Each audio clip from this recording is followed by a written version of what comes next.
All right, welcome back, True Seeker. It is Mother's Day. Happy Mother's Day. Really, every day is Mother's Day, but it is the official Mother's Day today. So, happy Mother's Day to all the mothers of the world. And it is the Sunday show.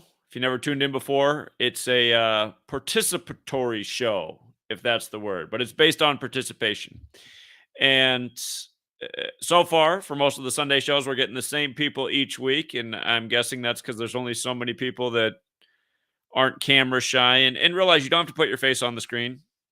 When you join the stream, you have the option to share your camera. It's in your hands. You do have to share your microphone, though. Otherwise, we'll never hear your voice. But you don't have to share your camera if you don't want to be on the screen. And again, if you would like to be part of the show tonight, just send me an email, GematriaEffectNews@gmail.com. But what I want to talk about is how really all of us, but especially the people who've been censored on these social media platforms, YouTube, Facebook, Twitter, and beyond, um, how we really should organize and network and try to create some huge gatherings at the doorsteps of big tech companies. And of course, the majority of these big tech companies are headquartered in Silicon Valley, just outside of the Bay Area in California. But again, these companies also have big operations in a number of other cities. Seattle's not far from me. Seattle's like the second biggest big tech city.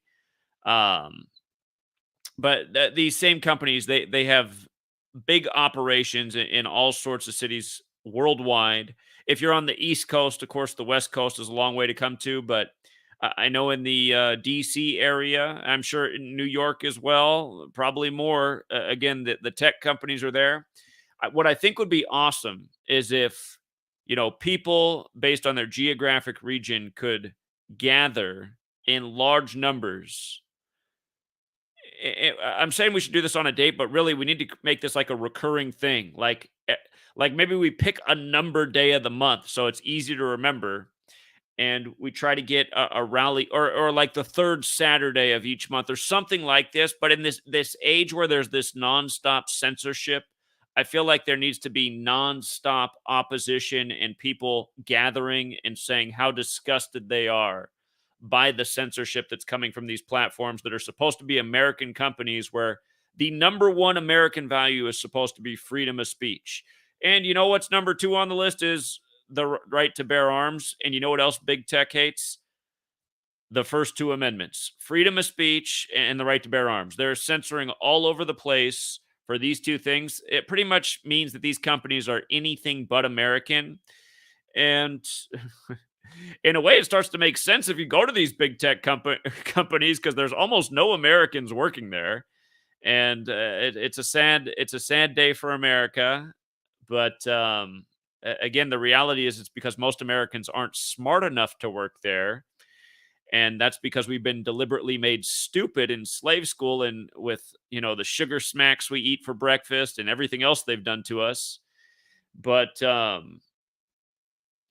yeah, you start to realize, wow, well, these companies are super un-American, but then God forbid, who works there? These people who are from these Eastern totalitarian countries where they bow down to authority and don't think twice about it. So it really all starts to make a lot of sense when you see it in the flesh. And you got the Bill Gateses of the world, who are the ones who've been lobbying Congress for years to have these extended visas so that they can have foreigners be the employees and help build their surveillance state. But anyway, I would like for people to tune in tonight that are content creators and who want to help settle the right date that we should start having the gatherings. And what's nice for me is, I'm not too far from Seattle. It's a 3-hour drive each way. It's kind of pricey as much as gas costs right now, but I mean, it's manageable. But where I really want to go is the 12-hour drive. It's a little more than 12 hours from me to get to Silicon Valley. That's assuming there's no traffic. But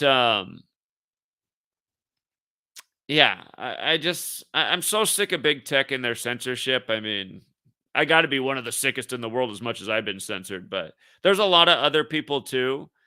And I know that these young people who do the job, when they're confronted, they know that even though they're not from America. I mean, I've talked to several of them in my own car. When I was driving for Uber and Lyft in Seattle, I had these young tech people in the car all the time, and remember why I was doing Uber and Lyft. It was in the period of time where I could not create a new YouTube channel. I wasn't able to do it until I moved, got on a new IP address. But yeah, I had so many conversations with so many of these people about the censorship, and some of them know that what they're doing is wrong, but their mentality is, well, I'm getting paid a lot to do it, and if I wasn't doing it, somebody else would. So if these people start being confronted by large gatherings of people and it becomes a normal thing, you know it'll spread through their little tech world. Like, wow, you guys have because they're doing their online meetings and they're meeting with people at different campuses, and maybe they're talking to the people in DC today. If they start realizing, like, wait a minute, we got a gathering here and you have a gathering out there in DC and there's one down in Silicon Valley again this month too. Like, if this starts happening, it'll make them start thinking more that, oh, there's actually some people, because that's the reality, guys. I mean, it's easier to just get away with doing something that you know that's wrong when you're not being confronted at all. If you don't have people gathering and saying shame on you for destroying the First Amendment, you know, shame on you for shitting on the First Amendment's more like it. It's easier to do it, you know? But if they start seeing that there's opposition and people that are building numbers and they're coming back month after month, I mean, really, it should be every single day. But I know that, people got their slave job and slave school, and there's only so much time, but maybe we can pick out a day a month where we get out and we rally and we gather every day on that month. And maybe it is something like the third Saturday or the first Saturday. I mean, just whatever makes the most sense. I haven't thought it all the way through, but if it's just a consistent day that people know, okay, that's what's going on that day of the month. It's the day to get out there and do that. And of course, we're coming up on the warmer months, so it's easier to do it. The first day of the month in the summer and spring's easier than probably the first day in the middle of winter when it's cold. Be only to be the most dedicated doing that. But I really think, if we're gonna ever win the battle against the tyranny, we need to have the internet on our side, and the internet is not on our side right now. And the reason that has to be on our side is because that's where all the information spread through at this day and age. And w- the people who actually care about the truth have lost the information battle because we're not in control of these platforms. And somehow we need to make ourselves more in control. And the thing is, like, let's say this went on for a year and we saw no progress. Well, then people need to start thinking about what the next level is. Okay, these people want to continue to, strangle the First Amendment more and more. I do know in our American Constitution, it does say protect the country from enemies, foreign and domestic. And since big tech's pretty much dictating what happens in the country, and it's an enemy of everything that's American, I guess we need to protect ourselves from this thing. And, well, what does that entail? Well, go back and read your history books. So the problem with the censorship is it makes it hard to talk about things that we should be able to talk about. And, I've lost countless channels for talking about the stuff I talk about, and especially in the time of the pandemic. We've gone through a lot of channels. What were when the pandemic started, what was I on? Gematria Effect News 19. I think I was on channel 19 when the pandemic started. Now I'm on Gematria Effect News 25. And recently I switched things up. When channel 22 got 2 strikes on it, I created a 23 and we posted on there. Then when 23 got 2 strikes, we created a 24 and we started posting on there. Then when it got 2 strikes, we went to Gematria Effect News 25. So because of the new strategy, I've been able to keep up 22, 23, 24, and 25 by not posting once they get the 2 strikes until they expire. And, like, for example, by tomorrow, the 2 strikes on 24, one of them will expire, so it'll be back down to 1 strike. But again, you get that 3rd strike and they delete everything. You lose the whole channel. But again, just for covering information like this, so many channels deleted. And again, you just never know. It's a roll of the dice anytime you talk about it. But I just want people to see the undeniable patterns, remind about it one more time, and get an idea of why I'm so sick of being censored, because I think people should have this information. Again, Event 201, the coronavirus pandemic simulation. And don't forget, March 13th, 2020, we gathered outside the Bill and Melinda Gates Foundation in Seattle and to educate about Event 201. And that was 2 days after the World Health Organization declared the pandemic. And we got out there and we educated. And that weekend, Event 201 went viral on Twitter. It hadn't been viral before.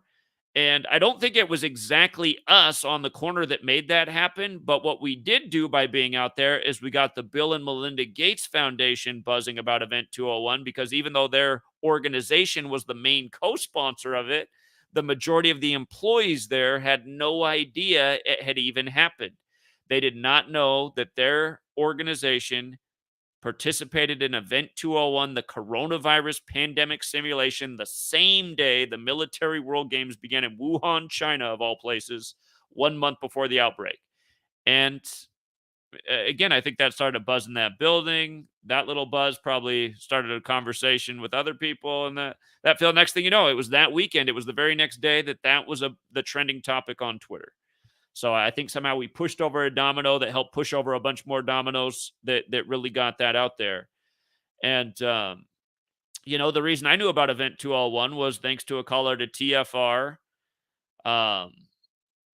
Well, actually, that somehow got a hold of my cell phone and then was spamming that I need to research Event 201, which was a really creepy synchronicity because I was in Louisiana educating about this knowledge to the LSU students. And I just happened to have checked into hotel room 201, true story, when all of a sudden I started getting all these text messages from a phone number I didn't have that said I need to research Event 201. And this is January of 2020. And, it was about 3 months after it had happened. It happened October 18th, 2019, Event 201.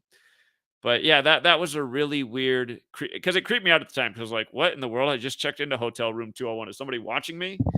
But, yeah, it turns out that, researching Event 201 really, made a light bulb go off in my head that helped me connect a lot of other dots that were hanging around in my research that I hadn't quite put together yet. But now we just really see it. And here, like, this is the type of thing that, it's like a roll of the dice. Sometimes I share a video like this and it stays up. Sometimes it gets taken down the day of. Sometimes it gets taken down a week later, 2 weeks later, a month later, you get a strike, another channel deleted. But just for sharing this simple information, Google deems it medical misinformation when it's all facts. And it's just math. But notice, the CDC again clamped down on the Johnson & Johnson vaccine this week because it creates something called thrombosis with thrombocytopenia syndrome. And I'm probably not saying that longer word right, but again, it's on the screen. Give it your best effort. Notice anyhow, the gematria of it is 201. And again, Event 201 was the coronavirus pandemic simulation.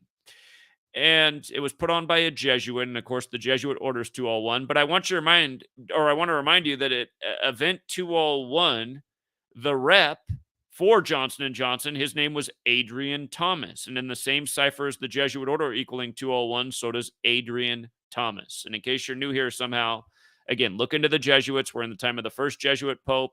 He's the first to live in Suite 201 at the Vatican. That's Pope Francis, whose birth name is Jorge Mario Bergoglio, which equals 201. Just like the founder of the Jesuits, Ignatius of Loyola, equals 201. Just like how in their history they were saved by Catherine the Great, who preserved the order with 201 Jesuits. But anyway, the Johnson & Johnson rep's name was also 201, right? Johnson & Johnson was at Event 201. Moderna was at Event 201. To date, I got to be honest, I have not found a 201 connection with Pfizer. There's probably one out there.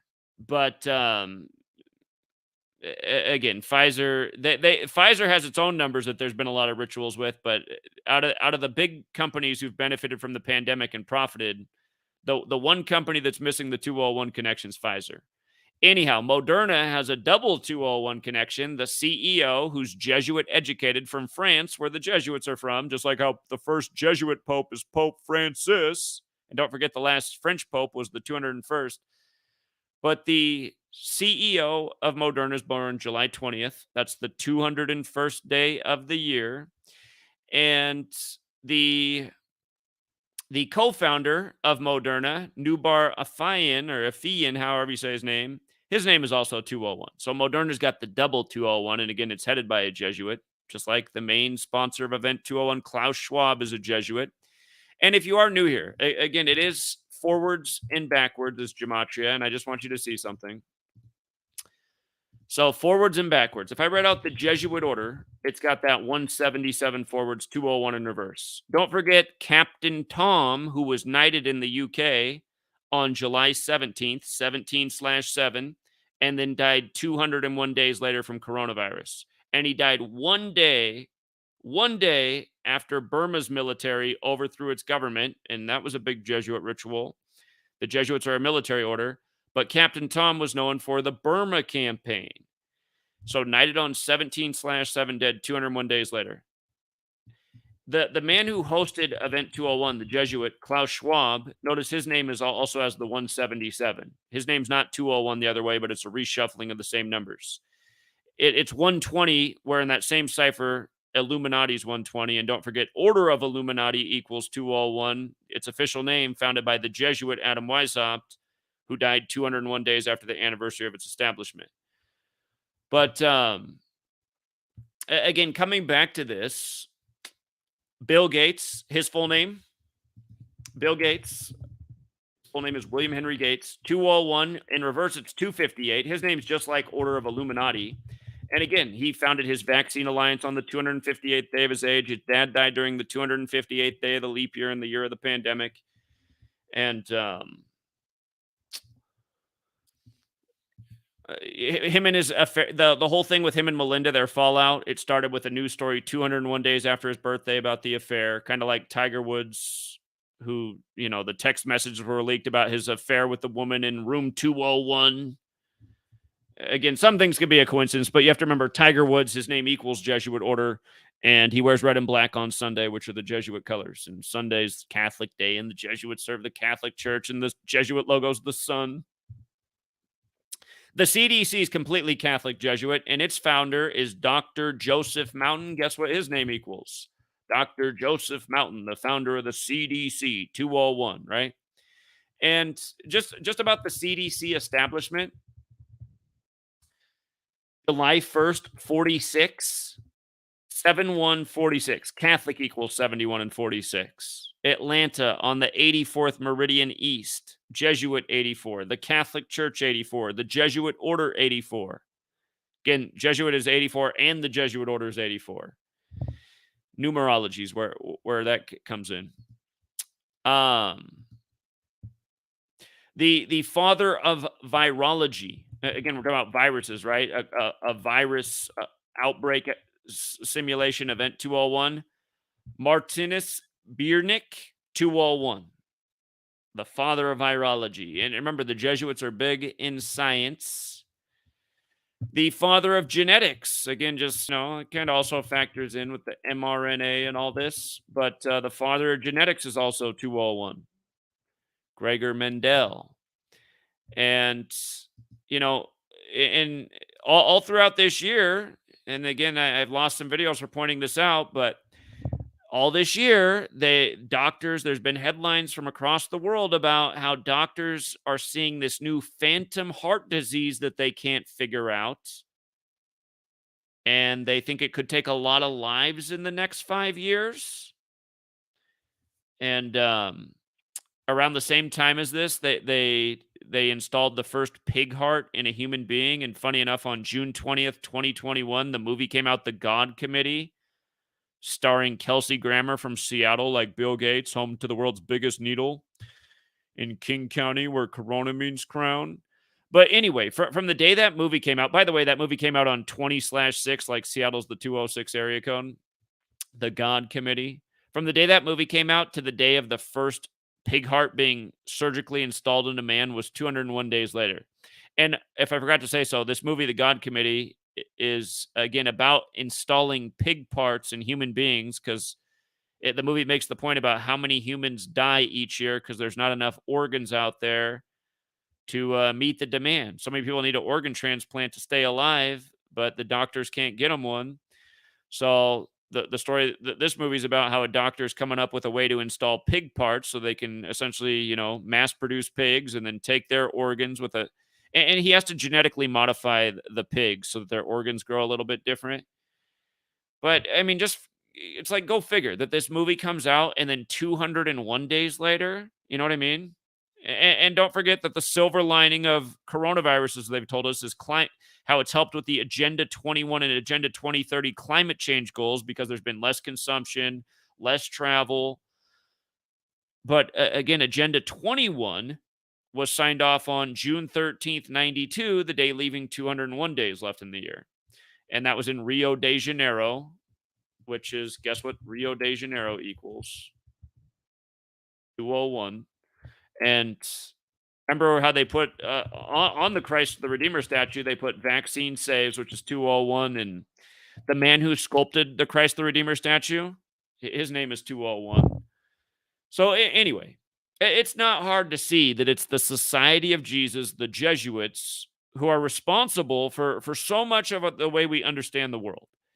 And by the way, you guys, the book I've been working on, I will eventually, I'm going to put it on the back burner and I'm going to come back to it. I'm just going to make it a bigger book. It's already become a bigger book, but it's just going to become a bigger, fuller book. I've decided that what I'm going to do, and this, I'll be done before long, but I'm just writing a shorter book where all I talk about in the book is 201 because I have a million 201 examples.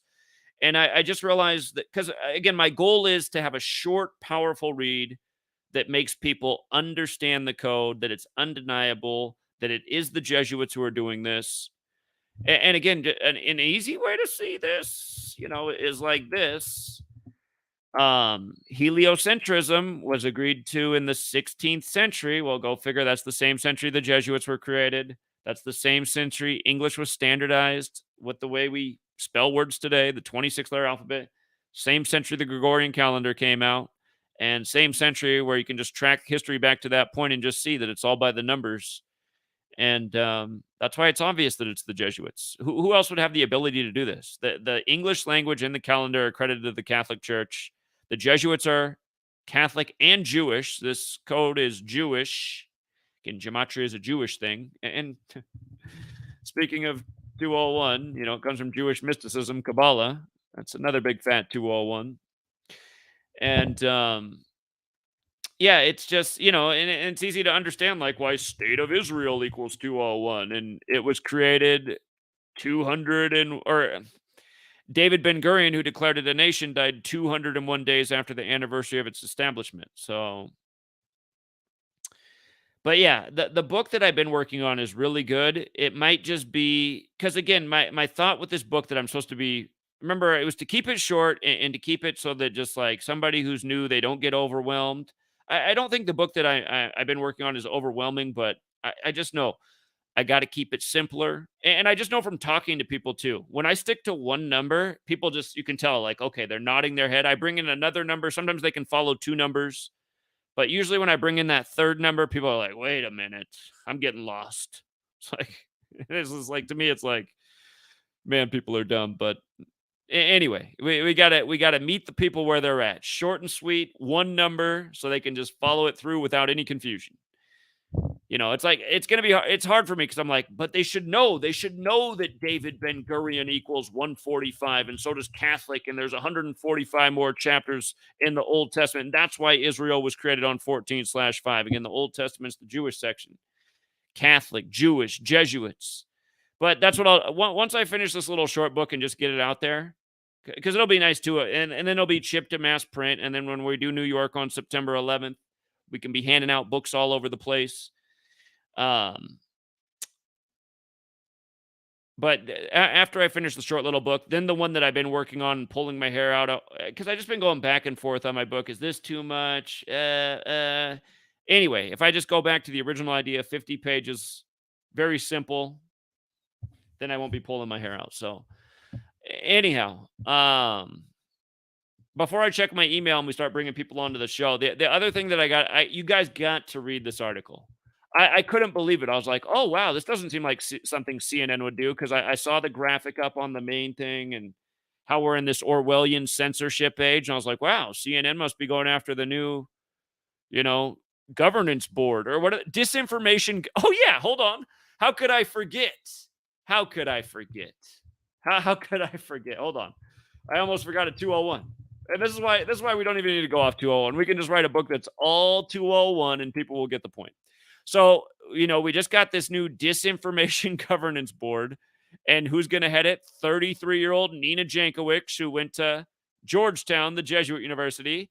And what does her name equal? 201. So our new Disinformation Governance Board head is a Jesuit educated 201, right?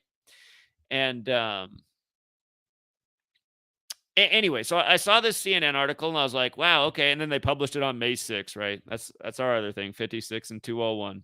And the next book, because that's what's going to kill. As I finish this book, I know it's going to drive me nuts in ways because there's going to be all sorts of things that I want to say in there besides 201 that fit right in. But it's like, okay, just stick to the plan and then finish your next book, the one that I've been working on for a while and really should have finished a long time ago. But I'll put that one out too this year. It'll be the bigger, more comprehensive read.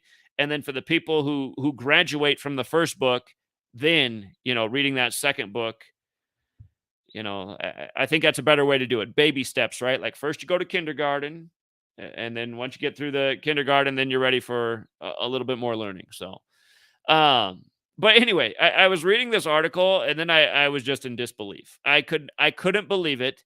There's this article is about how the LGBTQ community is being censored and pro choice people are being censored. And there's not a single mention of this new disinformation governance board. And I was just like, oh, it also really goes after Russia. Of course, it goes after Russia. Let's not forget Biden and Putin met 201 days after the Ignatian year began, and then they've done 1,201 rituals over there in Russia, Ukraine. Remember, the whole military conflict started in the Donbass region.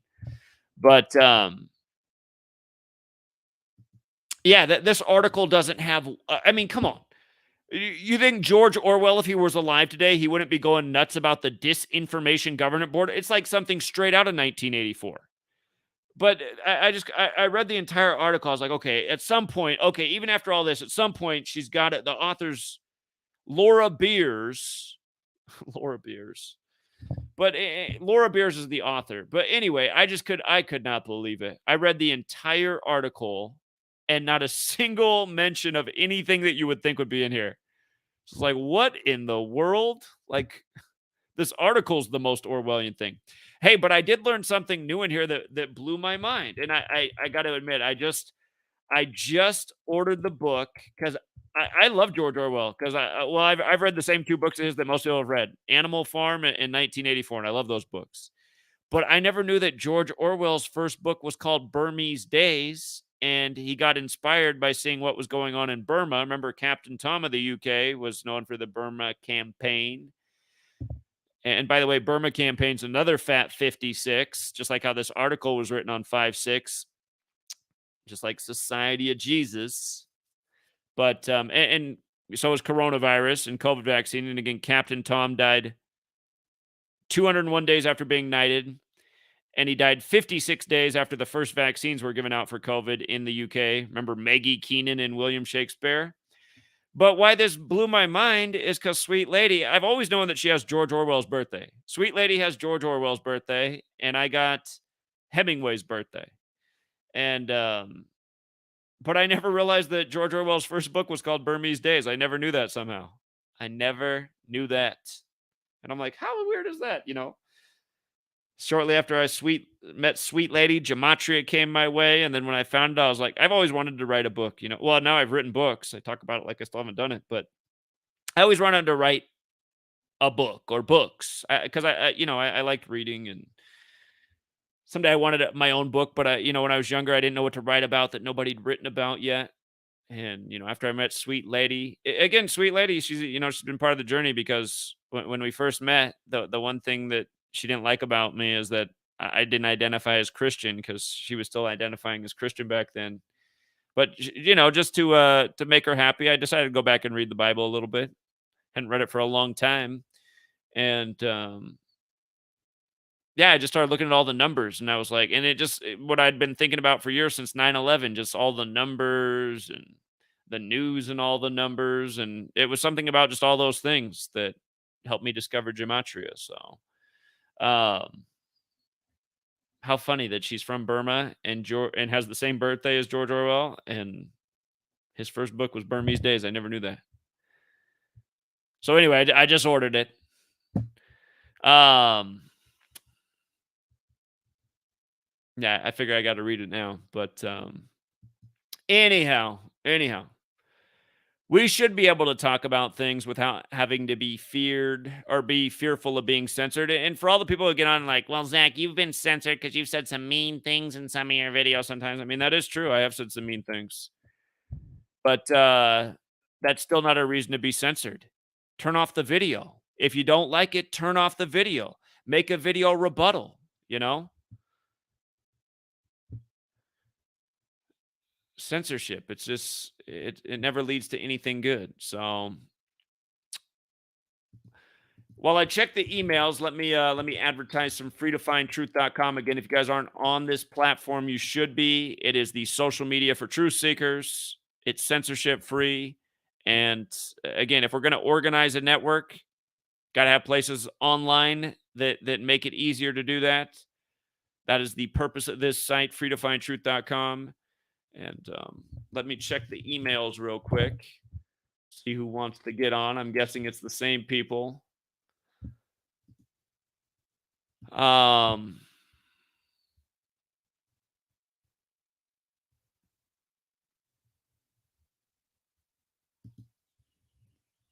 Shout out to Tennessee Lee. Tennessee Lee points out just before we go, I'm just seeing his email. I don't think he wants to come on, but he sent this email. The Dealey Plaza has the trident, but it really does also look a lot like the Atari logo. And Atari means to hit the target in Japanese. And of course, JFK was the target, right? So that is interesting. I'm gonna have to do some more research on that. It's probably so that's here. Just out of curiosity, I got to see um, when was Atari established. Gotta imagine it was quite a while after 1963, 1972. Well, Jesuit Order 72, June 27th, 72. Isn't that a 187 date? June 27th. Yeah, that's the day leaving 187 days left in the year. That is interesting because JFK assassination equals 187, happened in the 187th year of the nation's existence. By the way, the Pope he met with just before his death, his name equals 201, just like how the current Pope's birth name equals 201. But of course, Society of Jesus is 187, Jesuit Order 72. Huh. Yeah, that's really interesting how the Atari logo here again, the Atari logo like that. Atari means to hit the target in Japanese. And Dealey Plaza Trident. Let me pull this up. Oh, this one even gets the 9/11 in there with it. But yeah, see right here to the left, that's I mean, it does look a lot like the Atari logo. And again, it's right along Interstate 35, JFK number 35, Catholic 35. The World Trade Centers with the trident. Two big operations, two big psychological operations that took a major toll on the populace. Of course, JFK's brother was assassinated in 68, the same year World Trade Center construction began. 911 made the national emergency dialing code by AT&T, which is headquartered in Dallas and has the building overlooking the site. I think in this photo right here, the smaller white building that's closest to the trident, just a little ways up from it, that smaller white front, I think that's where that AT&T building is. I think that's it right there. Um,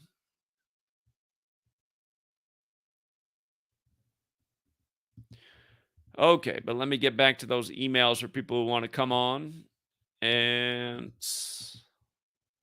whoops, I closed my email by accident.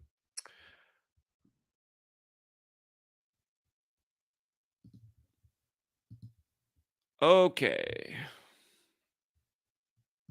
All right. I see a new name.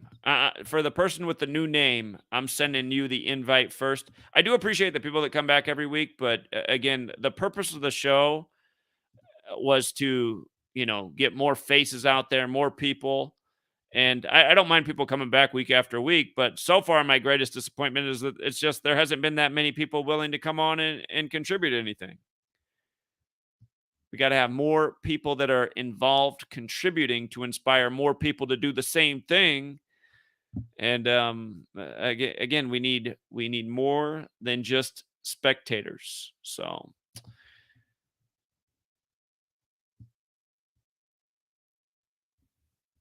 oh, okay, hold on. The guy who wants to participate for the first time tonight, he says in his email he needs me to call him because he doesn't have a microphone or a webcam. So we'll give him a call. This is another way to do it. If you want me to call you on the phone, we can do that.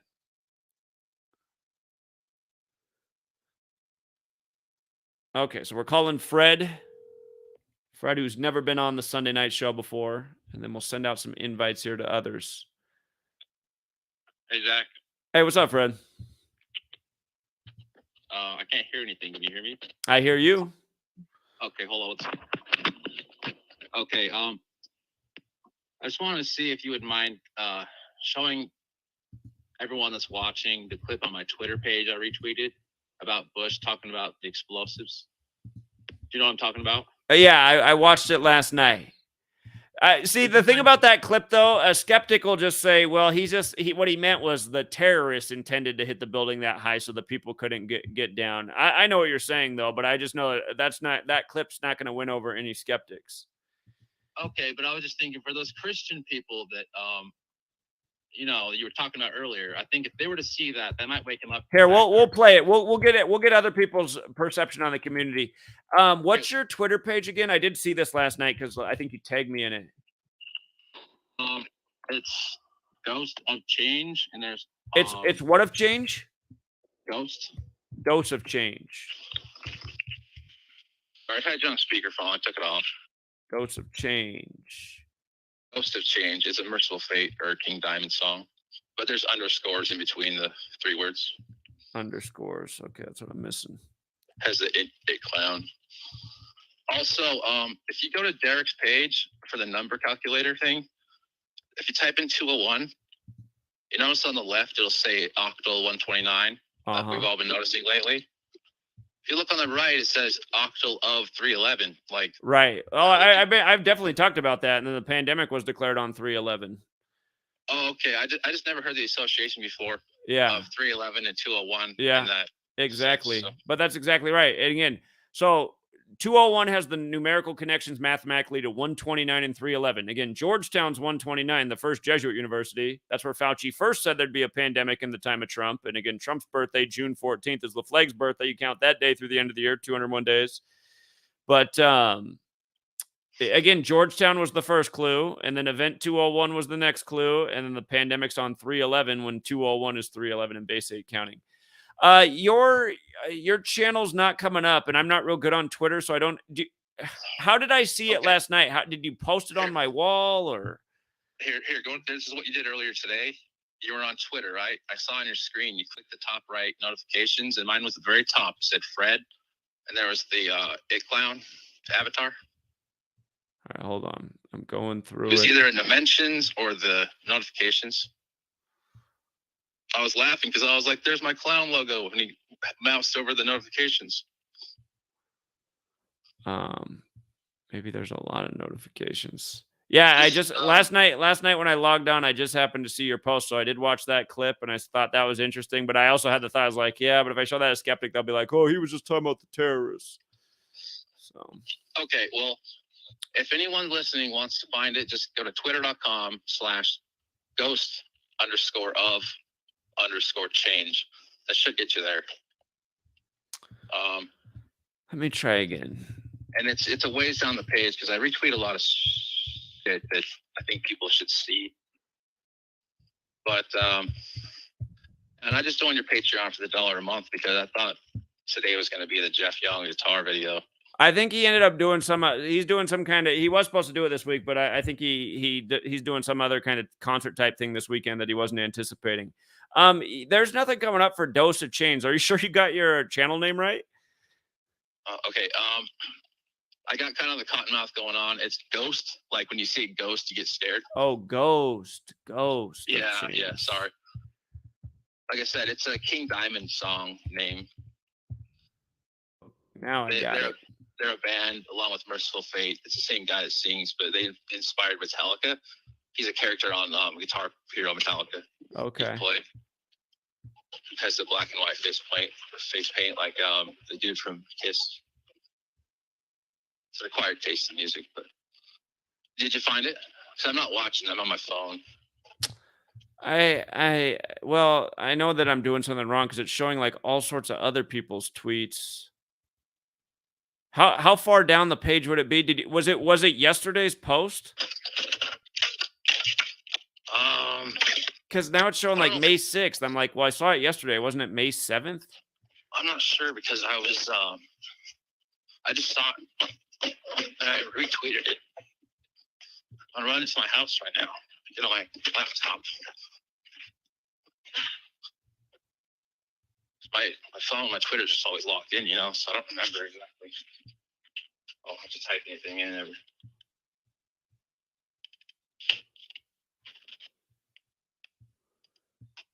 I see Biden, Trump. I'm just like, where's the Bush one at again?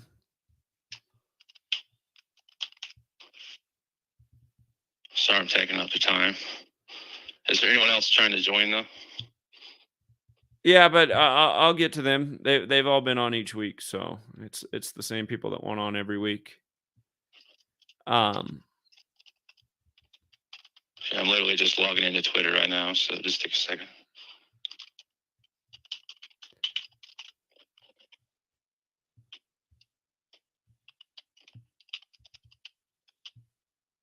I found it. It's way down here. You post a lot of crap. All right, you posted this on May 4th. All right, here, I'm going to show the clip for people. Let me change the audio settings real quick. All right, and I got to admit, I do kind of retweet a lot of flat earth stuff, but only because I want people to see that there might be something to it. I don't know what to believe, but you'll see on my Twitter page, there's people that clips out of a paper from like 1897 showing that the world was flat on a map. And then there was this guy, a teacher in England, that was going to get thrown in prison for ignoring like how he was told not to keep telling people the world was flat. Sure. I'm sure there's always people that have argued the earth is flat because like their biblical beliefs. Hold on, let's play this clip right here. So I found the clip. Let's put it on. So this is Bush talking about 9/11, and let me get it here from the beginning. Pause to mark the 5th anniversary of the 9/11 attacks. The information that the Central Intelligence Agency has obtained by questioning men like Khalid Sheikh Mohammed has provided valuable information and has helped disrupt terrorist plots, including strikes within the United States. For example, Khalid Sheikh Mohammed described the design of planned attacks on buildings inside the U.S. and how operatives were directed to carry them out. That is valuable information for those of us who have the responsibility to protect the American people. He told us the operatives had been instructed to ensure that the explosives went off at a point that was high enough to prevent people trapped above from escaping. He told us the operatives had been instructed to ensure that the explosives went off at a point that was high enough to prevent people trapped above from escaping. The explosives.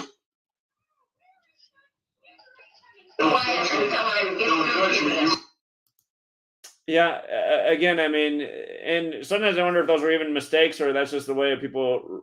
Or hold on, let me change the audio setting back real quick because they're not going to be able to hear you. 1 second. I was saying sometimes I wonder if those are even actual mistakes or again just their way of rubbing people's noses in the truth. It's like the movie World Trade Center with Nicolas Cage. Throughout the whole movie, bombs are going off, and of course, I mean, for anyone who's done their research, they know that all the first responders said bombs were going off. Bombs had gone off down near the lobby. So, and it's just like Oklahoma City. At first, they reported in the news that bombs, there multiple bombs were found there. So it officially defeats the supposed official story. And,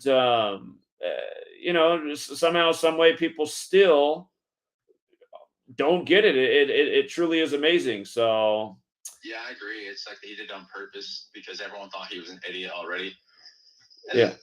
They knew that the people that were on his side would be like, he wasn't giving anything away. He was talking about something else, but yeah, you can't convince a believer of anything. anything is the quote. A believer doesn't make their decisions based on evidence. They just stick to their beliefs. So, yeah, they don't.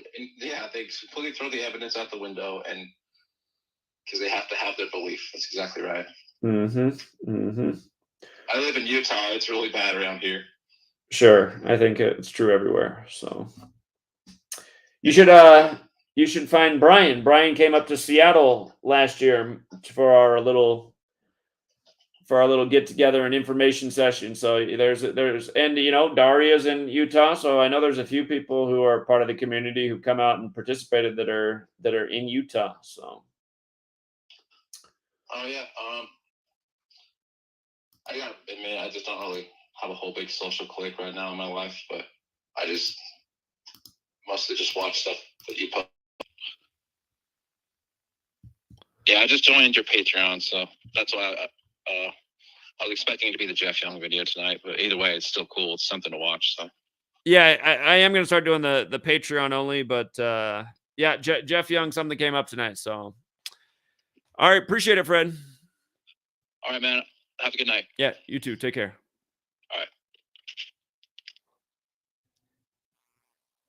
Actually, well, Jeff, something did come up for Jeff tonight. He was going to do it, but we'll get Jeff back on.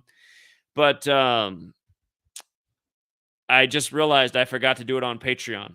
I was going to start doing this as a Patreon exclusive, and I still will do that. But tonight, I did want to put a public service announcement out there for all content creators that we need to organize and gather and let our voices be heard. So let's add Shelby and Truth Does Not Exist. They're the first two gentlemen in the room tonight. And what's going on? Hey, what's happening, dude? Man, yeah, I like your idea of getting together. I had some ideas about when you go pounding pavement, maybe creating a kiosk with a computer and inviting people to use the calculator themselves and challenge them to try to make a match in one of the ciphers, because it's not Sure. as easy. It's not as easy as it looks when we present it. That's what I tell my friends who I talked to about this. I said, go on this website, Jamontonator.com, and try to match. Try to put in your name or dates or whatever you want, and see how hard it is to make a match. And they're like, yeah, it is hard to make a match. And yeah, that's a good idea. So I thought, get a little kiosk out there with a computer so people can just step up and we could show them,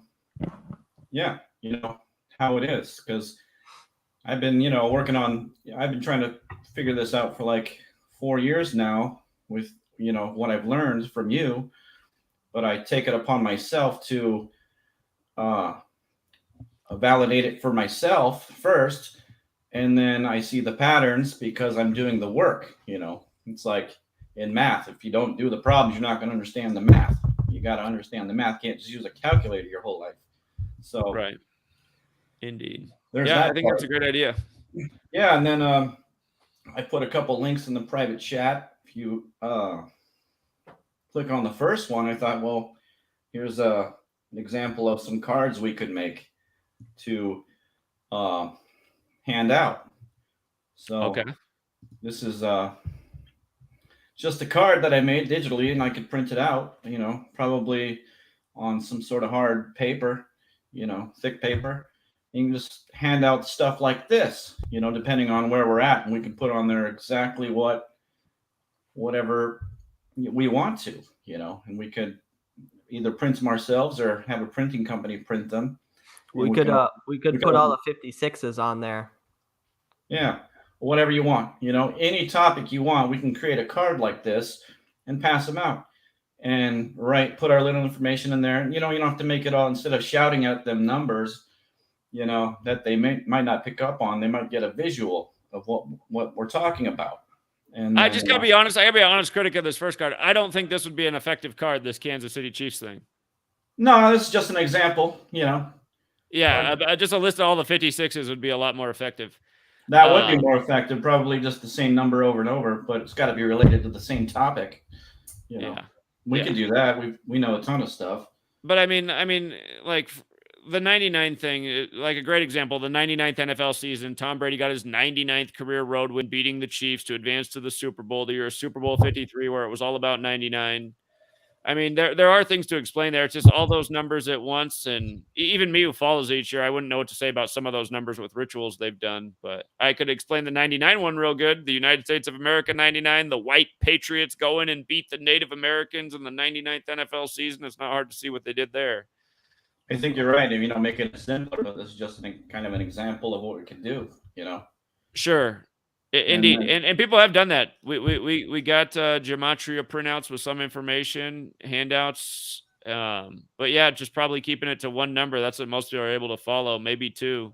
Yeah, maybe we could two. do flyers that someone does a PDF. People can just print a bunch of flyers and post them everywhere in the city. Everybody can just print flyers and just staple them all over the city and tape them everywhere. Yeah. Exactly. Yeah, that's exactly it. So, indeed. Well, did you know this riddle here about Steve Largent, Tyler Lockett? They were born in the same city, Tulsa, Oklahoma. It's funny. I just learned that Steve Largent was from Oklahoma because apparently he flew down there after the explosion and wanted answers. And I thought that was funny because Seattle, because there's so many 68s encoded on it, and then Seattle's the 68 city. So, but then I didn't realize that Lockett was also from there. That's interesting. Yeah, but they had the same birthday as well. Yeah, same birthday. They're both the only wide receivers for the Seahawks that have ever posted 3 consecutive 1,000-yard receiving seasons. So what's weird is also on the fence at Oklahoma City, there's you might have saw it in my coverage, but there's only like one letter written out in like a big, like child's handwriting, and the child just happens to be from Seattle, Washington. So weird. It just makes me wonder what's going on with stuff like this. So there's like some kind of relationships with some of these cities. So yeah, I thought about running the sister cities of cities and see if there's a gematria match, but these two people, what else? Where did Seattle's basketball team go to? Yeah, Oklahoma City. So something is going on with these cities. I agree. But Steve Largent and Tyler Lockett's names match in the same cipher, a couple of the same ciphers. So, that's that. But, here you go. Yeah, good catch. Oh, both of their names equal 68, like Seattle, Washington. Okay. Yeah. Washington's 49. Yeah, I didn't realize that. I just learned that Steve Largent was from there. I just learned that just being down there, and then I didn't realize the Tyler Lockett thing. That is bizarre. Yeah, I knew he went to Tulsa, so I don't know what I was looking at, but I came across Tyler Lockett and realized, oh, he went to Tulsa as well. Then I looked at Steve Largent, and oh, geez, I realized, oh shit, they got the same birthday, of course, And then, I just figured that out yesterday. I was like, okay, all right. That's pretty funny. But yeah, I gotta look more into Seattle and Oklahoma and see. They both have strong native connections. They're both states with huge native history. Yeah. There's got to be something there historically. Here's the presentation I want to do, the Powerball. I've been covering the Powerball drawing every Saturday, but there was a winner the week before last. It was a April 27th Powerball. And those were the numbers. A lot of times when I do the decode, I'll watch the drawing and I'll figure out what order the balls were in, but here it shows. And then I can make them all match together like a cluster match, basically. So, but you scroll down, you'll see that the date always matches the jackpot amount, but in this case, the date matched not only the jackpot amount, but also the cash payout amount in all 4 ciphers. Huh. So the winning ticket was worth 473.1 million. The cash option was 283.2 million. And there you go. Interesting. Yeah. And that's definitely a rigged fucking game. So here you go. 471 million Powerball lottery jackpot matches next estimated jackpot 20 million. And then the winning ticket was sold at a Quick Trip in Gilbert, Arizona.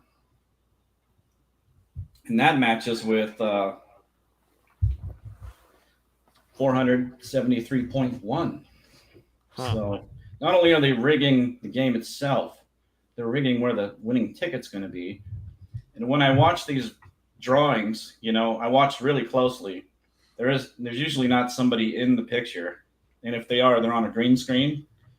But there's no evidence that the drawing is taking place on that day at that time. I think is what they're really doing is pre-recording just tons of these drawings, and then showing you the one they want to show you.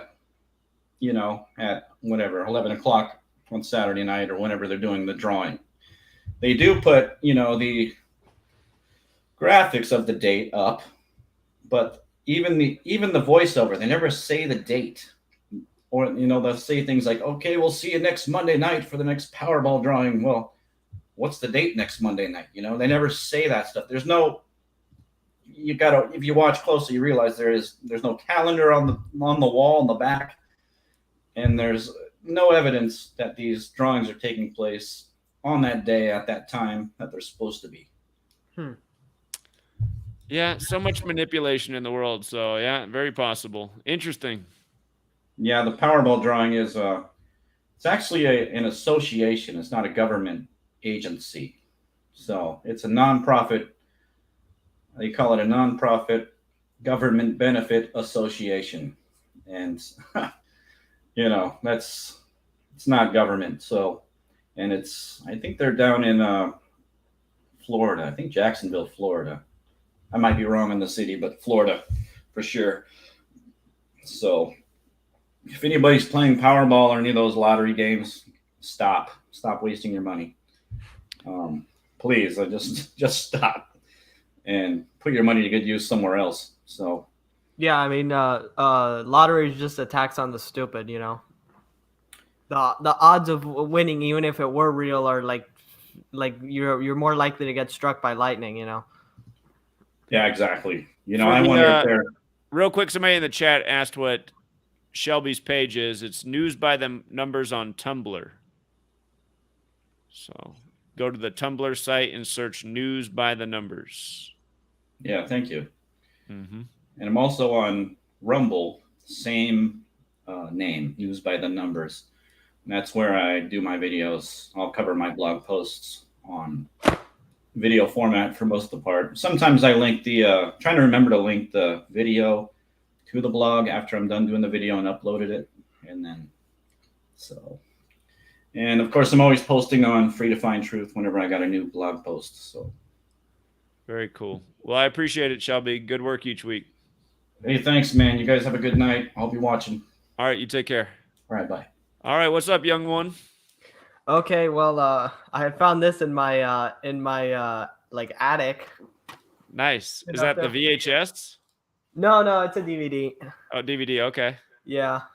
Okay. Yeah, I was thinking we should maybe do. I know other people have talked about this, but we should do like a Gematria billboard, like in like a city or something like that, like where like over a highway or something where everyone will see it. Sure. Telling people to research Gematria. Hold on, let me share my screen, because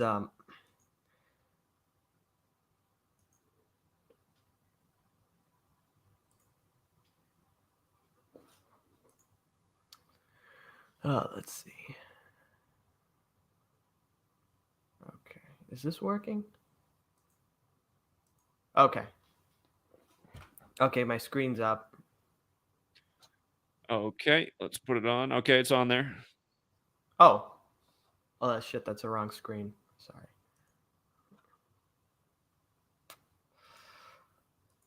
This is annoying. Okay.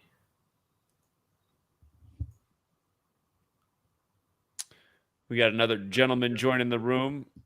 Welcome, Script Unveiled. We're going to let Truth Does Not Exist do his Okay. thing, and then you'll be up next. Thanks for joining us. Glad We to got be another here. gentleman joining the room.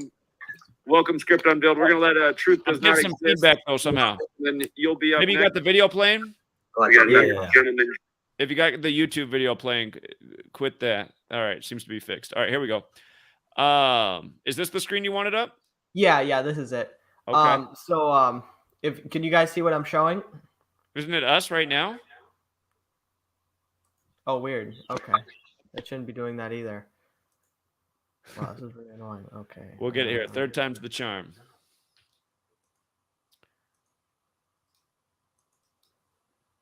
Okay, now I And think it's doing it. remember, I am looking for content creators to join us tonight who are on board with my plan of setting up some kind of monthly rally. And there are a lot of these big tech places all around the nation, so there's probably one that's not too far of a drive for you. Yeah, I like that idea. Are you gonna do like a gematria like road trip that like you go like by cities and do rallies in each city? Well, that's what I'd like to do. That'd be easier if I was single, but yeah, city by city for sure. So New York 9/11 is definitely coming up, and I would like to get big tech before September 11th. And Yeah, again, I'll I be think that there. needs to become a monthly thing. The screen that I'm seeing right now that I could share is just all three of us. Yeah, that's it. That's the one. It's the same one we're already looking at, though. Okay, how about now? You see what I'm showing? There. Okay. Yeah. So so this is a movie, Johnny Mnemonic. It's from Yeah. The 90s. it's from 1995. Yeah. Marco's done a lot of work on this movie and what's Really? going on right now. Yeah. Cool. So so I noticed like in the beginning it says second decade of the 21st century, which is the 2020s. Corporations rule. The world is threatened by a new plague, NAS, nerve attenuation syndrome, fatal epidemic. Its cause and cure unknown. The corporations are opposed by the low-tech resistance movements risen from the streets, hackers, data pirates, guerrilla fighters in the info wars, which I thought was interesting.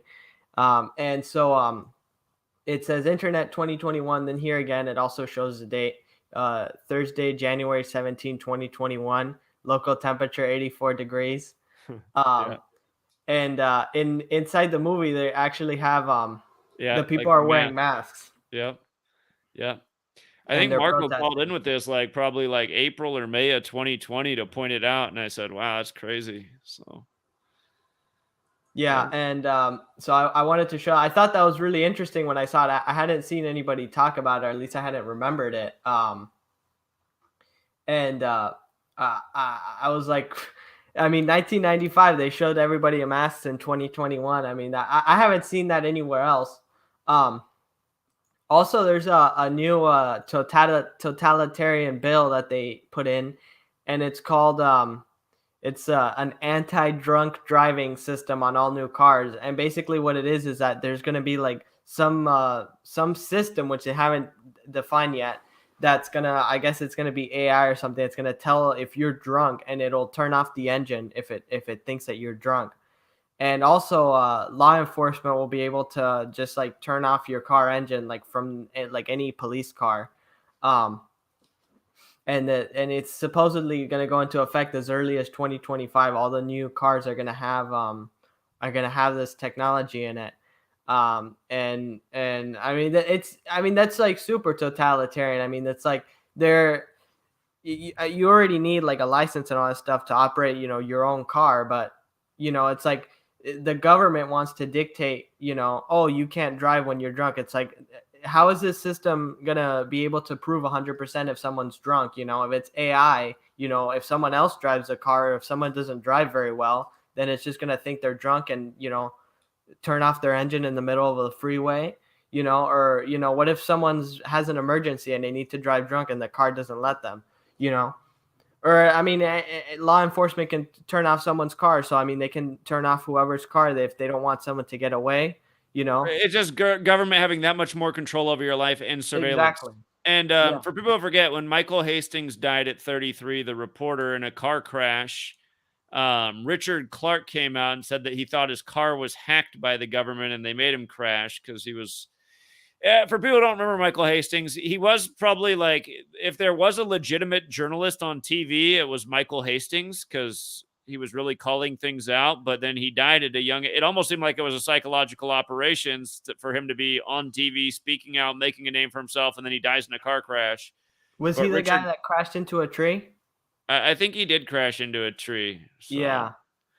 But Richard Clark came out and said that he thought his car was hacked, and then he put out the thing that with all the new computers and stuff in cars that the government can already hack it, and that was like back in 2012 or 2013. Yeah. So Yeah, I mean, cars have, they have these computer systems inside them, and like practically everything's just controlled by the computer at this point. Like when you turn the steering wheel, you're not actually turning the steering wheel. It's a machine that does it. And same with the gas pedal and the other stuff. It's a computer that controls that, so that can just be hacked, and they can go into that. Also, they're doing something else called the online safety bill for kids. So some news articles are saying it as a negative thing. Some are saying that's good. Some are saying it's bad. But it's basically saying under that bill, those platforms would have a duty to prevent the promotion, so more censorship of certain harmful behavior. So then it says, suicide, self-harm, eating disorders, substance abuse, and more. And it's literally just like that, more. So anything else that they deem unsafe for children, like, the conspiracy theorists or any of these other things. And basically what's going to happen is that they want everyone to verify their age. Post a picture of their driver's license or, something like that. That's invasive and takes even more privacy away from the internet. And so they're trying to say it as something good. And also they want all platforms to have it on default, that all the parental controls, which is basically that you can't look at most of the content, that, there's time limits and all this stuff. And it's just going to be on by default until you verify your age. And so it's going to be a lot more surveillance, to make sure that there's no children on the internet under 16, and that's going to be the new thing that they're going to do in a few years. And that's going to be on all websites. It literally all websites. It just says any online service or anything like that. And so it's going to be like a internet 1984. I mean, it's already super censored and whatever. And when I saw the title of this video, I said, calling all censored creators. I ran over here. I can't get above 1,600 subscribers. I just can't. I thought that this was something that I should share, because I haven't seen anyone talk about this either. And of course, instead of people talking about this or this, everybody's talking, abortion, that people just go for the same, whatever the news, programs them to be upset about. Ukraine, I mean, what happened to COVID? It's gone. The way people can't see that they're played with like a carrot on a stick is just pathetic. Because again, abortion's the top voting topic, and of course, this comes in an election year as well. Not to mention by the numbers. I know you got more to say, and you're welcome to, but let's let Script and Build get in. So this will become the new custom. When we got people that are trying to get on screen, 5 people sign at the beginning. If you're coming on to present something, maybe just hit us with your best thing so we can let the next person go. And if you want to hang on, then we'll come back and we'll do more, and we'll just kind of have a round robin conversation. But what's up, Script Unveiled? Script Unveiled is doing a great job because he's covering international football, and that's a subject that so many people are tuned into. So it's a great opportunity to wake up a lot of people. And his channel is Script Unveiled. Make sure you're subscribed. Just like Truth Does Not Exist has his YouTube channel, and he said his number's not going up. So let's see if we can support his channel and get the number to go up. But what's up, Script Unveiled? First of all, I'm glad to be here again. Welcome the last back. time I came on, it was really fun. So, but now I'd like to. It's actually something about Seattle. You guys can hear me, right? You sound great. Okay, so in soccer recently, Seattle Sounders, the soccer club, I think you were talking about them in last week's TFR, Zach. So can I go on? Yeah, of course. All right. So recently, Seattle Sounders Soccer Club became the first American soccer team to win the CONCACAF Champions League. That's the tournament of the Americas, the Champions League of the Americas, and it was really like perfectly scripted. So the championship final took place 193 days before the anniversary of the club being founded. Coincidentally, they were founded the same exact day that Seattle, the city of Seattle, Washington, was founded, Hmm. November 13th, I believe.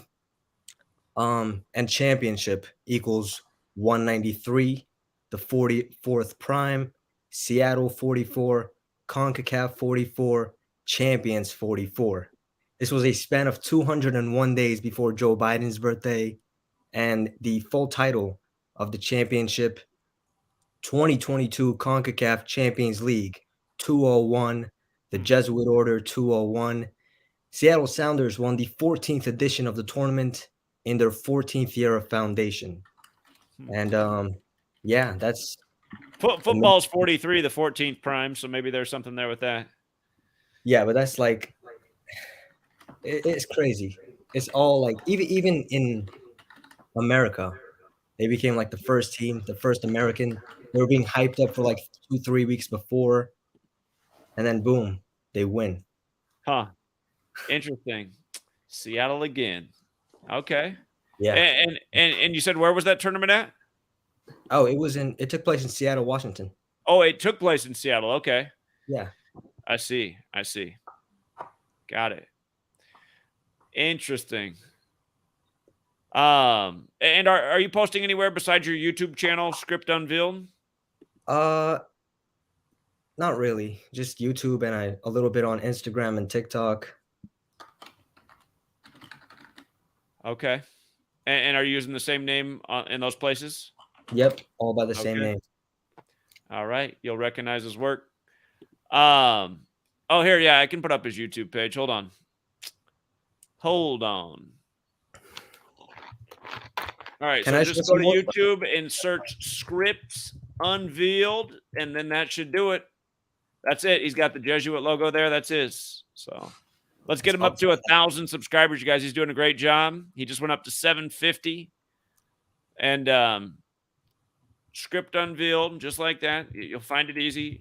And Truth Does Not Exist said he's stuck on his number. Let's see if we can get him up to a higher number. So he's almost 1.7. 20 more people to get him to 1.7. You haven't been able to eclipse that number, huh? No, I haven't. Every time I've gotten to 1,700 and stuff. I have gotten above 1,600, but then it goes back down mysteriously. Like I know how that is. It seems like anytime you hit like that next thing, like you'll get frozen there, and then it'll keep dropping. That used to do that all the time to my old channel. It was like it could never grow. And also for everyone, yeah, remember to hit on Script Unveiled, Zach, me. Remember to hit the bell notification and put it to all. So that you guys can get all the videos. Well, sadly, it doesn't even really work. So yeah, exactly. I've seen that too. Sometimes it works, but sometimes it doesn't. And that's like you put the bell notification for all the. Now you can't even just subscribe. You have to hit, you have to hit both buttons, and they don't even show you all the videos. I mean, I've noticed because I have other channels. And like I'll go into them like when I go live or something, and it never gives that. Like there's videos that I have that I think are important, and I notice it never gives a notification for it. It never gives people a notification. Huh. Okay. Apparently, Script Unveiled, you've set your channel for it says your channel is set as made for kids. I don't know if you did that on purpose. But I don't know if that's like having a difference on who receives the videos. So I'm actually not sure about that. Like before I post every video, I just set it to not made for kids, and then I post it. Maybe it's something to do with the channel. Yeah, you might want to look into that just in case it's having an impact. I haven't seen that before, but it just says that because you don't have the bell. It says you don't have the bell because your channel's set to made for kids. Yeah. More censorship. Yeah, you just never know. Okay. If there wasn't anything else you wanted to share, I think truth does not exist till I had a few more thoughts on his mind. Yeah, he can go ahead. I'll get my information ready. Okay. Okay. Go ahead. So there's probably something that you guys aren't fully aware of. It's called oh, here, let me share my screen again.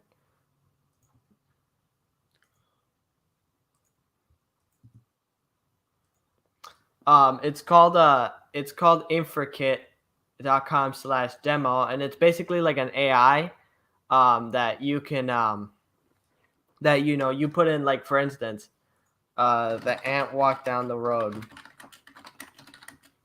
And so it'll continue the story for you. So I can put it to generate, 200 words. So this is an AI that's writing this, and so what I noticed is that when I had found this, I had put in news stories. So let me I can go to, I think I can just go to CNN or something. Get any random story. Elon Musk, this Elon Musk story, and so I can copy this and paste it. And this is something that I kind of think that they're doing. I think that these stories with all these numbers and things, I think that some of them are written by AI. Because I see that sometimes they make like dumb mistakes and stuff. Like in news stories, and like, so, odd grammar and misspellings and stuff. And I've noticed that this machine also does the same thing. Sometimes it just says weird stuff, and I think that the people miss it. And so here in green, you guys can see what the robot's writing, the AI, and I'm sure that they have I mean, this is just a theory, but I mean, it would make sense if they have an AI that writes these stories, and they put in these numbers in them. That they help to assist, because I mean, there's a lot of these news stories. But I just thought I'd show you guys that. I just thought that was interesting. If you guys want to experiment with it yourselves, you guys. What's the website again? I can put it in the chat. I'll put a link in the chat. It's you can guys can just post a link. You can copy and paste. Oh. Okay, yeah, you can copy and paste from my comment. But it's a HTTPS, whatever this thing is, app.infrakit.com/demo. And it'll take you to this webpage. You only have like 10,000 words that Can you post it in the private chat for the stream? Because your link didn't show up. So let me see. Okay. Here, let me see. It should let me post it. Hold on. Okay, so I'm posting the link that he's showing right now, this AI that will finish your sentences. Yeah. Maybe it'll finish my book for me. It could. It's sometimes it's good. Sometimes it's bad though. I have a website, a dark web website that's like all like weird, like messed up stuff that it's written. It gets weird. Like it's not good at writing stories. But I don't know. I mean, maybe, some of these books and novels that come out, some of these popular novels, like what's the one, 50 Shades of Grey? I had just like flipped in it, and I got like this weird stuff. Like it said somewhere like that, oh, he went up behind me and cupped my sex, like just something like totally nonsensical. And the AI writes stuff like that all the time, like literally. That's like basically what my website's all about. And it's like this weird stuff that it comes up with. So I'm pretty sure that they are using this to make their news stories, to write books, to write, all this stuff, Yeah, it's crazy. Technology just replacing the need for people in more and more ways by the day. Mind blowing. We had Brian join us. Brian, your mic is muted, but did you want to say? I still want to be loud. But I got not much. I just wanted to join. That was all. I got not much this week. Okay. Just want to chime in when you hear something. I agree with the AI thing though. I've known that for a while with news articles. They've been doing that. So yeah. That's what's funny is like, are you really ever reading an article from an actual reporter anymore? Or are you just hearing what they punch into the computer for like the information, and then it pumps out the news? Yeah, and I mean, we see like how like these stories are like interconnected through all these other stories, and I mean, it would make sense, in a computer, you're just putting in nodes, connected to each other. Write a story on this numbers and this stuff. Then just somebody looks it over, and they post their they post it, see if it's good, and obviously there's all these mistakes in there, Well, and that's like, and you were saying with the numbers, like they make sure it stays to that code. And sorry, I kind of lost my train of thought. But like, damn it, I lost my train of thought. My bad. Question in the chat worded just like this. So, like, can you do gematria and try to tell my future? For that person, I mean, that's what some people might want to use the work for. But again, what we're trying to do here on this channel is show how this language is actually used by the same people that are controlling the world through the propaganda and governments. So we're not trying to do fortune telling over here. If you, I don't know why so many people leave comments like that. It's just like, is it like all they care about in the world is themselves? I think that is actually what's going on with a lot of people. But yeah, and they also, it's like a certainty thing. Like people can't just listen to something and like agree with it. Like they need like 100% certainty in their own version. Like, yes, you can pump in numbers and there's potential futures. That's what we've been trying to discover. Like, when we have the idea of what the script is and we've been wrong. Sure. It's because there's potential scripts and it feels like they pick which one's more needed, or like, we're going to do this one instead. We have an idea what they might do. We've been like the last Super Bowl, we were 100% sure Bengals should have won, but it feels like they flipped the script. That's not true. Whoa, that is totally not true. Sorry, that we were 100% sure the Bengals were going to win. By the end, we were like, well, it's going to be a 3-point game. And all week I was showing the trouble is it's like the 87 makes sense because it syncs with the Queen, but so does the 96. So are the Bengals falling to 8-7 as the Queen City, or are they getting 9-6? It did seem like there was more stuff there for the Bengals to win, but we definitely didn't think it was 100% of the Bengals were going to win. Yeah, no, we were just heavy on it. My bad for misspeaking, but like, we were heavy on it, but like there was a script for the other way. And again, I don't know, Brian. Again, at the end, nobody would have said we were heavily on the Bengals either. I mean, by the end of the discussion and before the game, we were like, you better play it safe and take the 3 points, and a lot of people did, because we saw that the 102nd World Series, the team from St. Louis, like the Rams just came from St. Louis, beat the Tigers. And we're like, well, what are the odds of that? And St. Louis won the 102nd Stanley Cup, and this was the 102nd NFL season. So, I mean, we were looking at all these things. It's like you have to have all the pieces of the puzzle to really see it. And we had a lot of the pieces by the end, but there was still a good narrative either way. That's why we had 3 points safe. That's why we said Odell Beckham, number 3, to score the first touchdown, which paid 9-1. So, I mean, again, even if you don't get everything right, had you taken all the advice we had, especially going into game time, you came out nice and pretty. And a lot of people, that's were the 2 bets they did. They did 9-1 on Odell, and they took Bengals with the 3 points, which was the best possible payout you could get for the game. So, sorry, I was maybe talking a little out of my butt. I didn't actually because like I'm subscribed to your sports page, but I didn't listen at all that day. Like, so I missed when you said all that stuff. I was after the fact for me, so I'm sorry if I'm misspeaking. You know what I mean? But like, like before that, we're all thinking like we're looking at this one way, and it is easy for them to flip the script because maybe it's like, oh, we need to change the story a little for their favor. Like, we got to pick this path instead. Who's not to say, like, we talk about all the numbers and the direction they go, but they might have multiple paths and they pick the right one for them. Sure. Yeah, that's all. Like we see there's different paths too. I'm sorry, I'm getting a little lost on that. Like, my bad. The point is, I mean, you can just see how manipulated this stuff is. It's so obvious. It's just like Vegas just stole a ton of money from the public yesterday on the horse race by, again, giving them a field of horses to bet on all week, 20 horses to bet on, and then at the last minute, they pull one of the horses, put in a new horse that has relatively little information, and then it wins the race. And if you saw the race, I mean, there's no way that horse wasn't on some kind of performance enhancers, because it literally, at the end of the race, it literally ran twice as hard as every other horse on the field and came from dead last to first in a relatively short period of time. Not to mention it had to weave through 100 horses. And it's just, and then if you watched afterwards, the horse was like trying to bite the other horses. It was all agitated. And I didn't see that.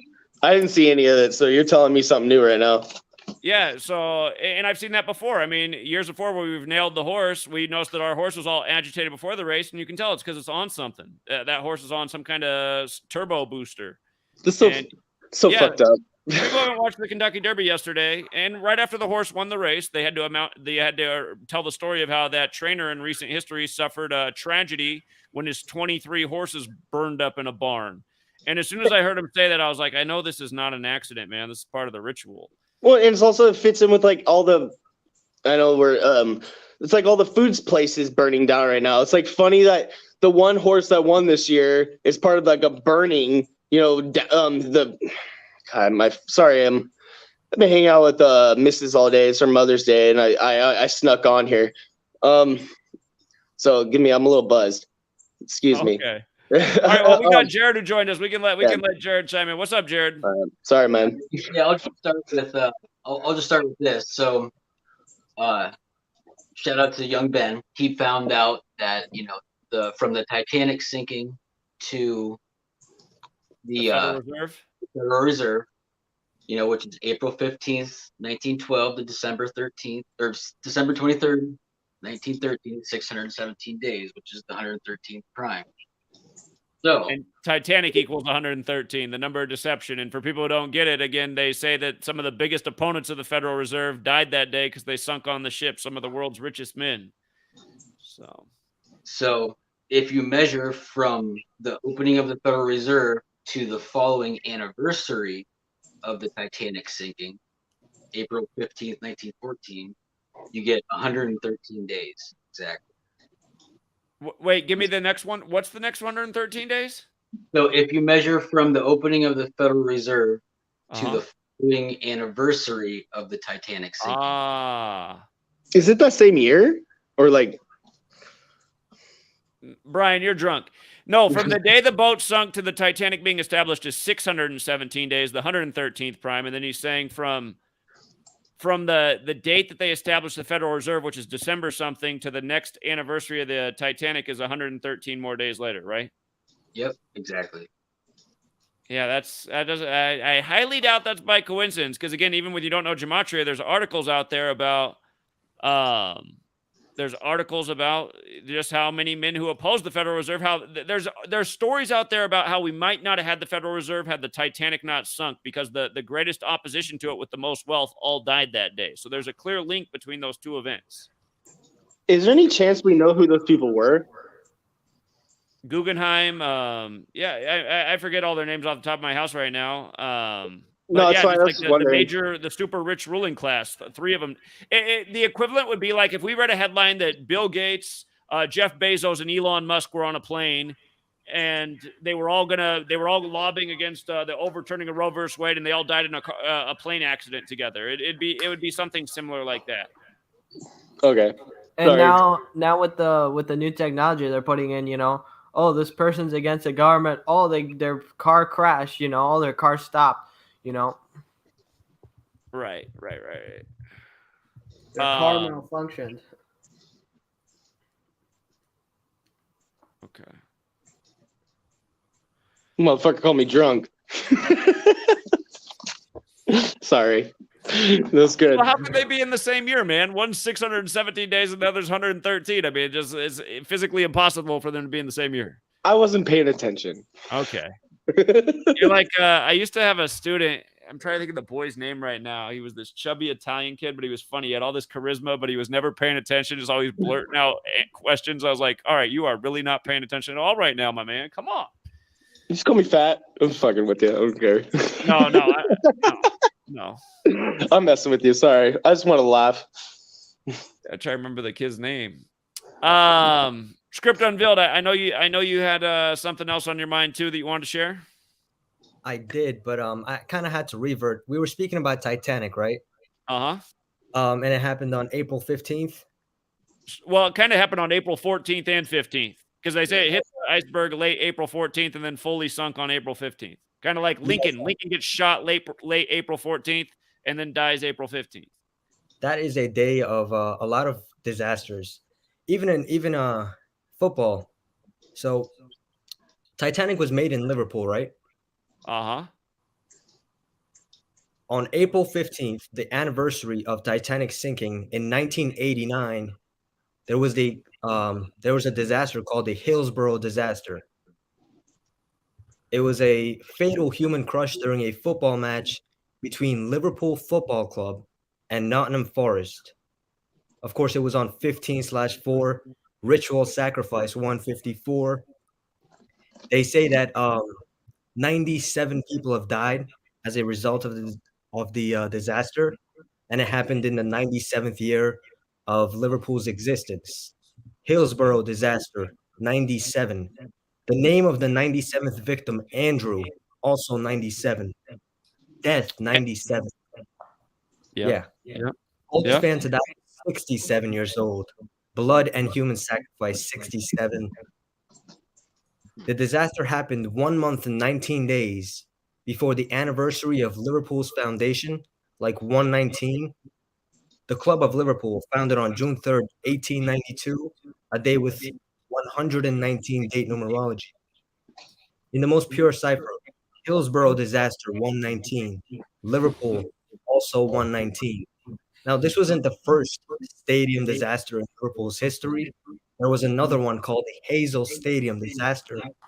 And the Hillsborough disaster took place a span of 322 days after the Hazel Stadium disaster. Of course, 322, number associated with Skull and Bones. Liverpool Football Club, 322. It was a span of 201 days after the anniversary of the Jesuit order's recognition by Rome. The Jesuit order 201, Ignatius of Loyola 201, and last one. So the Hillsborough disaster took place 33 days before Pope John Paul II's birthday. And I took this part from your book, Zach, not to be confused with the 33-day Pope, Pope John Paul I, who died 33 days into his reign. Police, federal, secrecy, order, masonry, false flag, all 33. One thing I'd be curious about that connection is if 77 fits in somehow, some way, because it was the 77-year anniversary of the Titanic sinking. That's the secret society number. I mean, it could just be in that way. And when you think of England, I mean, you might think of the 7/7 London bombings, but I'm thinking maybe there's a 77 somewhere in there too. So we actually just had a 33-year anniversary of the disaster. And yeah. Those two teams actually played again this year, and like honoring the, how's it called? Honoring all the victims that died. Mm-hmm. So yeah, that's another really good decode. Great work. And again, you guys, make sure you're subscribing to these people's channel. There's a lot of people doing great work. Script Unveiled on YouTube and TikTok. Wasn't the 7/7 disaster 56 casualties as well? I got to double check that one. I can't remember for sure. Well, on Wikipedia, they're always changing numbers, but let's see what they got right there right now. 7/7 London attack. Yeah, so the Google thing right away is saying 56 deaths. Let's see. So right now, Wikipedia's got it at 52, but Wikipedia is always changing their numbers.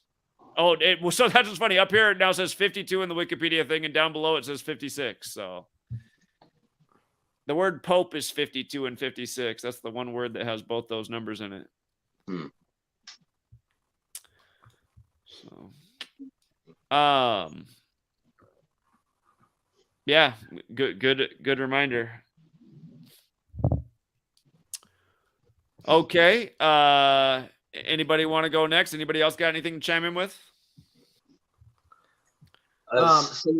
Someone was talking about 99 earlier, and a good example of a 99 is, just the naming of the United States, which was on September 9th, and the United States of America equals 99. Right. And it was last year when Joe Biden did. Was it last year or the year before? But when he did his little edict where any business with 100 or more people had to, force jabs on people or whatever, meaning that 99 and under were safe, and that was on September 9th, and that was exactly 99 weeks after Event 201. Huh. These lineups are just ridiculous. Yeah, that's a good one. And Jared, are you posting this stuff on your YouTube channel now? I'm back on Twitter, and I lost my original Instagram page, but I started another one, and that's under the Alphanumerican, and then under Twitter is just basically Jared Bailey versus the world. Is there any underscores in that? I see it. Jared Bailey versus the world. I got it. Okay. I've been working on a decode for connecting Barbara Bush and Aleister Crowley. I was there's just so much to it. I'm probably gonna have to break it up, but I was gonna wait until Jeff Young is on. I'm sure. Those two look alike. Like, we all fucking agree, right? Right. Actually, like historical evidence that her mother, Pauline Robinson, who I believe died on a date that was like one day off from when Aleister Crowley died. But there is historical evidence that, she was in Paris at the right time with him, in they were doing some weird sex ritual. Yeah, I mean, like her Wikipedia page is gone. It's been scrubbed from the internet, and I know I looked into it before. It was a lot easier to find stuff, but it's just not there anymore. So we all feel that the real information is not there. The information they give us is the fucking the little tips and stuff you have to put together. They're not going to tell us straight up. Like, that's why we have Gematria to figure out. Like, they're hiding it in plain sight, right? Right. But they're so coded together. It's just they don't code these people together for no reason. So. Well, remember with regards to the Aleister Crowley Barbara Bush thing, her child with George H.W., it died on the eve of Aleister Crowley's birthday. So that's another curious thing in history. Is that the fetus in the jar? I think so, yeah. That's not weird. It's not weird exactly. It's like, and this is the president. I mean, can you imagine if you guys found out that I kept a fetus in a jar? I mean, you lose a lot of subscribers. In the United States, it's just it's so weird. So I'd probably be arrested.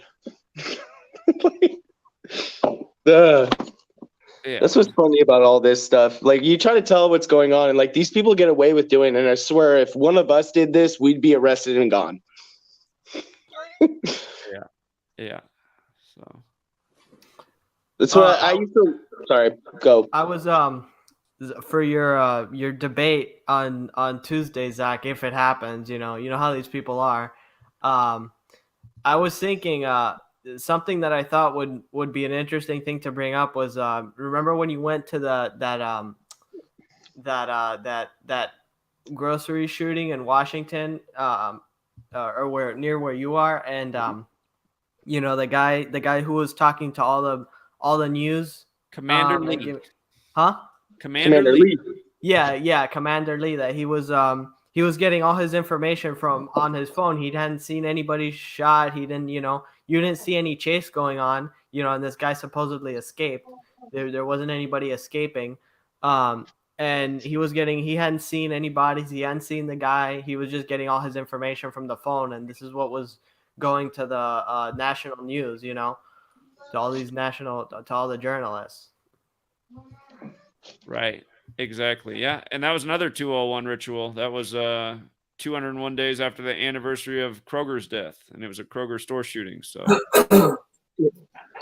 yeah, if I can, you documented it, you were there. So indeed. And I was taken down for medical misinformation. I just want to say one thing before. Hey, how do you feel about that, Zach, coming in on that debate on Tuesday? Because I know You got all your stuff. Yeah, I don't think it's You happening. know. He hasn't responded. He hasn't responded to confirm he's going to do it. So unless he's going to respond at the last second, but so far he's been all crickets. Really? That sucks because like we all want you to go in there as professional as you can because we know what you can pull off. You know what I mean? And that sucks. I don't know how I'll be professional. I don't know. Like, I'm just gonna treat him however. I mean, the guy's a douche. So, Dude, I know. I saw that video where you were like writing his name and then adding stuff to make 53. No, dude, I didn't laugh so hard in my life. For a while. He doesn't have any good arguments at all. I mean, Oh, all he he's can like do is just- And dipshit. the idiot audience just like they worship him, you know. I haven't watched his videos. Do they? No. In the videos, like if you go to the comment section, you know. Really? Yeah, and on his videos on Zach. It doesn't even seem like he doesn't even seem that smart. Like I don't even know why. Like how does he even have a Definitely following? not. well, he honestly could be in the club. I mean, the one day he dropped out of the debate, he uploaded to his Run Man Dan channel that he just finished the marathon in 2 hours and 1 minute. It's like, is this real? I mean, it could be a synchronicity, but it's like that's weird. What are the odds? Professor Dave's kind of dumb, but I mean, this guy's like he's on he's like a whole other level, you know. Professor Dave's definitely smarter than Simon Dan. There's Yeah. no doubt about that. So. Who's Professor Dave? If I don't Well, sound Professor stupid. Dave, though, is a bigger bitch because he got me a copyright strike. He not only got the video taken down, he got me a copyright strike, and all I did was show like a 3-minute clip of his video saying he's a pretty smart guy, but he might be wrong about astrology, and we should have a debate about it. And then he got the video taken down for copyright. And what annoys me about that is, I mean, whenever trolls make videos about me making up all this shit, Google doesn't care at all. I mean, And that's not even they're not even supposed to do that. You can't just because what you're doing is fair use. You can't just fucking delete someone's video because they talk about your video for copyright. That's not even legal. But they did that with YouTube. If you have enough bad comments, they can get rid of the video. Yeah, if you have a bunch of bad comments, the video is no good anymore. Yeah, it just takes like 5 or 6 people to fucking shit on okay. Yeah, YouTube did that a while ago. It's actually really screwed up. Okay. Yeah. We had another person join the stream. Victor, are you out there? Yeah, what's up, Zach? What's up, man? Is that the green screen behind you? It's just yeah, something like that. It's good. Nice. You Yeah. look like a reporter. Wanted to come on and say what's up, see how everybody's doing. Yeah, man. How are you? I'm good. Actually, I'm glad I got on now. A few things. Yeah, like things. We started to get some interference there for a second. I think we're good. My bad. It was me. Sorry. Okay, sure, no problem. So I wanted to. Lee, you got to turn up your YouTube video. Okay, we're good. Okay, cool. So yeah, I wanted to say again, congratulations on OKC. I actually had a couple questions for you that I wanted to ask you, but I'll ask it at the end. But definitely salute on. Lee, it's you have your YouTube video playing right now, so that's why we're getting feedback. You just gotta play it through the StreamYard. Okay. This is Tennessee Lee, though. He was just with us in Oklahoma City. It's Oklahoma City. It's just his first time being on here. I just turned it down, so it should be good now. Okay. Can you No, still, I'm still can you hearing to still come hear back. me? You gotta close the YouTube stream. I mean, it's on my TV and like 2 rooms over, but it's way down on volume, so I don't know. Huh? Unless the feedback's coming through somebody else. Here, I'm gonna mute you real quick, and when I mute him, somehow the feedback's coming through on his thing. That's weird. Yeah, Lee, if you can figure that out before you unmute, that'll help. Otherwise, everybody else is gonna hear double talk. So, all right. So, what's up, Victor? So, okay, see what else is going on? No, I wanted to say so I did a giveaway a couple months ago in March, and what I did was I gave away 3 free subscriptions to my Patreon for the month, and gladly those people they carried over and decided to continue their subscription. So salute to them. But what I wanted to do was since your trip that you did in OKC. It actually was like so inspiring. I was frustrated that I couldn't get there because I recently just came back from overseas like 2 days before your trip. I still tried to make it happen, but it was just difficult. It's okay. Well, yeah. we're coming to New York, so you should be able to make the New York trip. No, New York, definitely. I'm excited. That's why I wanted to get on here and tell you. So New York is definitely happening. You talked that over with your counterpart and everything's okay, right? Yeah. So I'm not sure if she's gonna come with me, but it's definitely happening. I will be there, New York, September 11th. So okay. I'll be there too. That's what I wanted to hear. So what I'm actually gonna do now is just an inspiration of what Zach did in OKC. I definitely want to promote people being able to get out there and the whole idea behind it. So what I'm gonna do is I'm actually starting another giveaway. I'm gonna do it for the next 2 months. I'm gonna be releasing a video in about a week on what you have to do to enter it. But what I'm gonna do is I'm gonna pay for somebody's round trip ticket from the US to be able to come out September 11th to meet myself, meet Zach, and join us for that big truther meetup. And hopefully this is gonna inspire other people to do the same thing. But I definitely want to pay it forward what Zach has done so far. I know so many people want to meet him as well as myself too. It'll be the first time we're both coming together. So I'm definitely going to do that. And I'm going to release a video on what you have to do to enter it. But definitely one of the things you have to do is follow Zach's Patreon as well as mine. But I will be doing that giveaway. As long as you're in the US, I will be paying one round trip ticket for somebody to come in and meet us, spend the day. But you will have to cover your own lodging. That is the whole thing. But I will pay for the trip. Well, that's super generous. Yeah, that's really cool. I did subsidize some people's trips out to OKC, and I'll probably do it again for NYC. Again, if you need some help, you can reach out to me. But God, if everybody falls off like how they did after Oklahoma City, I won't have any more following. So, hey, Zach, I want to ask you, what is your natural opinion about that? Is it because your sports page? What happened? It could be a bunch of things, man. I don't know. It's like Patreon could have dumped people. People have said they've been dumped before. I don't know. I had the IRS get all up in my ass while I was down there. So it's hard to say. It could also be because I said I'm thinking about taking a break from sports for a while. It could also be because it's kind of the deader part of sports season. But it hasn't dropped that far in a long time. So, well, I'm sorry. I'm sorry for you, man, because I pay the $5 for football only. I don't give a shit about the rest of the year. But I'm fine with giving the $5 the rest of the year because I do want to support you. It's not a lot, but I'm broke as shit all the time. I got 2 kids, man. I got to worry about that. Well, I appreciate coming with $5. I just wish everybody would pledge $1. But thank you, Brian. I appreciate it.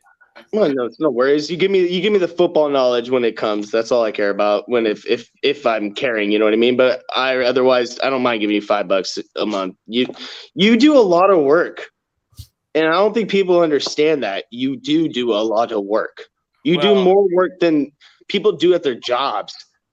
What you just said, some people have trouble following the work because of all the censorship and shifting around channels. And I think that's also why I'm probably losing people. There's a lot of people that like been hanging around for 3 months and think I haven't done anything because they're just not getting the notifications. So I mean, and none of this would be happening if I had just been all this time allowed to have one YouTube channel, never had to move from it, just always posting on the same channel, the same place. And really that's the way it should have been. And it would have been if it wasn't for all this censorship, but yeah. But like, I mean, and I know you've yelled about it on your things, but it ain't that hard to be like, oh, maybe he's got a Gematria the next number. It's like, if anyone that's truly following you, it's not that hard to maybe like, man, I'll search that and see if that exists. I think the same thing, and that's also frustrating. It's like I don't know what to do about that. I mean, GematriaEffectNews 24, the last video I put up there, I said make sure you're following all these channels. Can be posted on all these channels. There's like the last 100 comments on that channel are like, Zach, how come you haven't posted anything for 3 weeks? And it's like, and it's the same, but it's just been going on for years. That's why it just gets annoying. It's just like, okay, did you watch the last video I posted where I said to follow all these channels? I mean, it's just, I mean. I think conspiracy channel being canceled and they might need to make a new one? What? But it's always the same thing, and it's like maybe somehow those people for some reason like on their YouTube page they can't see that video. Like, I don't know. It's weird. If you don't upload for like 1 day, I check the other channels. Exactly. Thank you. Oh my God. Thank you. Well, Truth does not exist as he's young, but he's definitely a lot smarter than most people too. So, but I mean, it does seem like it would be common sense. I don't know what to say. So. Zach, would it be common sense isn't very common. A couple questions about the trip? Yeah, what's the questions? All right, yeah. So obviously, I didn't get to speak to you after that, but just a couple questions on just like everything that happened. So, like besides the obvious appreciation that you had for like everybody that met you out there, like how did it change your perspective on the impact that your work is actually having? Well, I don't know. It changed the perspective on anything. I mean, it was just cool. I mean, just what's nice about seeing the turnout is that the community's super diverse. It's all ages, it's all races, it's all different types of people from different backgrounds. So it's nice to know that it's appealing to all sorts of people. And I mean, it's cool that people came out from pretty much every corner of the country. You know, I'm from the Northwest. People are out there all the way from California, you know, Northeast, New York, all over the place. It's just my only gripe is I'm grateful because about over the course of the week, I'd say about 100 total people came out. That in the one photo we got, we probably got 50 some 60 people there. That was probably like the greatest concentration at one point in time. But and again, I'm grateful for all those people that came out. But at the same time, it's like, man, don't people hear the like? I just imagine what could have been if when I first started with 3 months, if all these other people with the platform could have helped promote it and been about it, and just how many more people could have come out. But that's why I'm saying we should do it each year until other people do start joining in. Because again, we got to make these people feel pressure that people are waking up and they're coming out and they're letting their voices be heard and their presence be known. And you know, like I said, I mean, peaceful protests, they ultimately haven't solved anything. But what we're doing is more than we're not really protesting. We're there spreading a message about wake up. This is what's really going on, and we got the proof. And again, when the numbers get big enough of people who know what's going on, then they might also know what time it is and what really needs to be done. And it can't just be holding a sign and waiting for your slave master to change his tune, which isn't going to happen. But when there's enough people there, then we become like a bulldozer and flatten the slave master. And so, I mean, the most inspiring thing to me about it was just seeing, you know, the young, the old, and just the diversity of the group, because that feels good. It's like, okay, this is resonating with a lot of different people. And that's what needs to happen. Well, what was the other part of your question, Victor? No, so like the second part of it was I was just wondering because watching some of the post videos that you did about the whole trip, I just wanted to know like if the trip did actually change you, like how did it? Like in what way did it change you? Well, you know, I guess maybe didn't change me, but just there was a time where one of the first nights there, I was wearing a megaphone around my neck, and we got together and we ate at a restaurant. And we hung out for a bit, and then the waiter got into our conversation, and the bartender got into our conversation. But there was this group of people that were hanging out there, and they saw me walking around with a megaphone around my neck. And by the way, for the single guys, there could be something about wearing the megaphone, because one of the nights I went out to a bar, I did have a girl approach me and tell me she really liked my megaphone. So conversation starting piece. Is that in the window? Is that a sexual innuendo? I told her, I said, you've probably been drinking too much. I said, but I'm taking, sorry. But I like your megaphone. But anyway, the point is this megaphone, people, if a man's walking around with a megaphone around his neck, they want to know why he's wearing a megaphone. Yeah. And this wow, that's one sexy megaphone. Yeah, indeed. Never said. But because I was wearing it did start a great conversation with a group of people, and they seemed to all really get it. And I realized I was like, this is why I need to keep it simple and just one number. So that's why I'm rewriting the book and getting back to the 50-page idea, because I just see that resonates a lot more. When you talk to people in person, because you can read their body language, you see where you lose people and where they're really getting it. And one number, most people really, really get. By the way, I didn't have a single negative interaction with anybody I talked to down there. Nice. The one thing that was captured on camera that might have been the closest to a negative interaction was like a group of, I don't know, they look like kind of military militia thing carrying around a flag, and they didn't want to know anything really. They kind of like skedaddled away, but they didn't like talk shit. It was just like they wanted to remain ignorant and think America's so great. But if I can real quick, like you're talking about your book, like your recent book, like Tay and me have both been reading it, and I'm telling you, there's just points I feel like my brain goes to mush because there's so much, and like I get what you and I think that's complimenting what you're saying about one number when you're trying to tell someone new, because like it like as much as even when you're following it, sometimes it like makes my brain go ugh, like you know. I mean, Sure, there's just because sure. there is a lot, you know. Sure. And I'm not saying they're trying to deny the information of what you're saying. I'm just saying like it's like trying to tell something they never heard before, and all of a sudden you're going to give them everything. It's like they can't even handle it. You Yeah, know? so they got to have a good introductory piece where it's just simple to follow along and like, wow, that cannot all be a coincidence. So, and I mean, most people, again, just down there, a lot of very positive interactions where people really got it. And the only thing that could have made it better is not having the police and security with the threats of arrest from day one for not like because I haven't had to in all the other cities I've been on the megaphone. I haven't had anybody giving me a hard time about it, but I think that they're just afraid of people becoming awake. I mean, we saw the Jimmy Kimmel thing. It seems kind of like almost like they're like preparing for Gematria for people to know it. You know, like on the Jimmy Kimmel thing, what do? They have, you know, some Trump tard, you know, Q person up there saying, "Oh, Gematria 1, 2, 3 ABC." What that doesn't even mean anything. You know, that doesn't explain anything. And Did then she say Michael Jackson? Yeah, and then they have the laugh track, you know, laughing at like I don't even know what the joke was, you know. right. Yeah, it was interesting that happened right after we got back. I mean, that did seem funny. So That's old though. That was actually a few months old. I've seen that before. They just posted that on the Jimmy Kimmel thing, but that was a couple of months old. Huh. Okay. I'm just throwing that out there. I saw that. I know I saw that a couple months ago. That lady. Okay. Hey guys, can I pitch in something real quick? Of course you can. All right. Great show, by the way. Real quick, you and me, Zach, we kind of come from the same generation when you know, the punk scene was just starting, and we had these things called fanzines. Remember those? They would just be on the street, free on the every doorstep of some coffee shop or whatever. Sure. Well, I think that's the thing that we can use, you know, in between the yearly visits or whenever we can do these you know, protests, if you will. In the meantime, I really want to get back into that printed word thing because they can't delete that. You know, they could try to throw it away, but it'll just end up on the street. People are picking it up. And I'd love to do one on all the research I've done on the lack of scientific evidence behind microbes causing any disease ever in the history of mankind, or any of the other topics that you guys specialize in.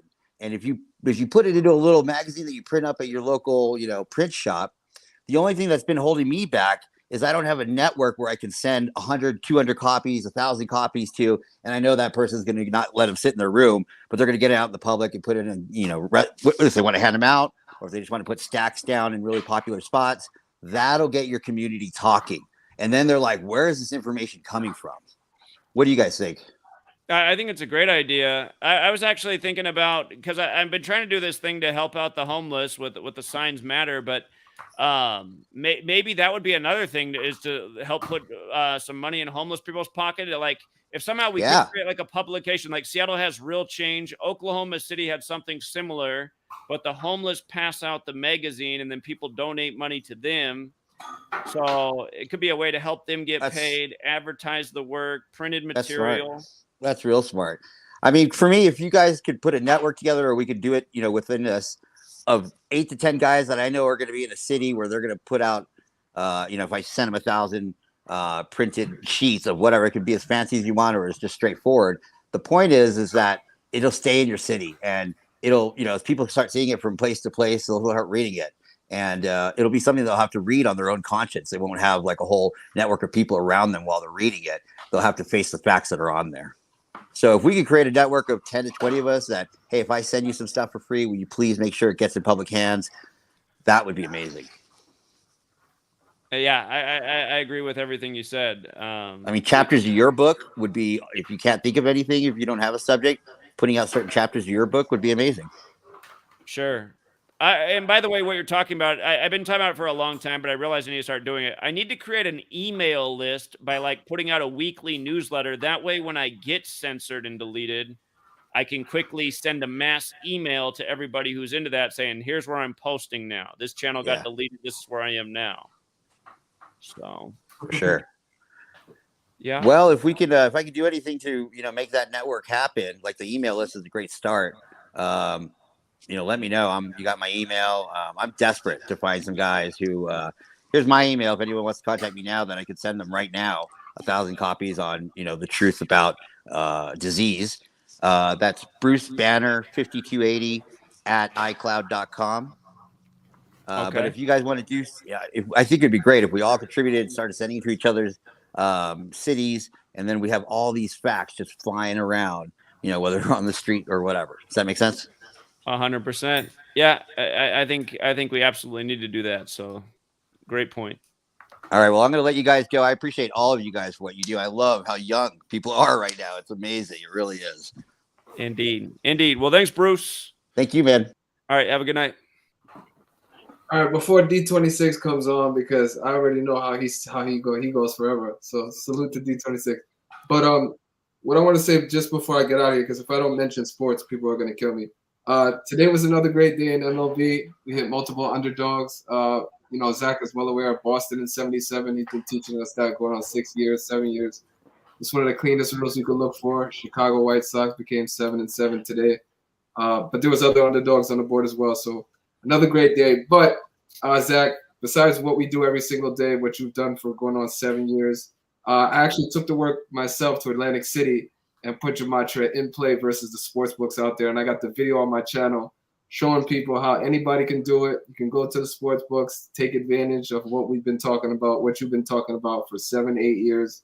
2 trips, back-to-back, 7-day period, went 18-1 just using Gematria and what you've been teaching for a very, very long time. So anybody wants to check those out, they're on my channel. 18-1. Think about that. So yeah, great work, Victor. I'm only lost with Seattle, which I find is ironic because obviously that's funny. That is funny, man. So yeah, but enjoy the rest of your night, guys. Zach, we're gonna touch base again, but yeah, I will be talking about this giveaway, and I'm very, very serious. September 11th is gonna happen. We're trying to make it the biggest yet. I'm looking for 5,000 people to get out there and meet me and my brother Zach. So let's make it happen. All right, appreciate it, Victor. Thanks, man. I'll see you guys next time. Take care. Okay. And we had D26 join us. What's up, man? Hello. Good evening, everyone. Good morning to you. Yes, good morning. So I sent the link in the private chat if you can look at. Remember last time I told you that it was H.W. Bush who mentioned about New World Order in 1990. He made that reference, or he mentioned the phrase exactly at 9 hours and 40 minutes, and it is in that clip. You can see that it's like just like clockwork. Exactly at 9:40, he says, "And the dream of the new world order." That is the exact phrase. Okay. And I'm going to play it on mute just so they can't give us a copyright strike. But yeah, exactly. Or actually, yeah, you're saying right when it becomes 21:40s when he says it? Yeah. Hold on. I guess I'll just play that quick part. All right, hold on. All right. You can also do that. You can listen to just yourself. You can have to share the video audio. Probably that is manageable. Is it right at 21:40 sharp? Yes. Okay. Here, let's put it on real quick. Let's hear it because I know we can show a few seconds and get away with it. All right, here we go. Wait, I got to change my audio setting real quick.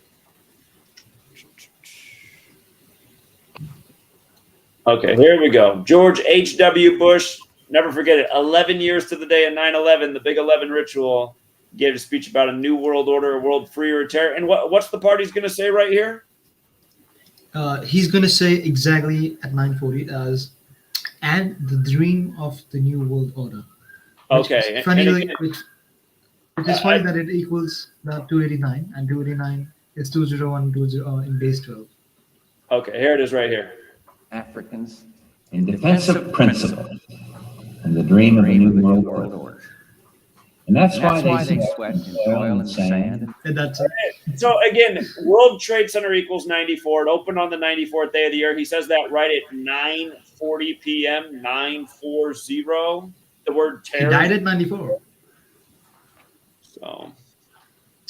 And he also died at 94. Okay. Right, which is another thing we predicted correctly over time, that he would die at 94 and he wouldn't make it past November 2018. So He died November 30, right? Yeah. He died November 30th. He died on the 2018. 5-year anniversary of Paul Walker, who was in the Skulls About Skull and Bones. George Herbert Oh, Walker. Paul Walker. Didn't know that. Oh yeah, I also made that decode. Okay, yeah. I'll just post that in the private chat as well. Made a small decode about the date when he died in the private chat. In the private chat? Yeah. Okay, you just wrote some text there. And what do you want me to do with that text? It's all right. Just to let you know that if you have missed about that thing, that he died 31 days left in the year. Let's see. He died on November 30th, which is 31 days left in the year, which is the 11th prime, and he was the 11th director of the CIA. That is the confusing part, by the way. There are 3 different positions. There is something called the director of CIA. Then there is something called the director of Central Intelligence, and there's something a new post recently that is called the director of National Intelligence. So it was kind of confusing. There are 3 different positions in the U.S. government, and that's it. Not to make it something else. Something else is that. Hold on, let me check that. The Flight 77. Did you check my comment which I made about the Flight 77 in one of the videos, that it took off from an airport whose name equals 322? I think we have covered that detail in the past, and I'm glad you bring It is it not back. in your book. Apparently, it was not in the number game book, so that's why I thought probably in case you missed it. Yeah, Dulles. Yeah. Yeah, that's it. And even Dallas, Virginia equals 322 in Francis Bacon. Frank Bacon. I'm new to that cipher, so sometimes if I get something, it's like synchronicity. Sure. Yeah. Well, the guy who after whose name where I put his name after, John Foster Dulles, his name equals 68, and John Dulles equals Illuminati in two out of three base ciphers. And he was born on the 56th day of the year, and he was born in 1888. So he was born in 88, and he died 88 days after his birthday. And talking to new synchronicities, probably no one probably in the community must be knowing this, but the current president of India, his name equals 201. Did you know that? I did not know that. A lot And of he 201s also in India. Yeah, and also he won the election on 20th of July. Huh. Go figure. And there's also something else with Israel. I made that. I need to find that. Like something. Hold on.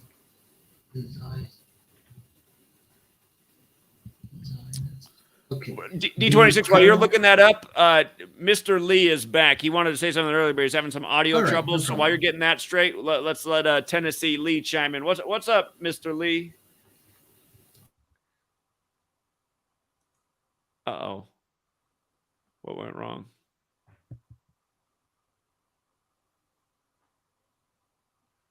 I think he froze.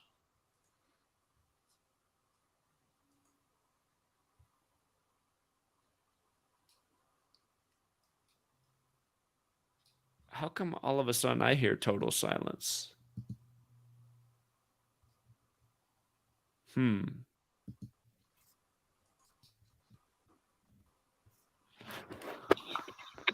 Oh, okay.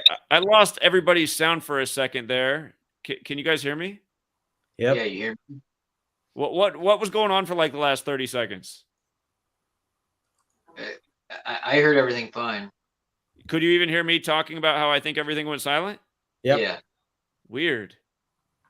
Okay. It was some kind of glitch on my end. I couldn't hear anything. And it looks like somehow Tennessee Lee fell off too. So.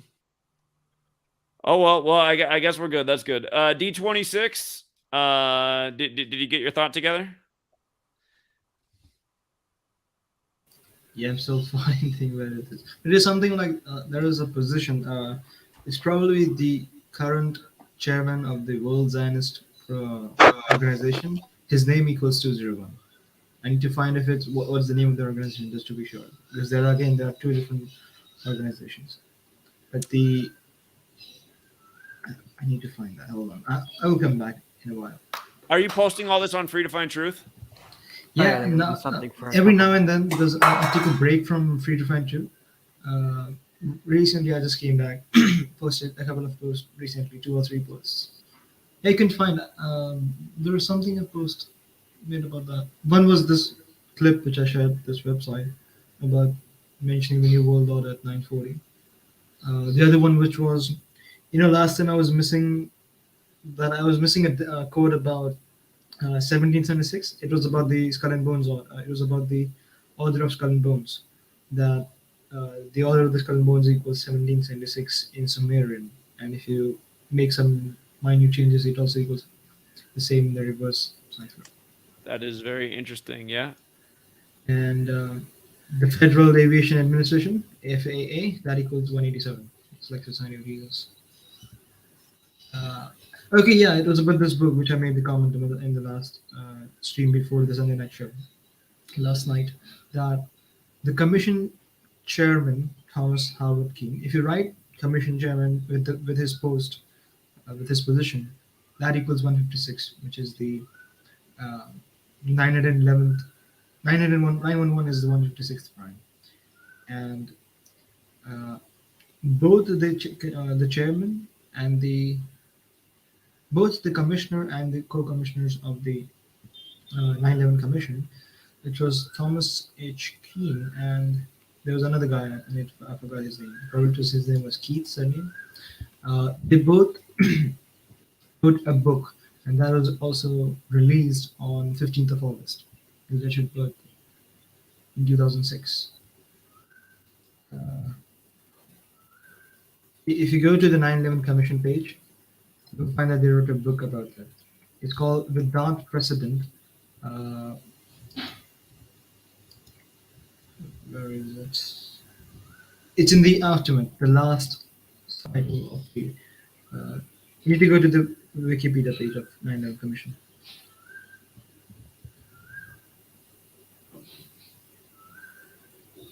It is without precedent. Go to the last section of it, aftermath. Say it again, D26. The what president? Hold on, I will just write it. I guess there is an audio because I'm connected from a Bluetooth device.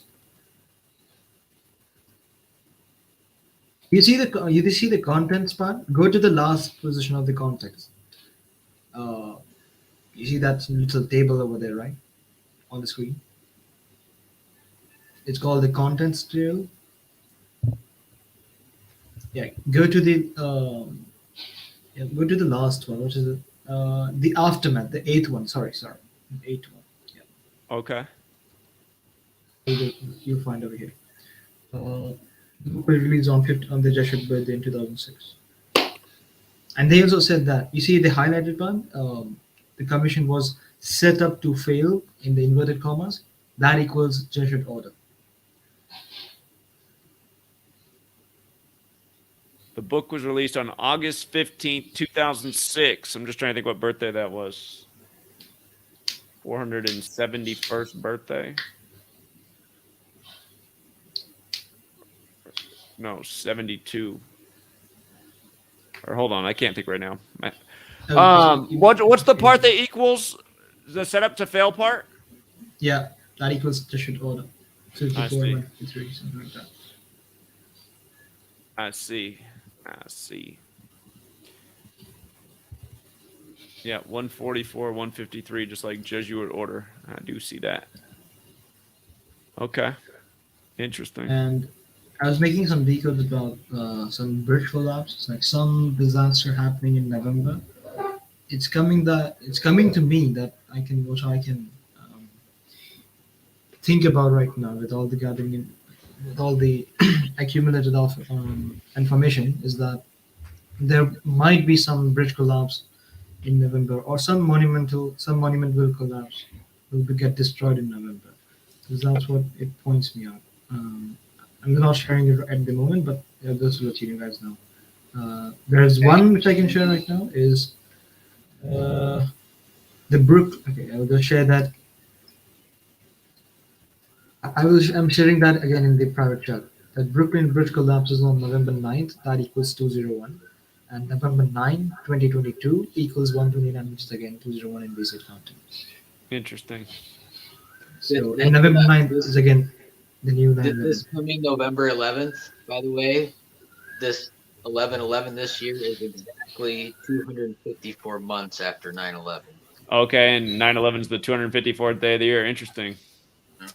And also November 11 is how many years it is? 22. 104 years after the November 11 armistice, after World War One.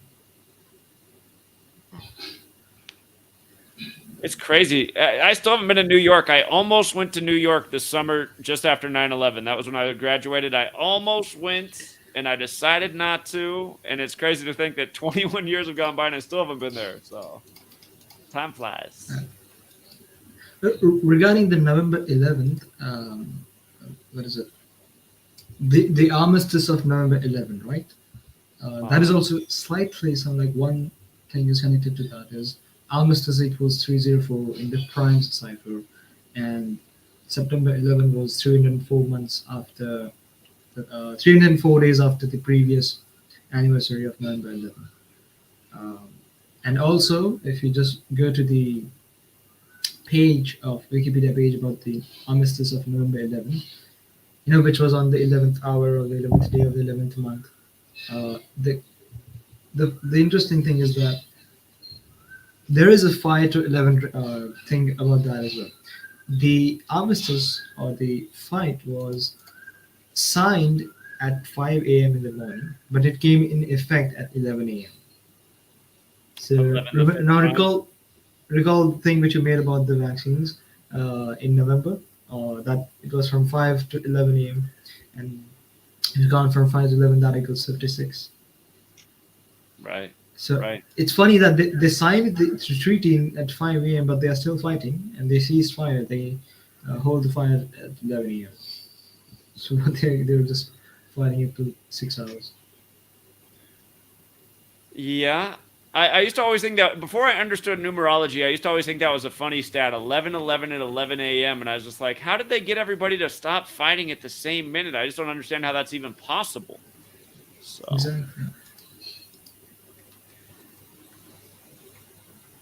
Oh, by the way, FIFA in French equals 201. Did I mention that ever before?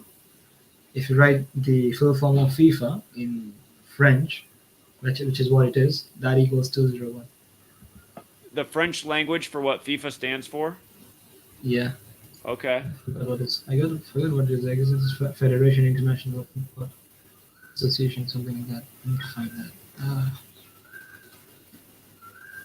That is interesting. Just to be clear about that, are you using like the letters of the French alphabet in their alphabetic order?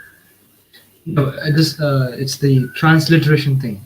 I just use because they use the same Latin alphabet. It's just that if there is a grab or an aigu or some cedilla or something kind of a sign, which is a French sign in their alphabet,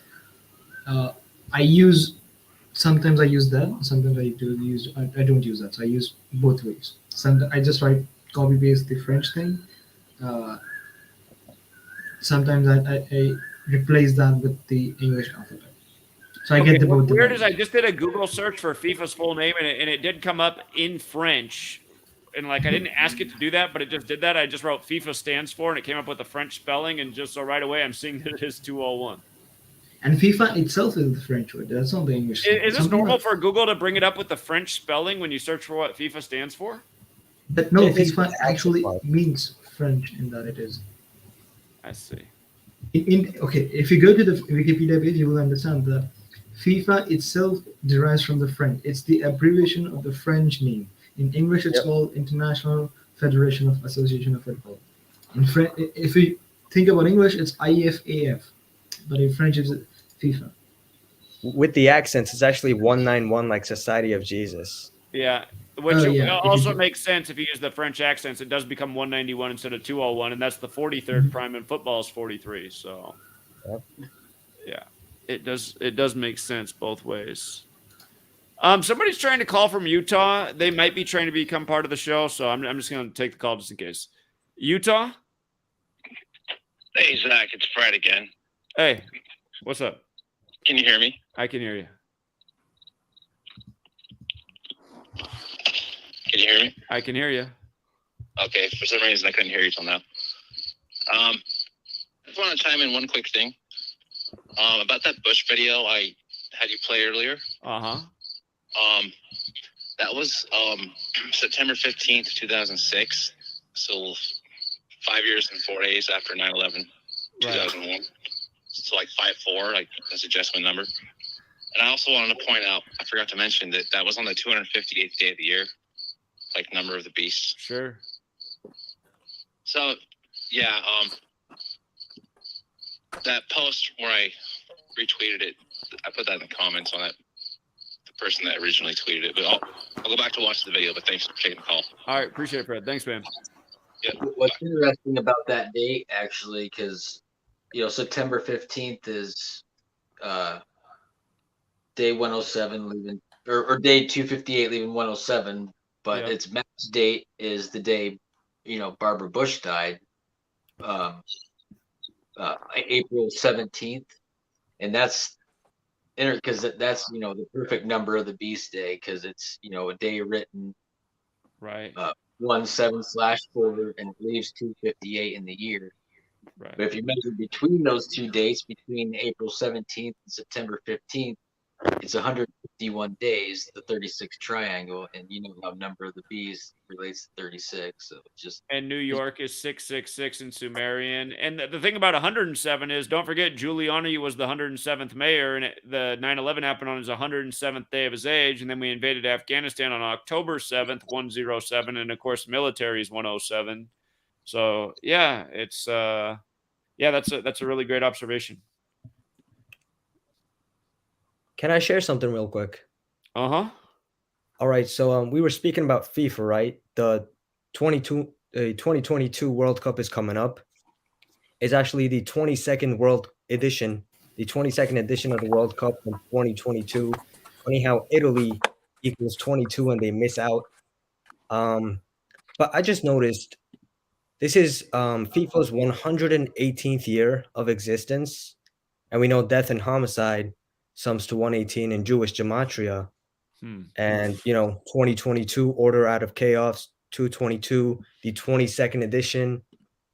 I just think it's going to be a lot of chaos in the World Cup. Well, where's the World Cup going to be played at this year? Qatar. Okay. Interesting. Yeah, it's like a lot of controversy, a lot of underpaid workers.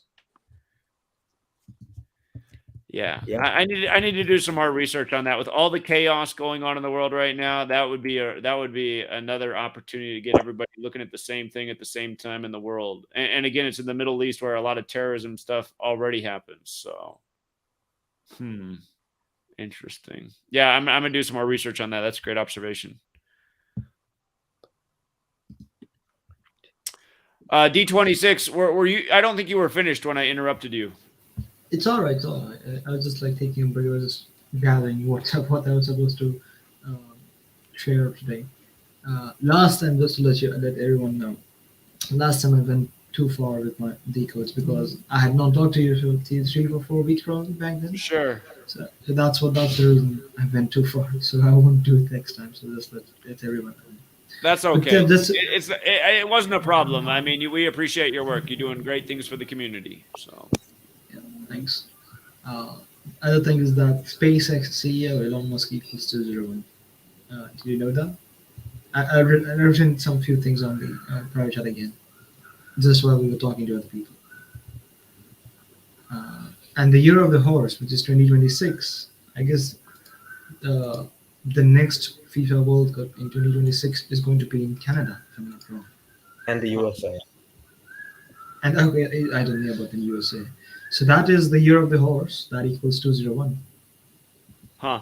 Okay. So keep that. Actually, 2022 World Cup also equals 118. Huh. Okay. With the 118, that can be written as 11th of August. That equals 201. Why is that important? Because that is something, somehow that date is tied with Osama bin Laden. Let me just check that. He became the general of Al Qaeda on 11th of August. Yeah, he became the first general emir of Al Qaeda on 11th of August 1988. And he died on the date and age of 38. He died 8 months and 3 days after becoming the general.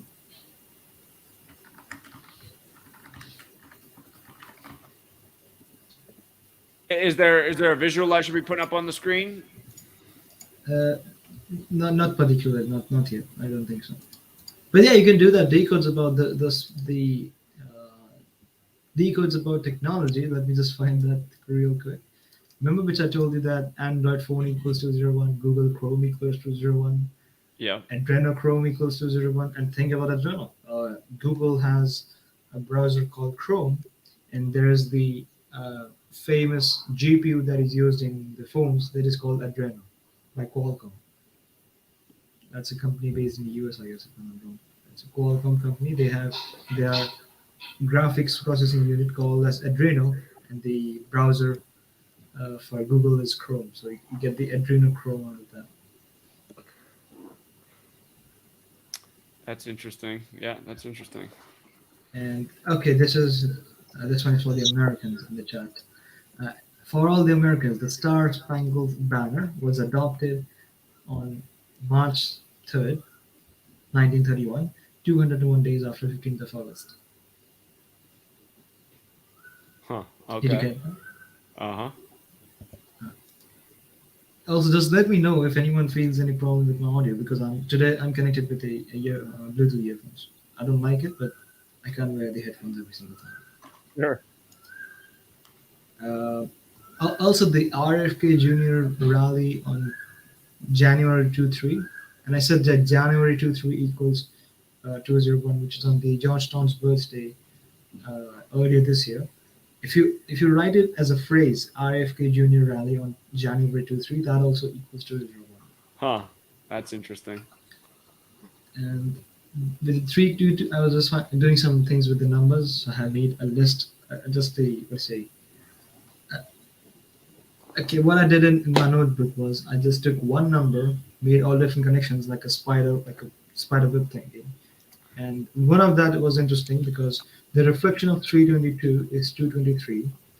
In base 8 counting, that equals 337, the 68th prime. So Which one is 337 in base 8? 223 is.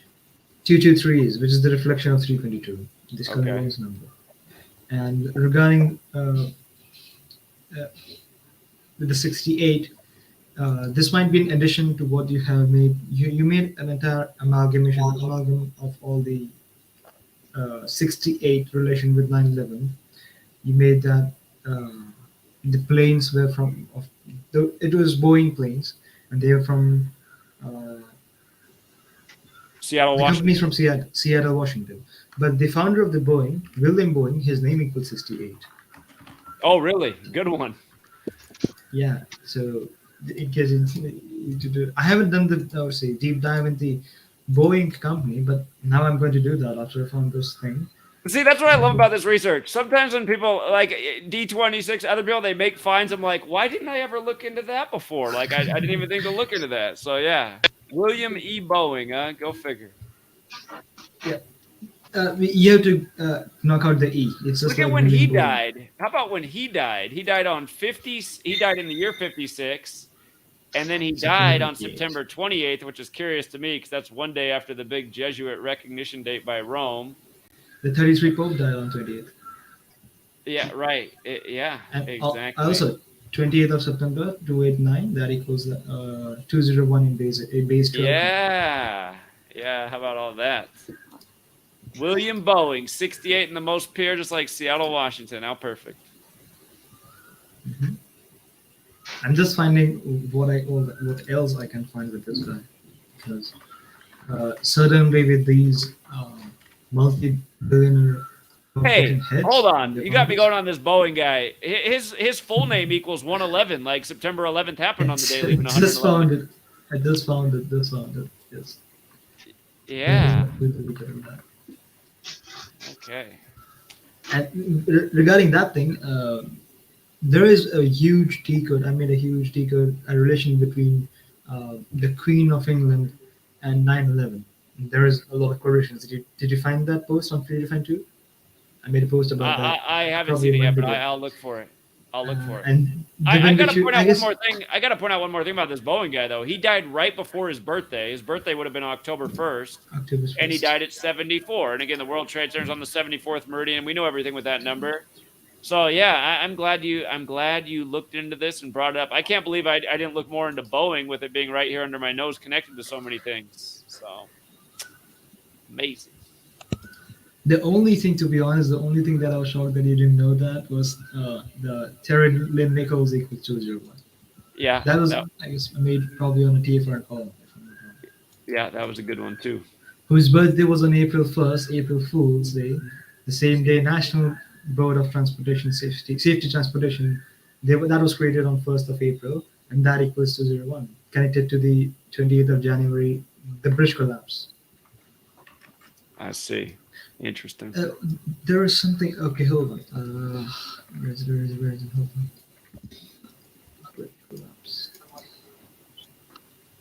on. While you're looking that up, we do have DK Stonewood and his connections working for the minute. So, right. What's up, DK? Well, right when it was working, then it wasn't. It's the delay.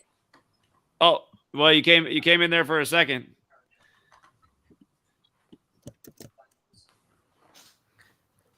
How was Hey, the DK, delay? if you today? well, you came in again. If you want to just call into the phone, you're welcome to do that too. I'll just pick up your call. So.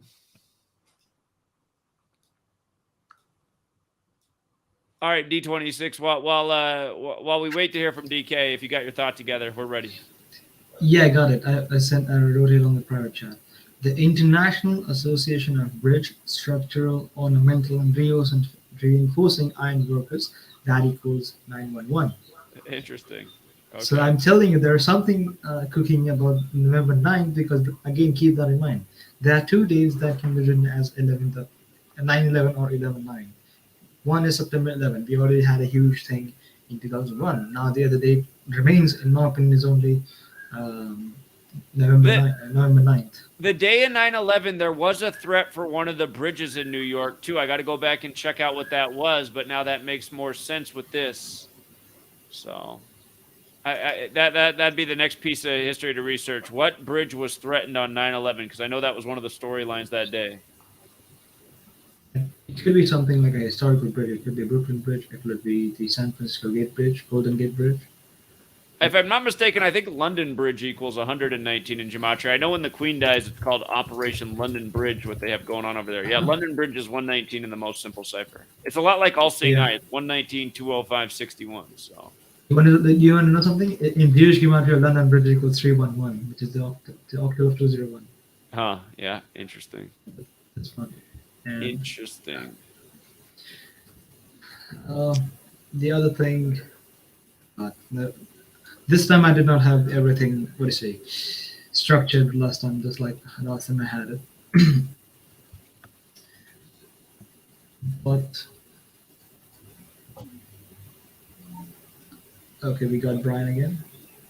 I just wanted to say, I'm trying to hit the wrong button. Just wanted to say good night to y'all. Oh, that's all right, Brian. Appreciate you coming in every week. You're so far you're the one guy that's been in here for almost every show, man. So we appreciate the appearances. I'm sorry I don't bring a bunch, but I just want to keep it lively. Indeed, you do. All right, man. And also, hold on, one thing. This is my missus. This is Taylor. Oh. And hi, Taylor. Hi. No, you didn't tell Brian to be quiet once in a while. Do you have anything to say? I'm saying goodnight. Well, no, I'm just saying goodnight to you. Oh, okay. You're talkative. Well, thank you, too, for joining us tonight. I appreciate it. Well, we love you, Zach. I appreciate that. Yeah, I love y'all. All right, you guys have a good night. Hello to the little one. Oh, that's Bodie. Hey, Cody. Hey, Bodie. that's a good name. Bodie. Bodie. Oh, that's a good name, too. Bodie. Good to meet you, Bodie. He's named after the Bodhi tree that Buddha got his enlightenment from. Exactly. Yeah, the Bodhi tree. Very cool. All right. Y'all have a good night. Oh, and that's my little Beckham. Oh, hello. Wow, not shy at all. Nope. Nice to meet you. Our family loves y'all. All right. Appreciate it, Brian. All right, guys. You guys all have a good night. All right. Good night. Take care.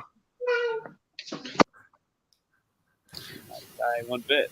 Yeah, that was a refreshing thing. Something like first time we got the kids on the show. Indeed. Indeed. Okay, you were in the middle of something. Yeah, I forgot what I was about. Okay, yeah.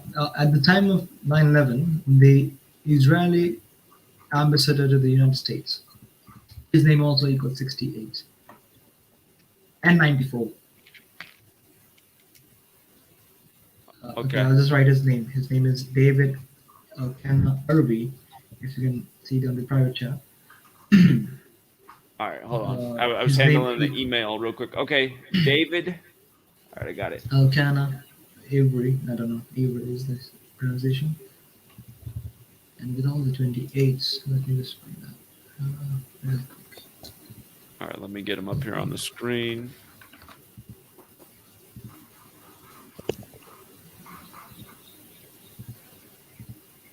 Okay, I got him. Yeah. His name equals, where is it? 158, like 15th of August. His other name equals 68 and 94. The World Trade Center were open on 94th day of the year. And other thing is that his name in Jewish gematria equals 1984. Huh. And regarding the April thing, do you have anything with April 5th? Any huge event that happened on April 5th, the 95th day of the year? Well, April 5th's been a bad day for rock stars. Kurt Cobain died that day. Lane Staley, they're both in Seattle rock bands from the 90s. Recently, there was another April 5th Seattle rock musician who wasn't nearly as famous as those two, but he also died on April 5th. The other year, the Queen did the rare address to the UK on April 5th about coronavirus. God, there's more stuff that's happened on April 5th in history, but again, I always think of Kurt Cobain and Lane Staley as the first thing for that day. So April 5th equals 1776 in one of the reverse extended cycle. okay. And the funny thing is that April 5th can be written as 45. That also equals 1776. So it's just like I just had a thought about April 5th. It's also the 95th day of the year, like 95 theses. And regarding 95, other than what did you say was a huge thing in 1995? 95, besides Oklahoma City. Yeah. God, what else would have been the top stories that year? That is the year that the Military World Games began in Rome, Italy. But off the top of my head for 95, I can't remember what the other big stories were in 95. Hold on, let me just find that. You can always do top news stories 1995 search.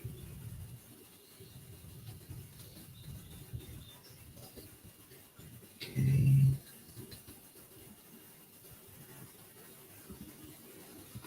New World Order. Okay. U.S. bails out Mexico's economy. Russian space station greets first Americans. Nerve gas attack in Tokyo subway. Gotta look into that one. Okay, Death so toll in Rwanda. So the Rwanda thing was going on that year. Bosnia and Croatia. We got DK Stonewood. He probably remembers that. Bosnia and Croatia that year. oh, I found it. New World Can you Order. turn on the equals 509, 1995. Zach? I just texted you my other number. Did you not get the email for the other number to call me on? All right, I emailed you the other number. Let me see. Hold on. Yeah, I emailed you my other number to call me on. Oh, while DK is looking into the number, did he say 509? 509? He's talking about the 509 phone number that I use. Okay, so do you know there's a history about 509? Did you know that? Well, no, what is it? Just before I go to that, what I was speaking is New World Order equals 1995. Is that? Is it? He was broken up, but I don't know if he's on a delay again. Okay, what I'm trying to say is again, in reverse extended, New World Order equals 1995. Huh. So that's the only thing which I had a question about 1995. The other thing is that the 509th is related to the bombing of Hiroshima and Nagasaki. It was the 509th Composite Group of the United States Air Force, which were deployed for the bombings of Hiroshima and Nagasaki in August of 1945. You know why that's probably definitely not a coincidence? Because the 509 area code where I am is also where the first nuclear energy was developed. So there's probably a tribute to that. So you said at 5:09 a.m. was the bombing in Nagasaki? No, sorry. Okay, hold on. That's also part of it. There's a discrepancy. Hold on. DK Stonewood's calling in. After DK does his thing, let's go over this 509 Okay. thing. I see the 509th composite group too. Okay. 310? Yeah, I'm finally connected. Jesus Christ. You made it. Did you see that? Did you see that photo I sent you in the email? How StreamYard just turned off my stuff. Have you ever seen that? I had something weird happen with StreamYard in this stream that I've never had happen before. And then yesterday, for some reason, somehow it dropped my camera and mic. So I guess I've had a couple of weird StreamYard things the last 2 days that I haven't seen before. Yeah, I've never got that message from them. They just sent StreamYard has blocked your mic and your camera. Huh. And I just did a show last week for 2 hours with shitty reception on StreamYard with the cam, with everything. Just no problems whatsoever. It just, they do not want me on your show for some reason. Huh. Crazy. Combination of you and me is just like, spark and gasoline for them. They do not want us together for some reason. Well, I'm glad we got you through the phone. So what's on your mind this week? Yeah, I don't know. Am I interrupting? You're not interrupting. D26 is going to give us something more that he's got on Hiroshima and Nagasaki, but it's okay because we're taking turns. You haven't really had your time tonight. Oh, cool.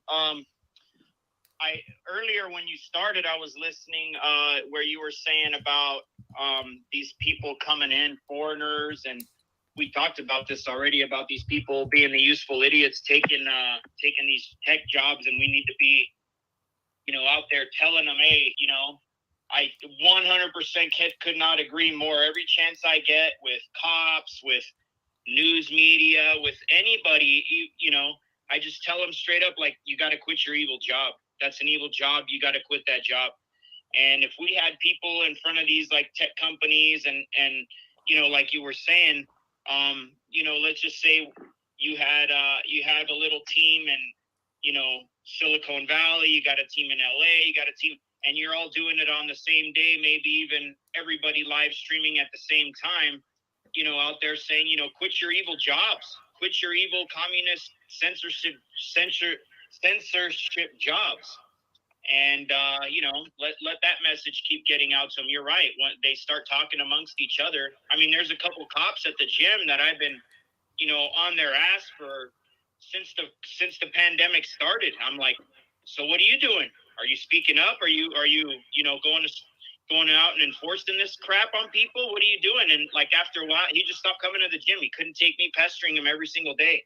I'm like, dude, you either got to come out, start talking about it, get on the news, or you got to quit your evil job, man. You're totally working against humanity. What the hell are you doing? He's like, well, I'm not, I'm either in the office. I'm like, dude, but all your buddies taking a paycheck or, are out there doing this, out there pushing this communism. And he's telling me, we all know it's bullshit. I'm like, well, then you can't be pushing it for your paycheck, or you're literally a domestic terrorist.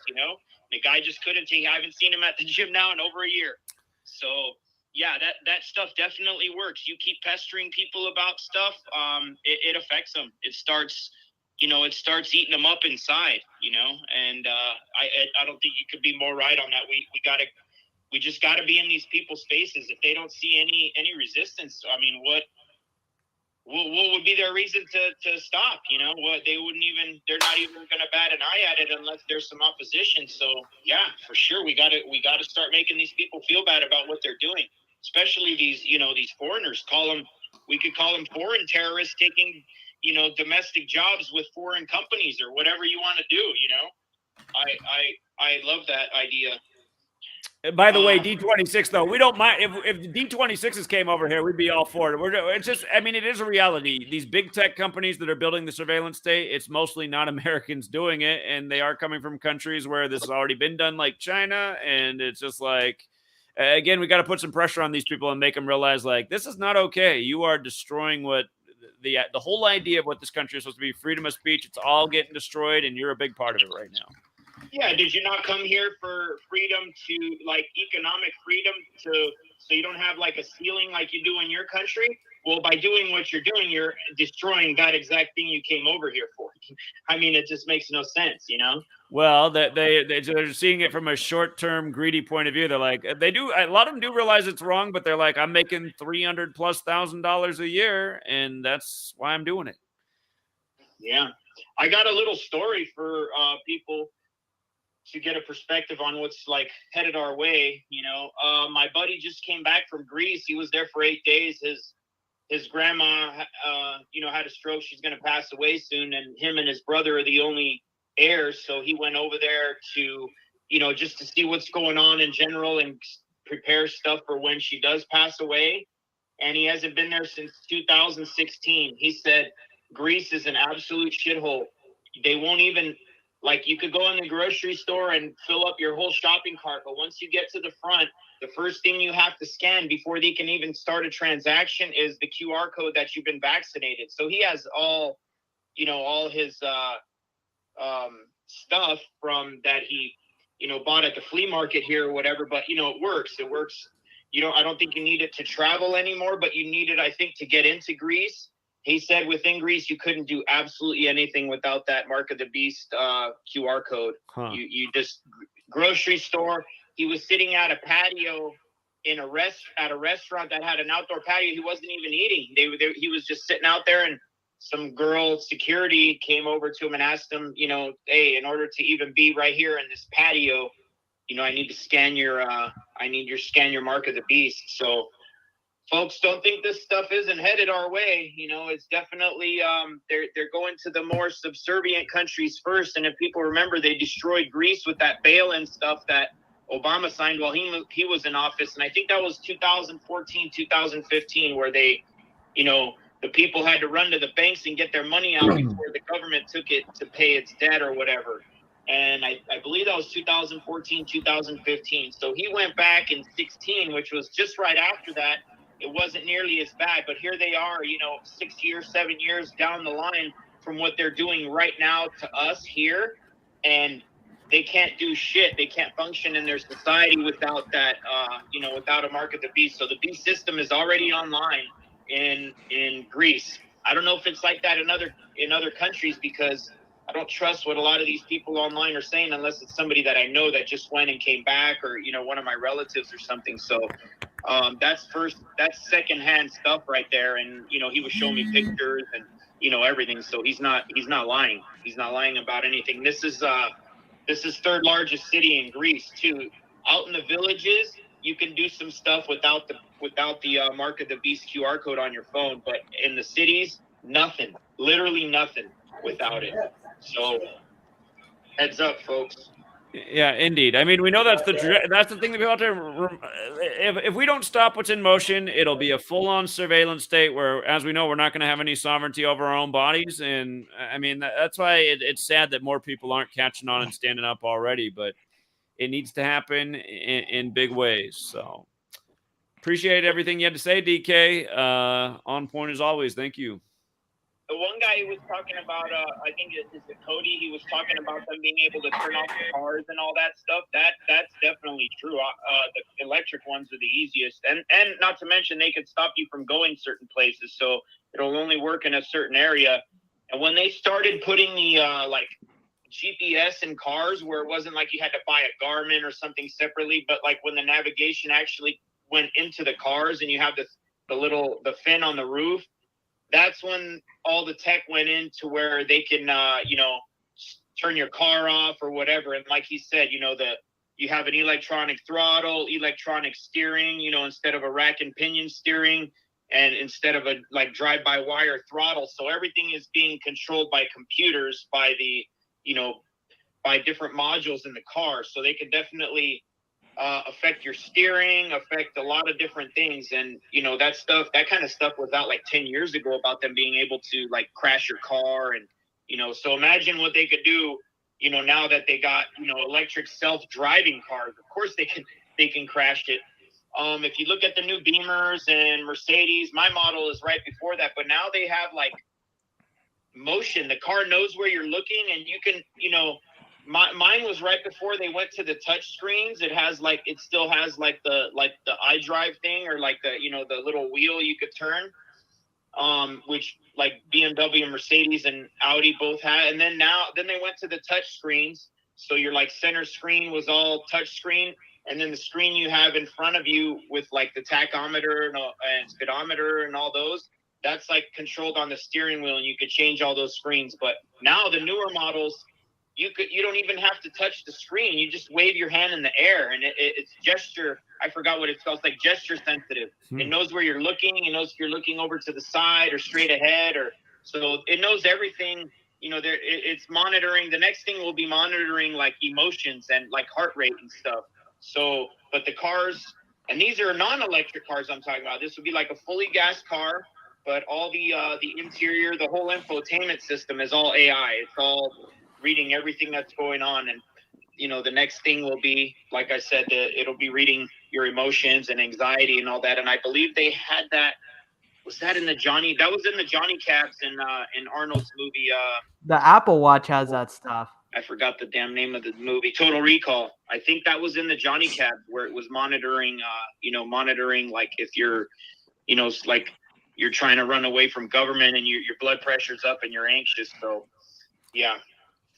Yeah, they've shown it. Yeah, it's amazing how they've shown us the future through movies, and they're fulfilling it. So we're living out the plan. Do you still have D26 on? Yeah, he's still on. You know what he was talking about last week about that Jesuit ring, that 9/11 ring? Uh-huh. That IXXI, which was, I don't even know if you guys mentioned that. That was also unicursal. Okay. The way that was written down. And there was a whole nother, like, kind of like sub-story having to do with the Catholic Church and stuff that I kind of had on that. I don't know if this is a good time to bring that up. Maybe wait till D26 starts doing his thing again. Yeah, and we've had two more people join the stream too. Jonathan is here, Infinite Consciousness, and Tennessee Lee's back. So yeah, there's a lot of people, and then there's everyone else in the room too. Might have something to chime in, just to keep it free. Maybe give it a break, and then we'll come back to it. D26, if you want to finish your thought on 509, and again, I never knew this before, but it makes sense to me because that is the area code out where they developed nuclear energy for the first time. So I'm thinking that's probably what the ritual is. But what else did you come up with on the 509? Yeah, just to let you know, I gotta rush out in 5 minutes because I have a lecture. I have a class right now at 9:30 in the morning. So very quick is that the 509th Corpus group was, again, if you look at I'll just cut to the chase. It's on 17th of December, 1944. It's called Saturnalia. Yep. It was the 8th birthday of Pope Francis, the current Pope. The other thing is that, you can see it ended on July 1946. So 17th December 1944, 45 would be its first anniversary. So from 17th of December 1945 to George Bush's birth on 6th of July 1946 is 201 days. So basically, George Bush was born 1 year and 201 days after the activation of 509th Composite Group. And you can see on the logo, it is the 58th bombardment wing of the 509th Composite Group. You see the 58 and 59 like Freemasonry, and the logo is about a bomb. I'm looking what else could that mean. I see an X which equals 6 on the base, but I'll get to those in other time. The other thing is that you see there were three different aircrafts that were used in this wing this group. It was the Boeing B-29 Super Fortress, the C-47 Skytrain, and C-54 Skymaster. Now, I had to omit out the C-54 because it is not a prime number. The other thing, the P-29 and the C-47, you can express that in numerology as if you turn the BS2 and CS3, it is 229 and 347. And C54 is 354, but it's not a prime number. The 229 and 347, these are prime numbers. And interestingly, 229 is the 50th prime and 347 is the 69th prime. 50 plus 69 equals 119, 119. The reflection of 911. The other thing is with the captain, it was commanded by the Lieutenant Colonel Paul W. Tibbets. I'm not finding that over here, but if I go real quick, okay, I found it. Okay, Paul Tibbets equals 127. Think about that. The what is it called? The attack on Pearl Harbor, 12th of December. So the Lieutenant Colonel, his name Paul Tibbets, that equals 127. And his full name is Paul Warfield Tibbets, that equals 79 and 119. The last thing which I have is with the number 28. I made this thing last time, but last time I didn't have the decode. But if I go real quick with that, okay. If you go to with the the Pythagorean cipher, the most pure cipher, according to Manuel P. Hall, in that cipher there are a lot of interrelated words like Israel, Tel Aviv, Tisha B'Av. If you go real quick with the Pythagorean cipher, real quick. You want me to put it up on the screen? Yeah, if you can put it on the screen. Okay. Yeah, I gotta leave in 2 minutes. I'll have to be very fast. Sorry, guys, if I'm very fast. I gotta leave in 2 minutes. But yeah, you understand what I'm trying to say. If you just write Israel, Tel Aviv, Tisha B'Av, if you like write Zion, if you write the Tetragrammaton, YHWH, if you write, what else can I think about? Hold on. All right, hold on. I only have one hand to type with. I typed Tisha B'Av wrong, but I got the right letters in there, so it's still the same. I got Israel, Tel Aviv, Tisha B'Av. What else goes in there? Zion equals 28. The Tetragrammaton, YHWH. Yeah, I need one more H. Okay. Yeah, all 28. There is, if you write India and Pakistan, like India separately, then Pakistan, that equals 28. What else? For people who don't know, 28 is a perfect number. It's the second perfect number. Okay, I had a question. Why is it that called that's the perfect number? What are perfect numbers? Yeah. So, okay, the first perfect number is 6. The second perfect number is 28. And then the next perfect number is 496. And then it gets a lot bigger from there. But what they are is they're the numbers where you take the divisors of the number, except for the number itself, and they add up to the number. So all the divisors of 28 add up to 28. All the divisors of 6 add up to 6. All the divisors of 496 add up to 496. So the divisors of 28 would be what? 1, 2, 4, 7, 14. And you don't add the 28, obviously, but 1 plus 2 plus 4 plus 7 plus 14 is 28.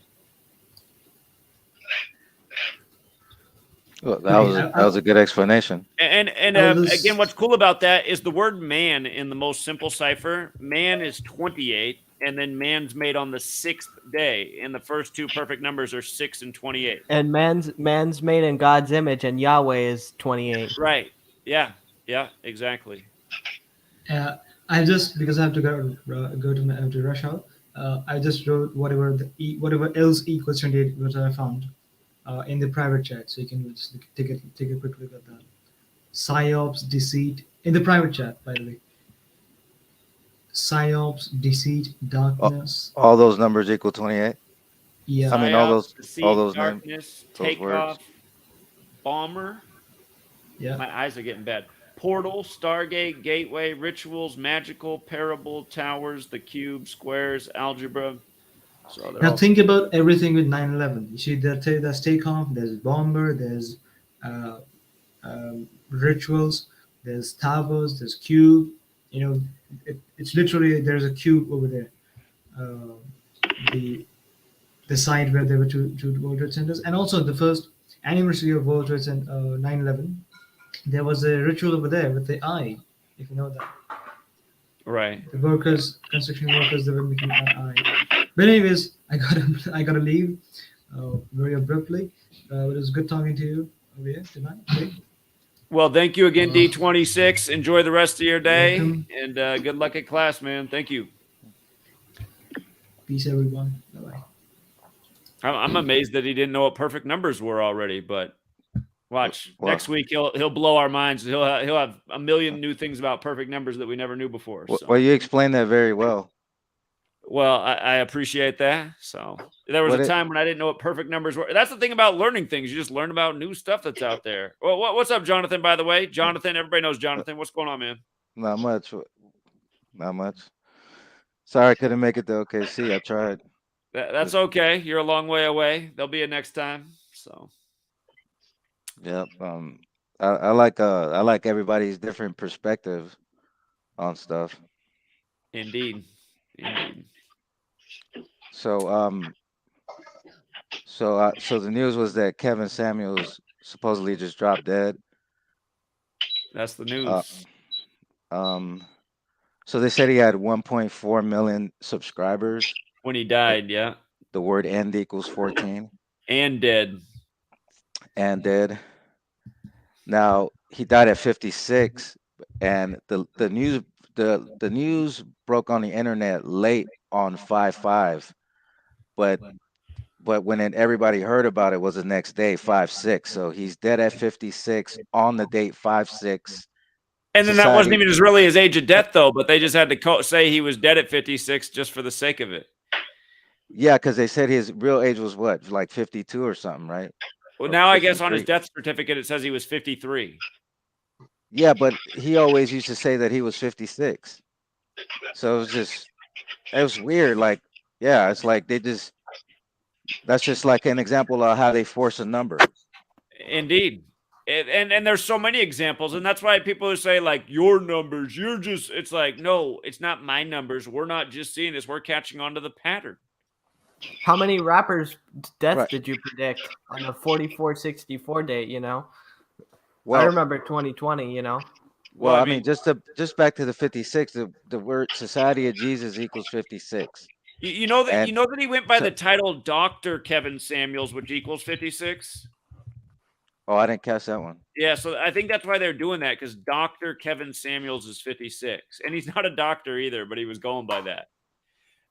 Somebody showed that his work resume, the job that he had the longest in his life, he doesn't really have anything to show for himself in his work history, but he used to deliver yellow pages to people's doorsteps. So it's like this guy somehow he got picked to be this character and play this part, but you know. Right, but the thing is that like I saw, like, I didn't see your whole video on it, but I saw the part where you played Soul Illuminati where Soul Illuminati was talking.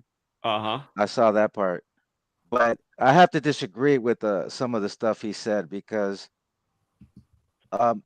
whether Kevin Samuels was a shill or not, or whatever the case is, he was promoting family. He was promoting positive things. I don't know whether he was a Freemason or not. No, we don't. None of us know that. But the fact is, or we don't know if he's a part of his network. Obviously, he probably is, but we don't know if he's dead or not either. But the whole point is that he was promoting family. He was promoting the reason why people didn't like him was because he told the truth. Now, people say, well, he used to bash black women. I don't agree with that. He was calling people out, and he was telling black women they need to tighten up.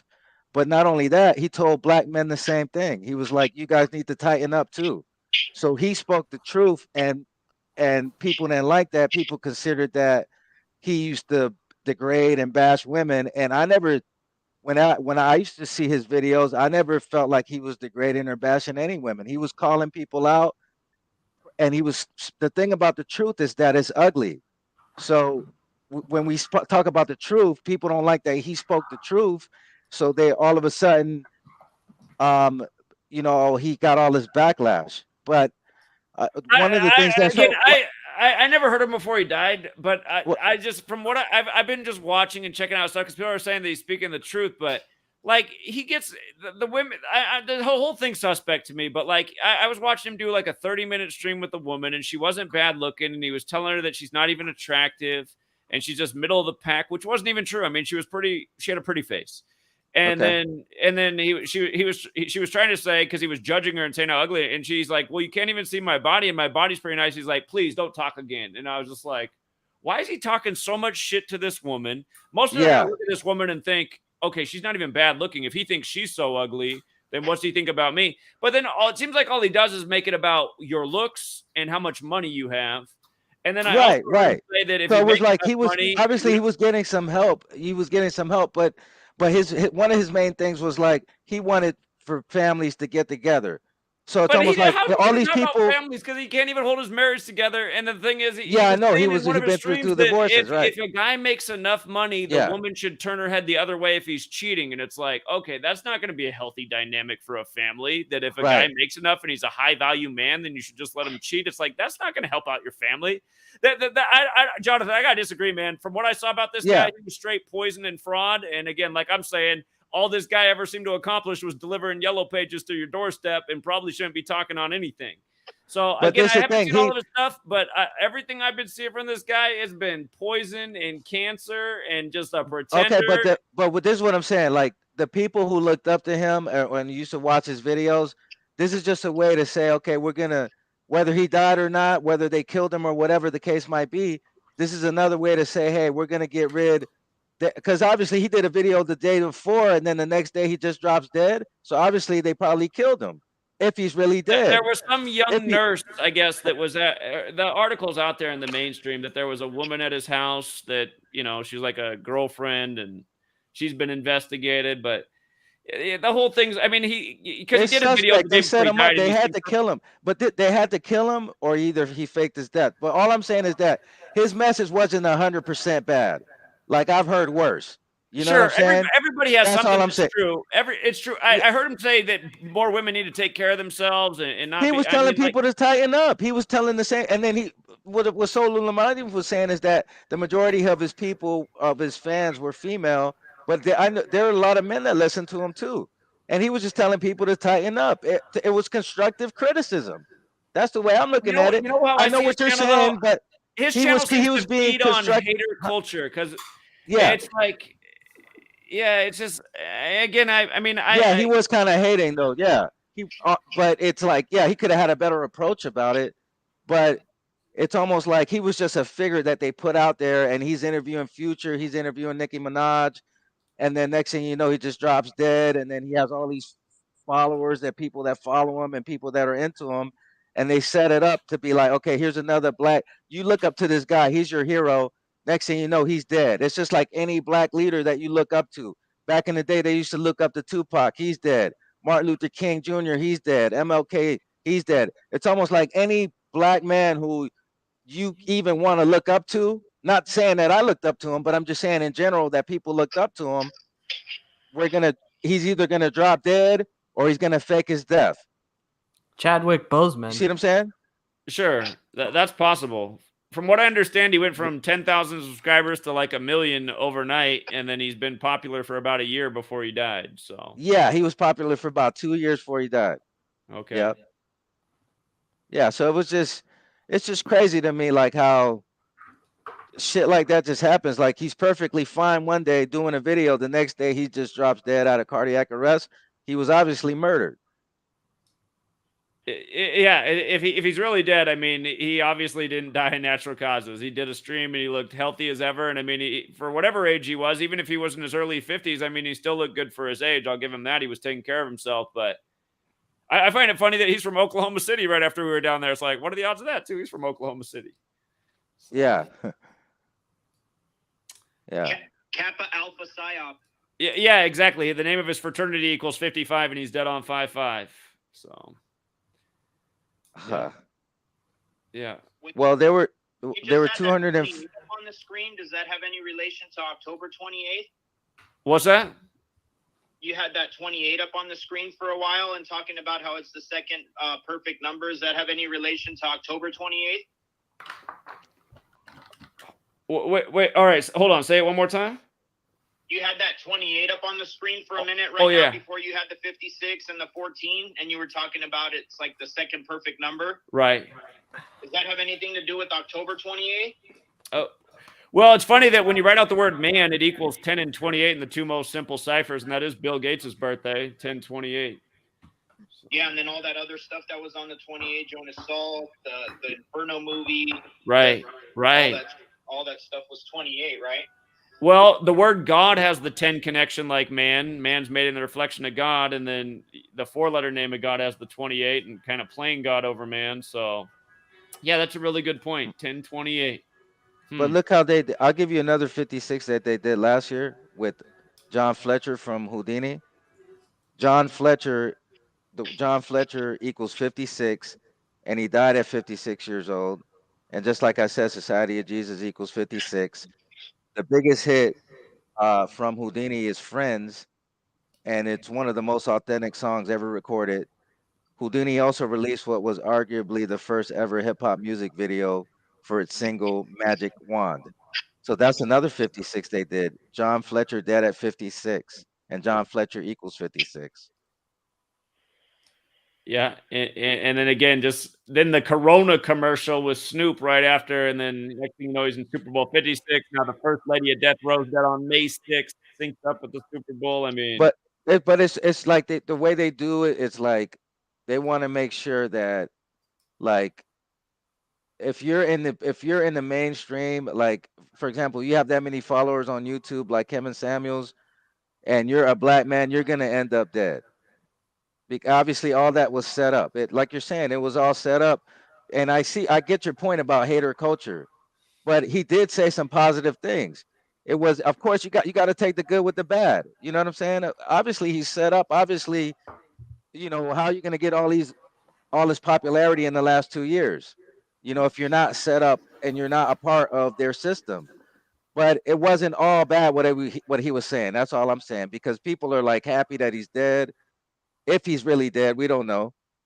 But all I'm saying is that I did see some, like, okay, he did have some negative aspects, but what I try to do is I try to pull out the positive out of what somebody's saying. I might not agree with everything, but I'm just trying to get the good out of what you're trying to express, and that's what I got out of him. So. Sure. Well, there's a lot of people in the chat, and every time I make a video that seem to like him, and I guess I just haven't watched enough. But I'm probably up to consuming about 3.5 hours of his content, and there's been a few things in there that I'm like, well, no shit, man. But I mean, I've heard him say some really fucked up stuff too. Because I mean, again, to be telling men that if they make enough, it's okay to cheat on your spouse, and the spouse should look the other way. I mean, if that's the way the wife feels, Well, okay, well, I never heard him say that. That is fucked up, though. Yeah, he even talks about. I never heard him say that, but that is fucked up to say that. Yeah, in the Vlad TV interview, and somebody, I haven't seen it myself yet, but somebody says that he has a clip where he's telling somebody that they call in and they say they have a child reporting that the dad's been abusing him, and he just tells them that, the kid's probably making up stories, and I wouldn't, pay any mind to that. And it's like, dude, a lot of children are getting abused by their parents. So to be telling people out there that if your child's saying somebody's abusing them, to just pretend the child's lying, I mean, that's some bullshit ass advice. Yeah. And again, I haven't heard that with my own ears, but a lot of people have left that comment. So I'm assuming it's probably true if so many people have left the comment. And he was a controversial figure, But yeah, it doesn't seem real to me, honestly. It's Like not everything real at I've watched all. with the women interviews, like I'm like, It's not who real are at these all. women calling in and then just taking this abuse and staying on for 30 minutes and listening to this shit? Like I don't know any woman that would put up with this on But the on the listen, face the of this reason you earth. know why it's not real is because he has interviews with these big time superstars. How come I can't get a interview with Future on my YouTube channel or Nicki Minaj? You see what I'm saying? That's how you know it's fake, because who can get an interview with Future and Nicki Minaj? See what I'm saying? Like Sure. the average YouTuber can't get that. It's not organic. Yeah. But yeah, I don't know, man. From what I've heard, it seemed like he's mostly putting poison out there. And again, it seems like he's just making everything about material world. Everything just so materialistic. It's all about money and Yeah, I look. know. And again, Yeah, I that's mean, not a good thing. yeah. So yeah, I don't know.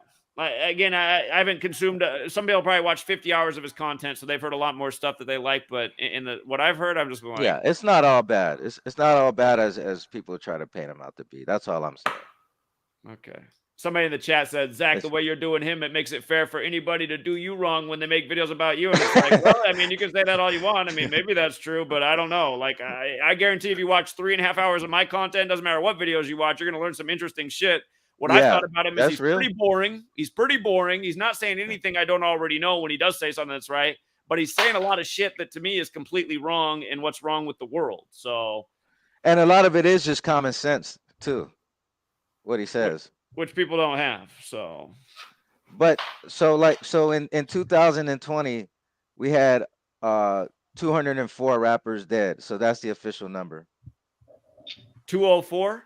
204, yeah. So can you There's expand on something that? to that number, man. That's another number I'm trying to figure out. Like Tom Hanks has that in his name, and he did the eulogy for the guy who died. I can't even think of the politician who just died a couple months back, but then they had Tom Hanks do the eulogy for him on his 204th day of his age. And I've been seeing that number pop up around, so figure out what 204 is about. So if you drop the 0 and then it's the reverse, then it's 42, maybe something like that. I don't know. I heard Game was on this song I heard today, and he was rapping about how he's 42 years old and he has on the Jackie Robinson jersey with the number 42 on it. I got to show you that lyric one of these days. Yeah.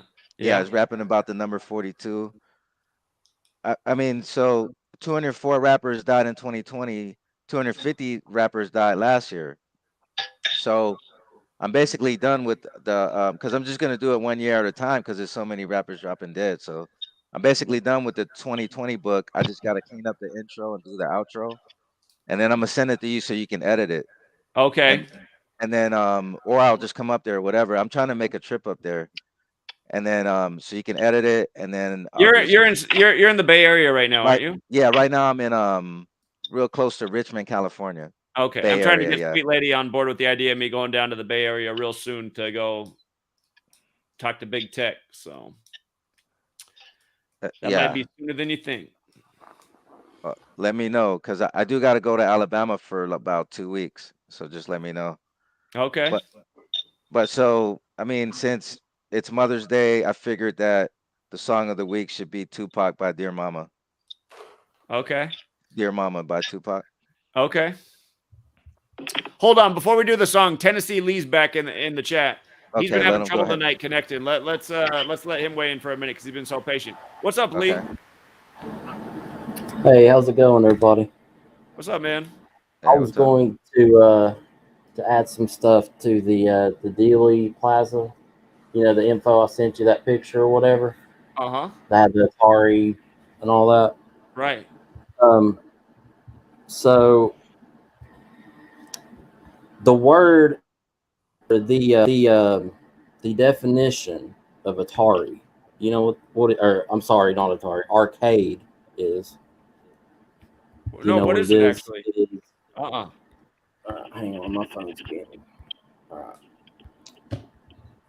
It is a series of arches supported by columns, piers, or pillars, either freestanding or attached to a wall to form a gallery. Huh. Okay. Now, when we were in Dealey Plaza, we were talking about they had the like columns and the little right there near the obelisk, in front of the obelisk. Right. And then they had the water, and we were talking about how they had water in the fountains, right? Right. So another thing, technically there was an arcade there, and when we think arcade, we think of like video games where the Atari machines would be.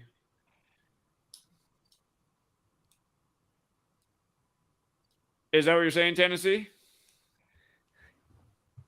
Uh-oh, did he freeze? I think that's for those of you guys who missed our stream at Dealey Plaza, you can see exactly what he's talking about. And there are 4 fountains, like the number of death, 4. But I think he's pointing out that the architecture is technically an arcade, and then the trident there is like the Atari symbol. So that is really interesting. Can you hear me? In Croatian, the word arcade or arcada means like your eyebrow bone. I forgot what it's called in English, which is also like a trident. Like it comes down for your nose, and then it's like the McDonald's arches, comes down in your nose, and then it goes around and comes down on the outside of your eye socket. That I forgot what that bone is called in English, but so it's another trident. I just thought of that while you guys were talking. Okay, interesting. Can you hear me now, Zach? You're back. You're back. Okay. Are you familiar with the Phoenicians? Yeah. Okay. The Phoenicians were all about water, right? So they were great maritime people, and they were known for their mighty ships, adorned with horses' heads in honor of their god of the sea, Yam, the brother of Mot, the god of death. They were very, focused on water. And I don't know if you know this, but water has memory. It has a memory, right? Okay. They actually have scientific evidence of this. And I'm sure the Phoenicians probably knew that, back then. Wow, that's interesting. Water has memory. Yeah, that's a new one to me. I gotta look that up. That's interesting. But I think his connection broke up again, unfortunately. Water is also a trident. It's got the big hydrogen in the middle and 2 smaller oxygens on the outside. That's interesting. I mean, sorry, a big oxygen in the middle and 2 small hydrogens on the outside. That's what I thought you meant. Okay. Interesting. And the trident, the 3-foot trident, which looks just like the Atari symbol as well. That was Greek mythology of Neptune. Okay. Also Poseidon, right? He's known as the god of the sea, travels the world. Let's see. The meaning of the name trident, or the Indian Trasula, is 3-toothed, 3-pronged. Often when you see the symbol of the trident today, it is usually represented by a 3-pronged fork symbolizing power and the holy number 3, or more appropriately, 3 in 1. The number 3 is significant not only in the symbol of the trident.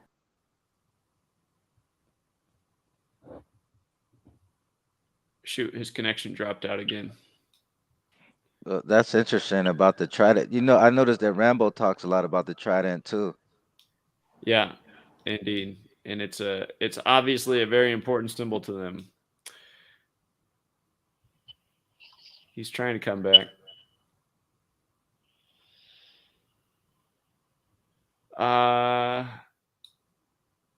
Yeah, shoot. Yeah, his connection might be out.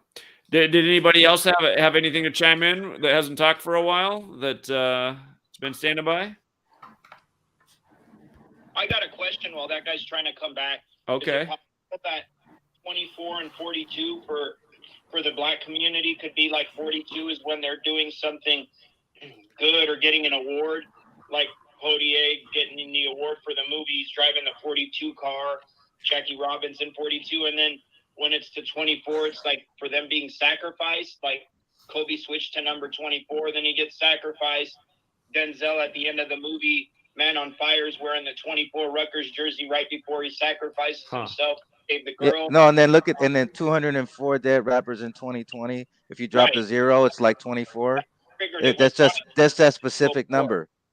Well, don't forget, Jackie Robinson's son died in a car crash at age 24. The only problem with the theory, though, is we see plenty of the black people die in connection to 42 as well. But So- 42 is more like it than 24. 42, it's so obvious with the 42. It seems like they do use both. I mean, oftentimes on the 24th or a 24 connection, we'll be seeing the same type of ritual. So the numbers are mirrors of each other. Yeah. Hey, Zach, can you put some things into the calculator for me? Okay, Tennessee Lee's back. You know you're dropping in and out, right? Yeah. I'm sorry. I'm doing the best I can with that. No, it's okay. I just want to make sure that you knew that we couldn't hear you for a while. Okay, so hold on. I'm getting the calculator up here. And what do you want me to plug in? 4 base ciphers, like it defaults to. Yeah, All right, first do satanic energy. Okay.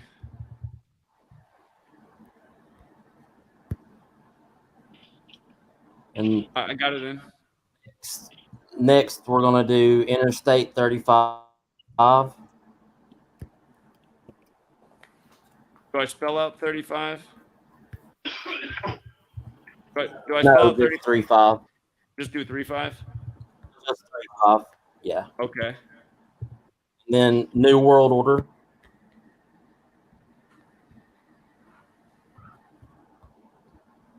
Okay. And let's do Atari Inc. INC. That was the original name. Okay. And last, we're going to do water memory.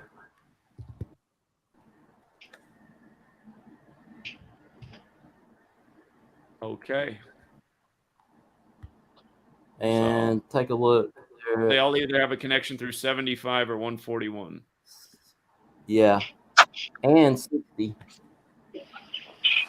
And what? 60. Oh, yeah, 60 as well. You're right. Mm-hmm. Yeah. And interesting. I think you heard, we were talking about like how we felt satanic energy there. I mean, when we were there physically.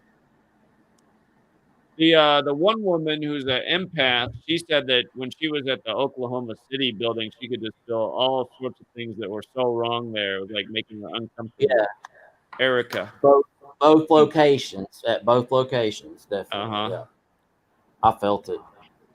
So, yeah. I guess the one thing that I wanted to finish with, let's see. Are you all familiar with?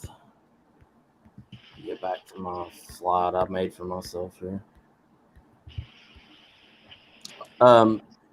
Pac-Man, right? Sure. The video game with Atari. Sure. Well, in the movie Black Mirror Bandersnatch, sorry. It's Colin's speech, and he talks about how Pac-Man is, it was the way the program was written, it's program and control. So it's kind of like an AI as well. It had a version of AI built into Pac-Man originally. Interesting. Okay.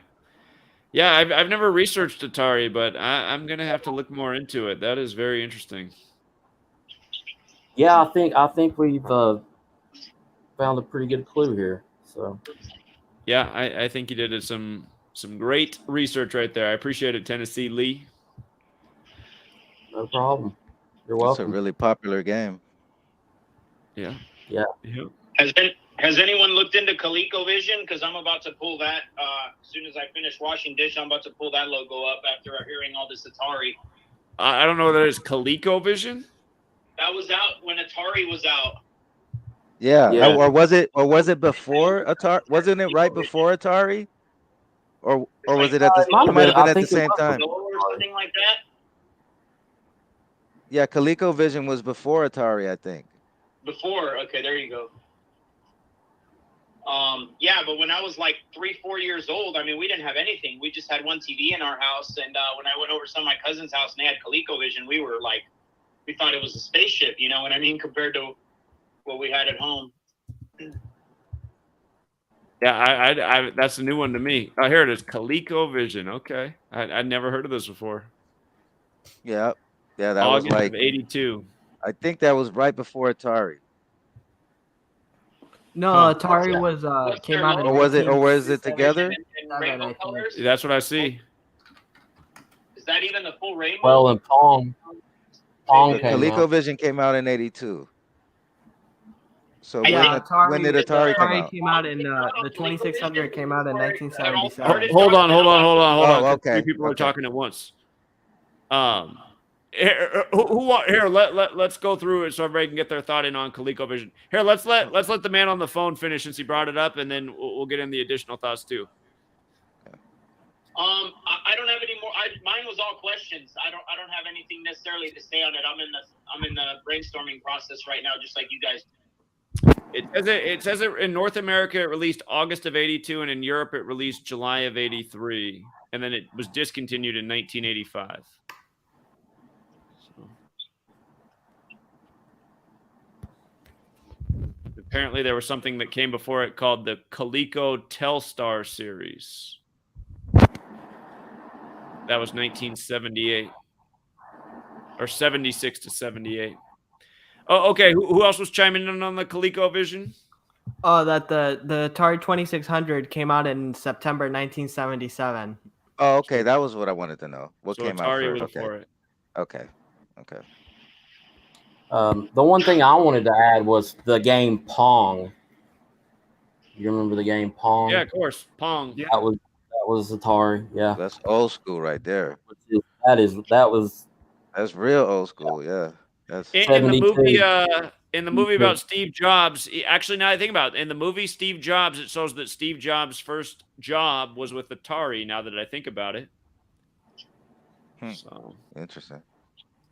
And supposedly he made some great enhancement to Pong in the movie. Like he made some enhancement that made it a lot cooler. So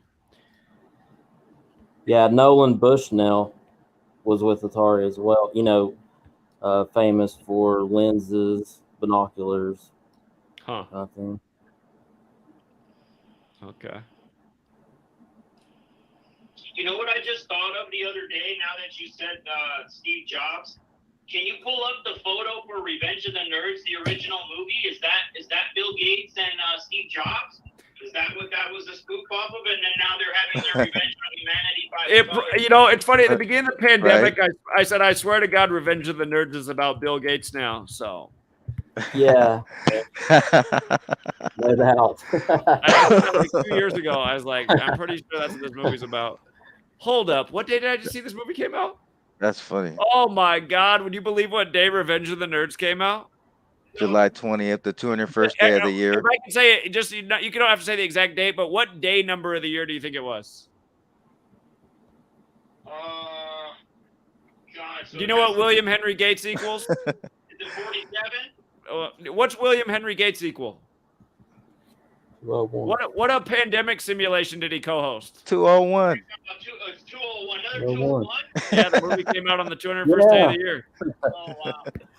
And it came out in 1984 too. So the Jesuit order 201 and 84. And remember, they were Lambda, and Omega Mu. Lambda's the 11th letter, so they were 11, 11, 11. So 33. Yeah. Oh, Bill Gates cool. is 33. And then Omega Mu. What's somebody look at that real quick? I can't look at anything right now. That's probably another number. Is that from the movie? Yeah. Omega Mu were the fat chicks that the nerds were hooking up with, remember? I forget, man. That was the sorority of That movie so. Oh yeah, I see it. Omega Mu, so it's like they're heifers. Okay, I see. Yeah, Mu. It's like instead of MU, it's MOO as a spoof. Yeah, I get it. That's funny. I can't believe this movie came out on the 201st day of the year.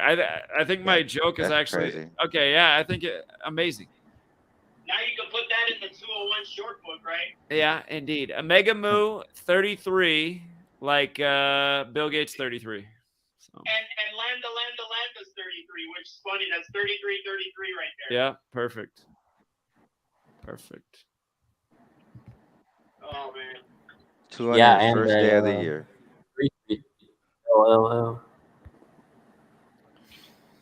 Well, that's like that's like that Rick Ross album that came out that got the song Freemason on it that came out. The album came out on the 201st day of 2010. Perfect. Yeah. Indeed. Okay, it's almost 10 o'clock. I was not going to go this late, so let's say we got 15 minutes left. Well, let me give you something real quick, Zach. So, like, I talked to you about this before, but I actually found the article, right? So, T. Wu, a New York City-based rapper, died at the age of 22, just hours after reportedly signing a record deal. So he's dead at 22, and the news was reported on February 2nd. And I found the actual article that says he was shot in the Carnegie area of Brooklyn. The budding star's grandmother confirmed to the New York Daily News that the rapper was shot Tuesday outside his home at around 2:20 p.m. Yeah. And I actually found the actual article. So he got shot around 2:20 p.m. according to this article. He was 22 years old, and he's dead on 2/2. The date 2/2/22. 2/2/2022. Yeah, and it reportedly shot at 2:20 p.m. and he was 22 years old. And his name equals 39, and he's a New York rapper, and you obviously we know New York is affiliated with 39. New York's 39-33, shot on the 33rd day of the year. And his name equals 33 and 39. His name equals 33, 39, and 84. For another 84, we were just talking about this movie coming out in 84, right? Right. So, I mean, that's just like that was like the most obvious one this year so far. Just how they perfectly timed it, and they put it in the article that he got shot at 2:20. Yeah. It's sad how they just keep doing it. I mean, it's just so obvious too. It's just like the death row lady artist dies on 5/6 after Snoop and Dre in Super Bowl 56. And then again, it's a span of 83 days from the Super Bowl. So always closely connected. Yeah. So so basically we're doing the top 500 songs of the week of all time. Hold on, let's close it out with the top 500 song, because let's make sure everybody gets their piece in here before we wrap it up. We'll let's go close it out. list. Yeah, Truth does not exist. Truth does not exist, and then we'll just go in order. Script unveiled, then back to you, Jonathan, and if Tennessee Lee wants to get it in at the end too, that we'll do that. We'll go right down the list. Yeah. Earlier you were saying that they had blocked your IP address. You can actually change your IP address on your router, and like you can change your router IP, and then they won't know it's you if in case they ban your IP address again. You can look up how to do it. Okay. Just something to remember. Also, there was I think my screen's sharing. Apparently there's a Jesuit priest who invented hypertext, which is basically like putting in words into computers. And it's credited to a Jesuit priest named Roberto Busa, who basically like invented putting words into computers and computers understanding them. And I thought it was interesting because there's lots of stuff of Jesuits being like at the forefront of computing, and like they had a lot to do with computers now, and like they're like in the 60s and 50s they were involved with making them. Yeah, they're big in technology, so makes sense. Interesting. How do you spell the guy's name? Robert O. You got Robert. How do you spell his last name? Busa. Busa. Okay, appreciate it. I'm gonna look more into it. Robert Busa. Good one. When All right. Did you have any more?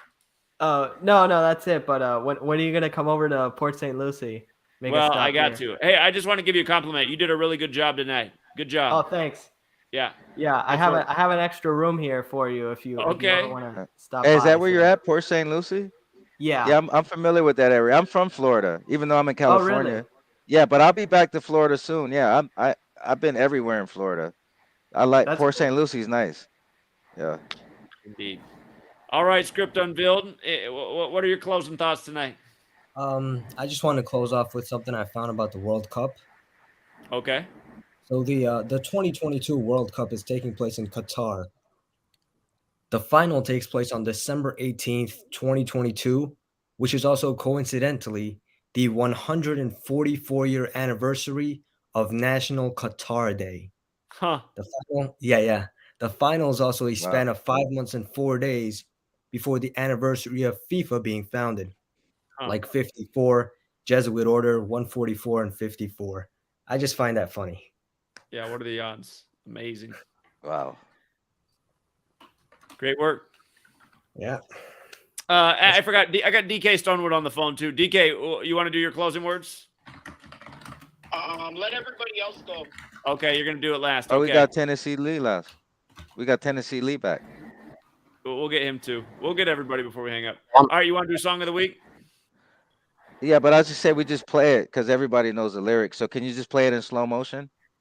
Well, Or is that a problem? remember how? So I was getting away with that, but then they've taken down a couple of videos because of it now. So now I'm not sure. Oh, really? Yeah. Oh, okay. Yeah, because I remember you played on slow motion and you said it was all It good. was working, but now they've taken down a couple of videos. It Oh, seems like shit. if they want a reason to take down the video, they'll Yeah. use it. So You know Okay, what some people do when they play content? They make it smaller and then they put like other stuff going on, like bubbles or something, and they put the pitch a little bit higher. I've noticed that's something that I've seen people do to play videos, so that it gets by YouTube. all right, tonight, just so we don't lose the whole stream, I think it's been a Yeah, pretty yeah. good stream. I'm just gonna forgo it. So, Yeah. but okay, I can put the lyrics up on the screen. I can do that. So, Yeah, go ahead. I just don't want to forget about Revenge of the Nerds. Let's Yeah, see. that was a big time movie in the 80s. Yeah. Go back and see how that all lined up with Bill Gates back then. It was around the same time. I think that was the same year that he supposedly. I think 1984 is the same year that he supposedly. Yeah, in the movie, that's the same year he supposedly stole the Microsoft code, or stole the Apple software code and created Microsoft Windows. So I got to go back 84. and look at all that. Wait, the same year the Revenge of the Nerds movie came out? Yeah, that's the same year in the movie that like Steve Jobs gets pissed because Bill Gates rips off his software. There's probably so much in that movie. In the Revenge of the Nerds movie, remember what they were known for is they had all that spy software. They were spying on all the hot girl fraternity, and they were putting all their naked photos on the pie plates where everybody was buying it at the fair. So they were showing you the nerds were surveilling you back then. That and that's the so it was like in 2012 it was revealed that AT&T had been keeping everybody's data and information since 1984, that same year. So yeah, I got to go back. I haven't seen Revenge of the Nerds for a long time, and I got to go back and watch this movie now with what I know. So You guys can use Soap Today. I have the link here, and I have the link. Give it to you guys, the private chat. You guys can watch like pretty much any movie on there. Okay. So Yeah, the movie Porky. That was a good comment.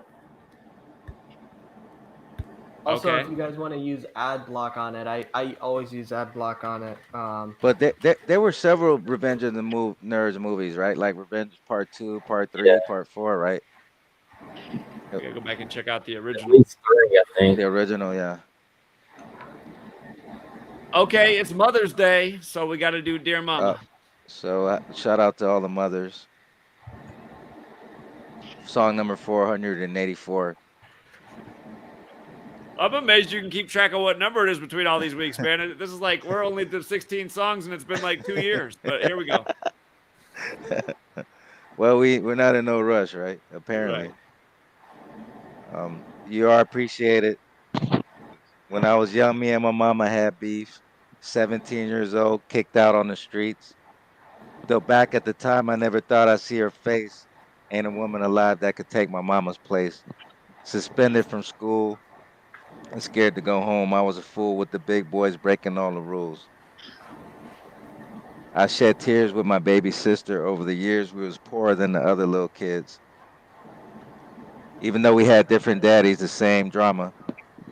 When things went wrong, we blame mama. Obviously, right? Like, who else is it to blame? I mean, the only one around is mom, right? 9 times out of 10 when you grow up in a broken home, right? Yeah. Yep. I reminisce on the stress I caused. It was hell. Hugging on my mama from my jail cell. And who think in elementary, hey, I see the penitentiary one day. That's for predictive programming, obviously. And running from the police, that's right. Mama catch me, put a whooping to my backside. And even as a crack fiend, mama, you always was a black queen, mama. I finally understand for a woman it ain't easy trying to raise a man. You always was committed, a poor single mother on welfare. Tell me how you did it. There's no way I could pay you back, but the plan is to show you that I understand you are appreciated. So then the hook comes in. Lady, don't you know we love you? Sweet lady, place no one above you. Sweet lady, don't you know we love you? It's the hook, the lady singing. So he comes back in. I just gotta chime in. I forgot Yeah. that "Sweet Lady" was part of the hook for that song. I always get it from the Tyrese song. So Yeah, good point. Yeah. a lot of people have that as the definitive proof that I'm a Freemason. So Oh my god. People just make up anything. Make up any kind of bullshit. it's like, man, Oh, yeah. if you grew up in the '90s, you would know that song too. Come on. Yeah, I mean, this is like the biggest mother song in basically history, at least hip hop history for sure. Yeah. This is the biggest song in relation to moms. I mean, I can't even Pink think of Floyd does have anything the else. song "Mother." That's probably the biggest mother song in rock and roll history. But yeah, I'd agree with you in hip hop history. It's got to be the biggest song. So Yeah, I mean, so many people try to do a song dedicated to mom, but nobody can really top this. Oh. So now ain't nobody tell us it was fair. No love from my daddy because the coward wasn't there. He passed away and I didn't cry because my anger wouldn't let me feel for a stranger. They say I'm wrong and I'm heartless, but all along I was looking for a father. He was gone. I hung around with the thugs, and even though they sold drugs, they showed a young brother love. I moved out and started really hanging.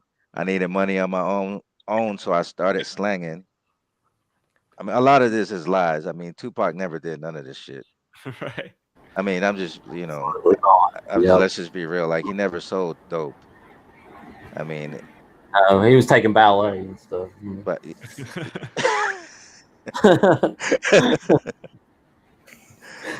but I mean, it's just, I mean, you can't appreciate the talent. That's what I'm saying. You got to look at it like you got to take the good out of stuff.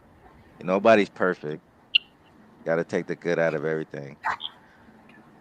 Okay. I ain't guilty because even though I sell rocks, it feels good putting money in my mailbox.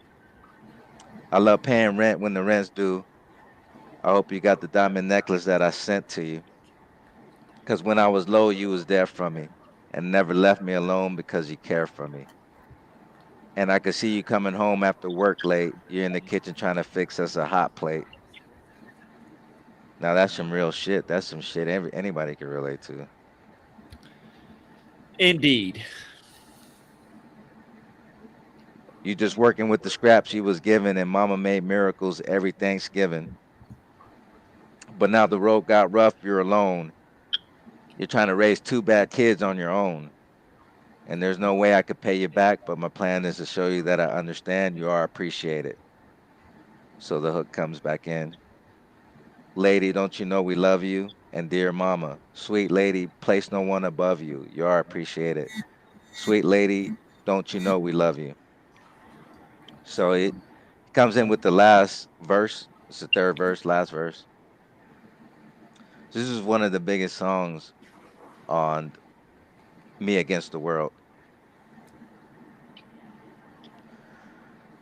I pour out some liquor and I reminisce, cause through the drama I can always depend on my mama. So now when he says pour out some liquor, it's almost like he's talking like she's dead, even though she was alive in 1994 and 1995. Um, when this album came out, right? She was obviously alive, but the way she's saying it, the way he's putting the lyric, when you say a lyric like that, pour out some liquor and I reminisce, that's like reminiscing on somebody who's passed. And notice that when she passed on the anniversary of the real Machiavelli's birthday. Well, technically it was the day before, but all the news broke of her death on May 3rd, which is the anniversary of his death. Right. The news broke on 5/3. Right. She died on 5/2, but the news broke on 5/3. Yeah. And that was what, 6 years ago now? I mean, I think it was in 2016, if I remember 16, right. yeah. 2016. So that's just crazy how his alias is Machiavelli, and then the news breaks that his mama dies on the anniversary of the real Machiavelli's birthday. So I was pointing out on this lyric right here, he's making it sound like she's dead. Right now, obviously, supposedly they're both dead, right? So pour out some liquor and I reminisce, cause through the drama I can always depend on my mama. And when it seems that I'm hopeless, you say the words that get me back in focus. When I was sick as a little kid, to keep me happy, there's no limit to the things you did. And all my childhood memories are full of all the sweet things you did for me. And even though I act crazy, I got to thank the Lord that you made me. There are no words that can express how I feel. You never kept a secret, always stayed real. And I appreciate how you raised me and all the extra love that you gave me. I wish I could take the pain away. If we can make it through the night, there's a brighter day. Everything will be all right if you hold on. It's a struggle every day, gotta roll on. And there's no way I can pay you back, but my plan is to show you that I understand you are appreciated. Indeed. And then the hook There's comes no back cuss in. words in that song. None at all, right? That goes to Yeah, show you. that's real. You can have one of the greatest songs in hip hop or history without cursing in it. This is a perfect example of that. You can have one of the greatest songs in hip hop history without cussing, without talking about violence, without talking about killing, without degrading women, right? This is one of the greatest hip hop songs in history. Yeah. Indeed. Indeed. Yeah. Probably Tupac's best album too, Well, yeah, it was my favorite one. Yeah. Yeah, it was definitely my favorite one. Because it was real, Right, you could feel like it was real, just like you said. The vibe, yeah. You could feel where he was coming from, like you can, because after that, because this was before he got with Death Row, right? Because then once he got to Death Row, it's like shit changed, Money, bitches and yeah, shit, and he was talking Mercedes. about the real pain on his album, not just once he got to Yeah. Death Row, then it's about flossing and but he was talking about the real Degrading women. pain on his album. That's why he has all those songs like "If I Die Tonight," "Shed So Many Tears," "It Ain't Easy." These songs were like about you could this was just his best work of out of all his albums. It was the best one. And he went from Brenda has had a baby to wonder why they call you bitch, Exactly. Exactly. Once he got to Death Row, then now it's about degrading women. It's about getting all his money. It's about flossing and I'm richer than you. And You see what I'm saying? Like hip hop is the only form of music that teaches to kill each other. Like if I say, okay, I'm going on a drill to kill somebody else who looks just like me, we're the same color, right? Instead of going towards the real enemy, right? That's why we need to put the energy to go towards the real enemy, but we don't even know who our enemy is because we're so lost. Well, You and know it what I'm was saying? he was feeding the the prison industrial complex. He was just It's the same thing with Biggie. Like Biggie, because, West Side, East Side, start supposed war of the East and West Coast, and there was all that beef because of that, just because they said the words. Yeah. Words are very powerful. Spells. Indeed. Tennessee Lee, was there any more you wanted to say before we close out tonight? Yeah, just one short thing. I just thought of it. The original Atari Inc. The initials are AI.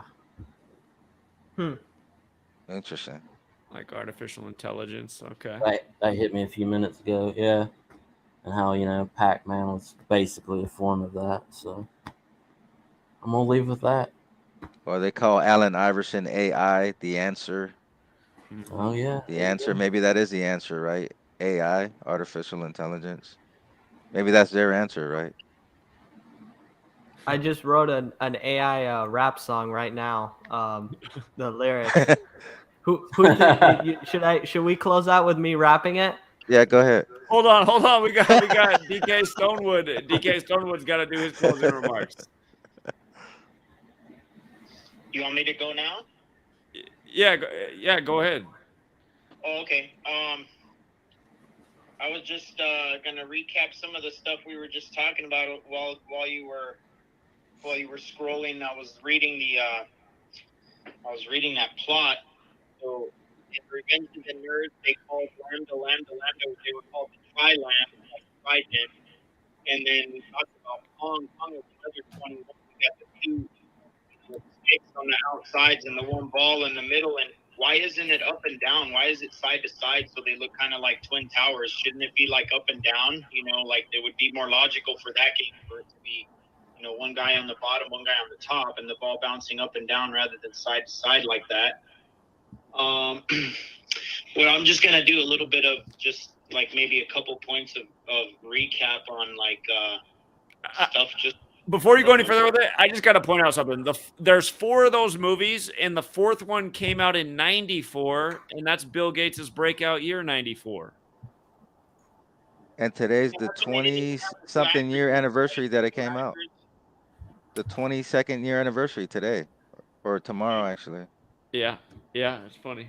But okay, go ahead, DK. Also, what else are we talking about here? Oh yeah, Rambo was talking about the Romulus and Remus, and then creating Rome, and then Romulus killing him and taking over as the leader. And in the Star Trek series, humanity's always being chased around by the Romulans. That's who they were always battling with. You talked about Kim Kardashian with the blonde hair thing looking like Marilyn Monroe, and we talked about this a long time ago about Marilyn Monroe being like the prototype like handler, monarch mind control handler, and with the bleached blonde hair. And then like a sign of mind control is like shaving your head and bleaching your hair blonde, like the Sinead O'Connor, Britney Spears, Kanye West, Eminem. That's like a symbol that you just had your mind control rebooted. I forgot what you were saying, why I wrote this down, but you were talking something about news in general. And I was saying, I wonder if people know what news stands for. News stands for North, East, West, South. What's going on in the North? What's going on in the East? What's going on in the West? So that's where they get news. And it's also maritime. Yeah. Top, right, left, down, because that's what North, East, West, South is. That makes like a lightning bolt, and if you were to, you know, draw that, like go from put your finger or a pencil down on the northern point and draw it like that, you get like it was like the same symbol they had for the Nazi SS, like Black Sun cult was that like lightning bolt looking thing. What else did I got? We'll talk about Pythagoras next time. Oh, this is kind of important. I wanted to mention this. You talked about like your sister getting breast cancer really young, and this is one of the biggest scams we have going in the medical industry, and the most misdiagnosed and overdiagnosed thing there is this breast cancer thing with women. So like it was like in the 50s they took added iodine out of the American diet. So after that, everybody started getting fat, and women started getting all these fibroids in their, you know, in their lymph nodes, which, you know, would be in their boobs and in their armpit. And You know so what? those are just fibroids. They're not actually like tumors or anything like that. So when they took iodine out of the diet, iodine regulates your it cleans your blood, so, you know, women wouldn't get the like fibroids and stuff in their boobs, and then, you know, a little hard spot, and then they're like, oh, we got to cut your boob off, you know. And then iodine, which you know, controls your thyroid. So that's why if you look at pictures of people in the 70s, everybody's wearing dolphin shorts and skinny, you know, like just everybody, women, men. And if you look at photos, like just like I've seen photos of people in the 70s, like at, you know, like for instance, like Disneyland or something, everybody's skinny, everybody. And now you look, it's just, you know, people are twice the size. It's not like 3 times the size of those people. Sure. And even on the shows on TV and everything, everybody was like, you know, everybody was skinny. So that's a huge scam. Also, people, take iodine, take monoatomic iodine if you can, or it's been taken out of the diet. No doubt. You know what else they did in the 50s? They started making meat farmed in Hold on. Truth Does Not Exist is trying to chime in with something on top of what you said. Say it again. Yeah, in the 50s, also what they did, they made meat. They made it instead of it growing on farms like pasture raised and stuff, eating grass. They made all the meat. You know, they put it inside factories, and they made them eat corn and, you know, all that crap that they eat and pump them with all the chemicals and stuff, which also has definitely lowered the average health of the American, you know. Factory farming, yeah, it changed the way they produce the meat. Absolutely. Yeah, grain fed animals from then, something like that. Yeah, for sure. Yeah, indeed. Right, the Matrix. Sorry, man. I just saw that you emailed like an hour ago to get on the show. I would have liked to have right, the Matrix on. He probably went to bed though, man. It's 1 a.m. on the East Coast. Next time. Was there more, DK? I'll talk about the Roman concrete next time. Oh, one thing I'll mention that's kind of cool. You know what? Can you put this up on the screen real quick while I finish, just as a kind of shameless plug? You could just do the YouTube channel. Another guy that's getting censored like you. The Missing Link. The Missing Link. The Missing Link, and then Jesse H. That's the new one. The Missing Link original one got shut down, so he put his name on the new one. It's a channel name? Yeah, it's a channel name. Oh, with Jesse H. Yeah, you see it? Yeah. Okay, now go down to interview 203. Okay. That's you. Yeah, that's me. There you go. So people are always asking me, where's my, where can they see more of my stuff? So that's a totally like, down the rabbit hole, like esoteric, way out of this genre channel kind of. So if people want to see me talk about super weird shit, go have a listen to that. I'm about to check that out right now. How did he find you? I actually known this dude, like he's from Canada. I known him like, I don't even know, maybe 10 years. Okay. When I met him, he was trying to sell me weed. And I was like, he was like doing a thing, CBD and THC tinctures and all that. And I was like, dude, I already have my own thing going on with that, but thank you for looking out for me. And then I got deleted and he got deleted. I haven't seen him for, probably a few years. Then, maybe like 3-4 years ago, I saw, stuff coming up in my feed. And I saw his face, and he was interviewing, like, kind of like big people, David Icke, just like, there's some shills he interviews too, like Judy Mikovits and RFK and Big Tree and all that. But then I contacted him again. I'm like, hey, what's going on? I'm glad you got your thing going again. And then not too long ago, he was like, dude, I got to have you on. And I'll tell him, yeah, no problem. And then one time he's just like, hey, finally he's like, you want to be on this week or next week? I said, sure. Just let me know like the day ahead of time. I'll try to make it happen. And there it is. All right. We'll definitely check it out. Good You'll to know. see how I'm on StreamYard for 2 hours. No freaking problem whatsoever on a show like that. But then you want to put me on your show. Maybe for 30 seconds, soon as I start, and I'm always on a delay so they can monitor what I'm saying, 5-10 seconds ahead of time. And they just don't want these genres being connected for some reason. You know what I mean? When you put in mathematical minds from a gematria community to some of this other information, they're going to tear it apart like sharks. And I don't think they want that. So it's probably why they're trying to block the link between these different genres. Yeah, very well could be. All right, man. Well, I'll definitely check that out. Interesting. Yeah. You want to finish up, or can I say one more thing? Go ahead. You were talking about all this stuff about like people going on Airbnb, and that BlackRock is like buying up all the all the properties. So basically, all that money's going to be going to them anyway. And on top of that, they own Airbnb as well. So I just wanted to tell people where they get this BlackRock name. And the only thing that would be like on top of BlackRock is like Vanguard. And if you look, Vanguard and BlackRock own each other. It's really a weird situation. They're the biggest investors in each one's corporation. So anyway, as the story goes, 75,000 years ago, they tilted the Earth in an attempt to first push it out a little further from the sun so it'd be too cold for humans. They didn't achieve that. All they did was they pushed it out a little bit and ended up tilting it.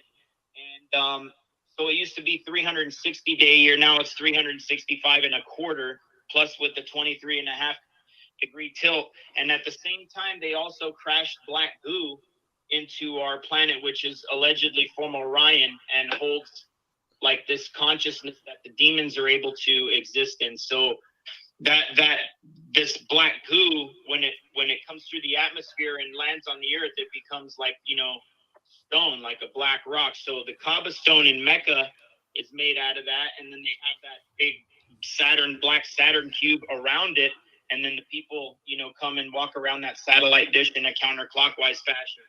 The main altar at the Vatican, the main table they have is the square black tables, also made out of this same black goo, this black rock stone.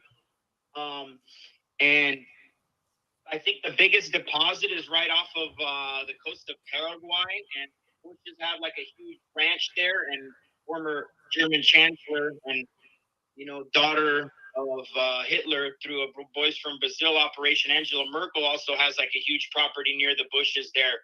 And then the Falkland Island War was a war about black goo, Earth black goo, though not this demon black goo. And then finally, Lake Loch Ness, where what's his name, Aleister Crowley had a home there, where they were doing all kinds of black magic, and they were selling people that there's a monster, like some dinosaur that's left over from a million or how many ever millions of years ago, swimming around in that lake, when in reality the Nazis threw black goo into that lake, and they were literally conjuring up demons through the consciousness that can be held in the black goo, and is taking a reptilian shape.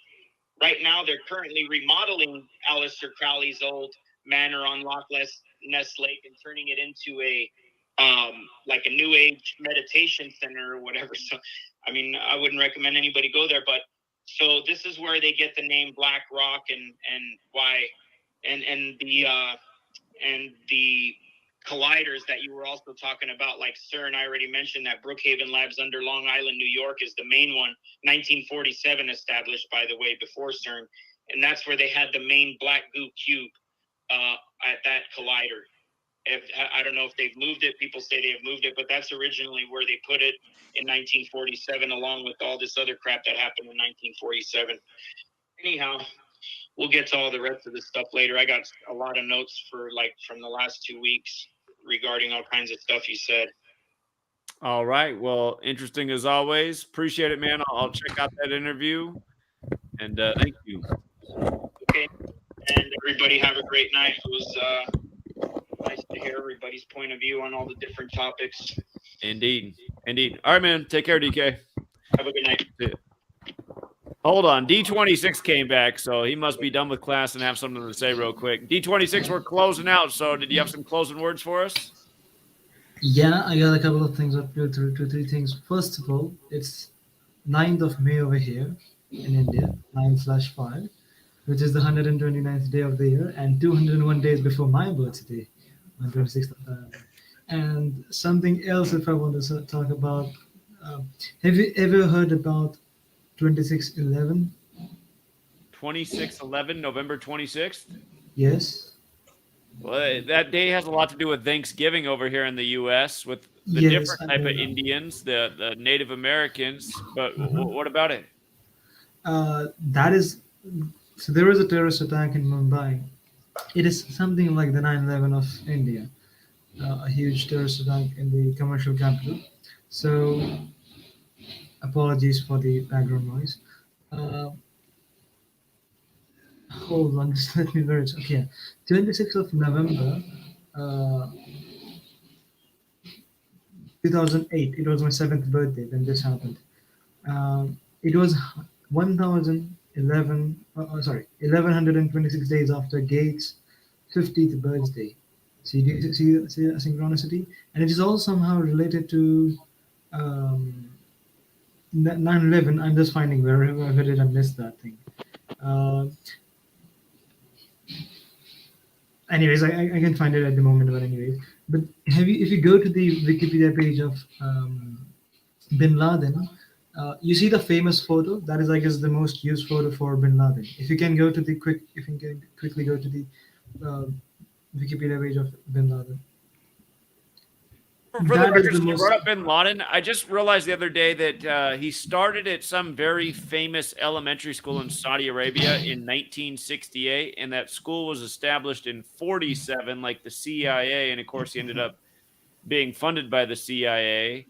But I thought if you haven't looked into that, that might be something to research more. There's a very exclusive elementary school that he attended starting in 68. Okay, you were saying though about his photo?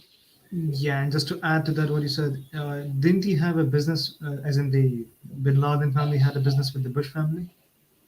I know that like the Carlyle group was in some meeting when 9/11 happened, and there was a Bin Laden there, and of course HW was in it. So yeah, there's some kind of business arrangement. Yeah, and with that, so this photo, I guess, according to me, it's probably the most used photo for Bin Laden, isn't it? Or I what would would say you so. say? Yeah. Yeah. Now, if you go to the full photo, if you scroll down, you'll see that this photo was taken with a Pakistani journalist who interviewed him. I don't know which year it was. I guess it was probably 1998. If you can scroll down, you will see the entire photo with the journalist himself on his right. He's got a long old. There it is. Yeah, that's. Now that guy's name, that journalist, Hamid Mir, that equals 201. Really? Oh, no. Of course. Oh, it no. Yeah. Let me see that. It's Hamid Mir in English Extended. Oh, the English extended cipher. Okay. And also in the same cipher, coincidence equals 201. Yeah, coincidence, right? Right. And I also talked about that slap equals 201 with all the slap ritual, like all the joke about Oscars and all that stuff. But okay, another thing was that the Prime Minister of the Republic of India equals 201. Okay. And that is important because it's called the Republic of India. It's not called India itself. It's called Republic of India. And there is a story about that. If I'm not talked about it ever before over here, on 26th of January, it can be written as 261, and just to let you know that Indian equals to 261 in the Satanic cipher, and Republic of India. Republic of India equals 261 in reverse alphabetic order. It became a republic on 26th of January, which is 201 days before the Indian Independence Day, which is on 15th of August, the Jesuit birthday. and we became the republic on 26th of January 1950. 2 months after my birthday, which would be, I was not born at there, but it was 26th of 11, 1949, which is called as the Constitution Day, which is when the final draft was submitted to the president. It came in effect in 26th of January of the next year. The 26th of January was when Kobe died, right? Yeah, and Okay. but since that was the leap year, that's why it was not 201 days before, but it was 202 days before Joshua's birthday in that year. In 1950, it was 26th of January was 201 days before the third independence of India, which was because we became independent in 1947, and third equals 201 in Jewish cipher. And there are a lot of things with that as well. But I would encourage you. Have you looked into the prime cipher, which I told you? Like, because that, in my opinion, would be anything after Jewish would be, for me, it would be prime cipher, because again, you have established the relation with primes in the very first chapter of the first book. Right. I know that there's a lot of interesting things in that cipher, but yeah, I mean, truth be told, I don't venture outside the base 4 that often, just because people already get lost after those 4. So. And just to like the last thing I would People say, get lost after 2. with the last thing which I would say, with all the 28s which I showed you, Tel Aviv in Hebrew also equals 28. Right. And Tel Aviv equals, and even Egypt equals 28, and so does Cairo equals 28. And they're all the same ciphers, the Pythagorean cipher. It's interesting with that Pythagorean cipher because, as I wrote in the prior chat, my name equals 35 days, as in my name equals 35 in Pythagorean cipher, and I'm born on the day leaving 35 days left in the year. So there's all some organic side of that. There's obviously an organic side of this. Yeah, for sure. But okay, there's one more last So thing. why do you think the prime cipher is so important? Manly P. Hall talks about it in his book. Was it Secret Teachings of All Ages? Right. Yeah, because I skipped directly to the few parts. I just wanted to know 2-3 things. One was the mathematics part, there's the gematria, and other thing was about the precession of the Earth. So I was just looking few topics in that book because I don't have the copy, I have the PDF. And he talks about it. It's the most used cipher, if I'm not wrong. Zach, have you read the entire book with that? I haven't. I have the book, but I haven't read it all. No, I've read lots of it, but someday I do want to read it cover to cover. So exactly same with it, but I haven't got the time to that. It's just that was it Jonathan who asked the question? Yeah. Yeah, it's just that he says so. It's his belief that it is the most used cipher. It's very important than other ciphers. And again, it's a belief of a 30. It's coming from a mouth of a 33rd degree Mason, so I guess there is some weight to that, and there is some probably a meaning to that. And coming to that, well, I guess it was Neo, the hacker, who had posted recently about secret teachings of all ages, and he posted a photo. I don't want to extend it, but I won't go into the details. But Zach, could you, by any chance, could you bring up that post that Neo the hacker has posted on Twitter? Hold on, let me get it.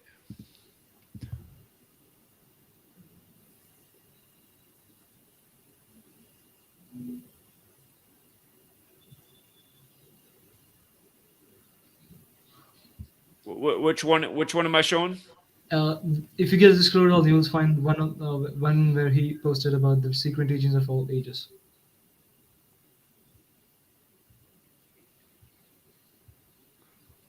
It won't be long. I just posted yesterday or day before yesterday.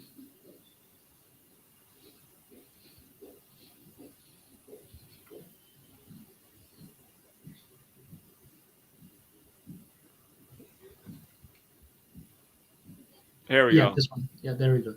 If you click on the post, because there is a thread, I need to show you one photo. There's a occult, and there is a deep meaning to one of the photos, which I want to it's a if you go to the one which you have right now, go to the top right one, the one which is where a bearded guy with 4 different entities. Yeah, this one. There is a deep meaning to this. It explains the precession of the Earth. Do you know what the precession of the Earth is? Which I talked about it last time, right? the 25,000, almost 26,000 cycle of the year, of the Earth. Oh, sure. There's The Mayan wobbling- calendar going through the entire zodiac. Yeah, and the wobbling motion of the Earth, which is the third motion of the Earth. There are actually 4 motions, but most people just know 2. But this one explains those 4 entities on each corners. They are the 4 seasons of the 12 zodiac signs, or you can say the 12 zodiac months. And the important ones, if you just take the tetradic of the circle of 12 houses, that becomes the 4 zodiacs. It's basically opposite zodiac. So there's Leo, there's Aquarius, there's Taurus, and there's on the eagle, it's probably Scorpio, if I'm not wrong. But if you want me, I can share the next time. I'm talking about the next time, or not particularly on Sunday night show. We can do a stream together where I can show my presentations about sacred geometry and all other things, which I found, which is my work before I found you. So that is your work, just to enhance what I was doing already. Sure, well, we can definitely do that. But And let me know. And I know your book, you're still working on your book.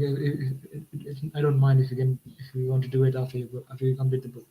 Okay, it'll be done soon because I'm just writing the short version now, and then I'm putting the longer version on the back burner for a minute. So. Okay. Yeah, Ram, that's it for me today. Okay, D26. Appreciate it as always. Thanks for coming back to us. Yep. Thank you. Appreciate it. Okay, so on the topics that we talked about, AI and Jonathan was talking about rap. I guess we'll just close it out. I'll rap a rap song that an AI wrote. So here we go. It's called what's it called? Oh, can you put my screen, Zach? It's called "We Just the Bomb." Okay. So if you can, okay, you can see my screen. Okay, so Is there a way you can zoom it in though? Because it's so small. Like my eyes definitely cannot read that. Is that better? Now, but the problem is you lost some of it. Some of it got cut off. That's fine. I'll just scroll. Number 5 on the block, name's Vicky Val. There's a ghost. I see him in the front of the hotel giving me head. It was a red dot throwing grenades, telling niggas they look cool. She gave me a red dot. I told her go see a vet. They're gonna hold your ass over a gun. Selling me the bag. She was satisfied. Middle of the day, I dropped my drop top. Come and tell me what you saying. What you saying. What you saying. Yeah, how you make it? You flipping. Hit that street. You flipping. Blasting some boom bap. I hit flipping like Thor.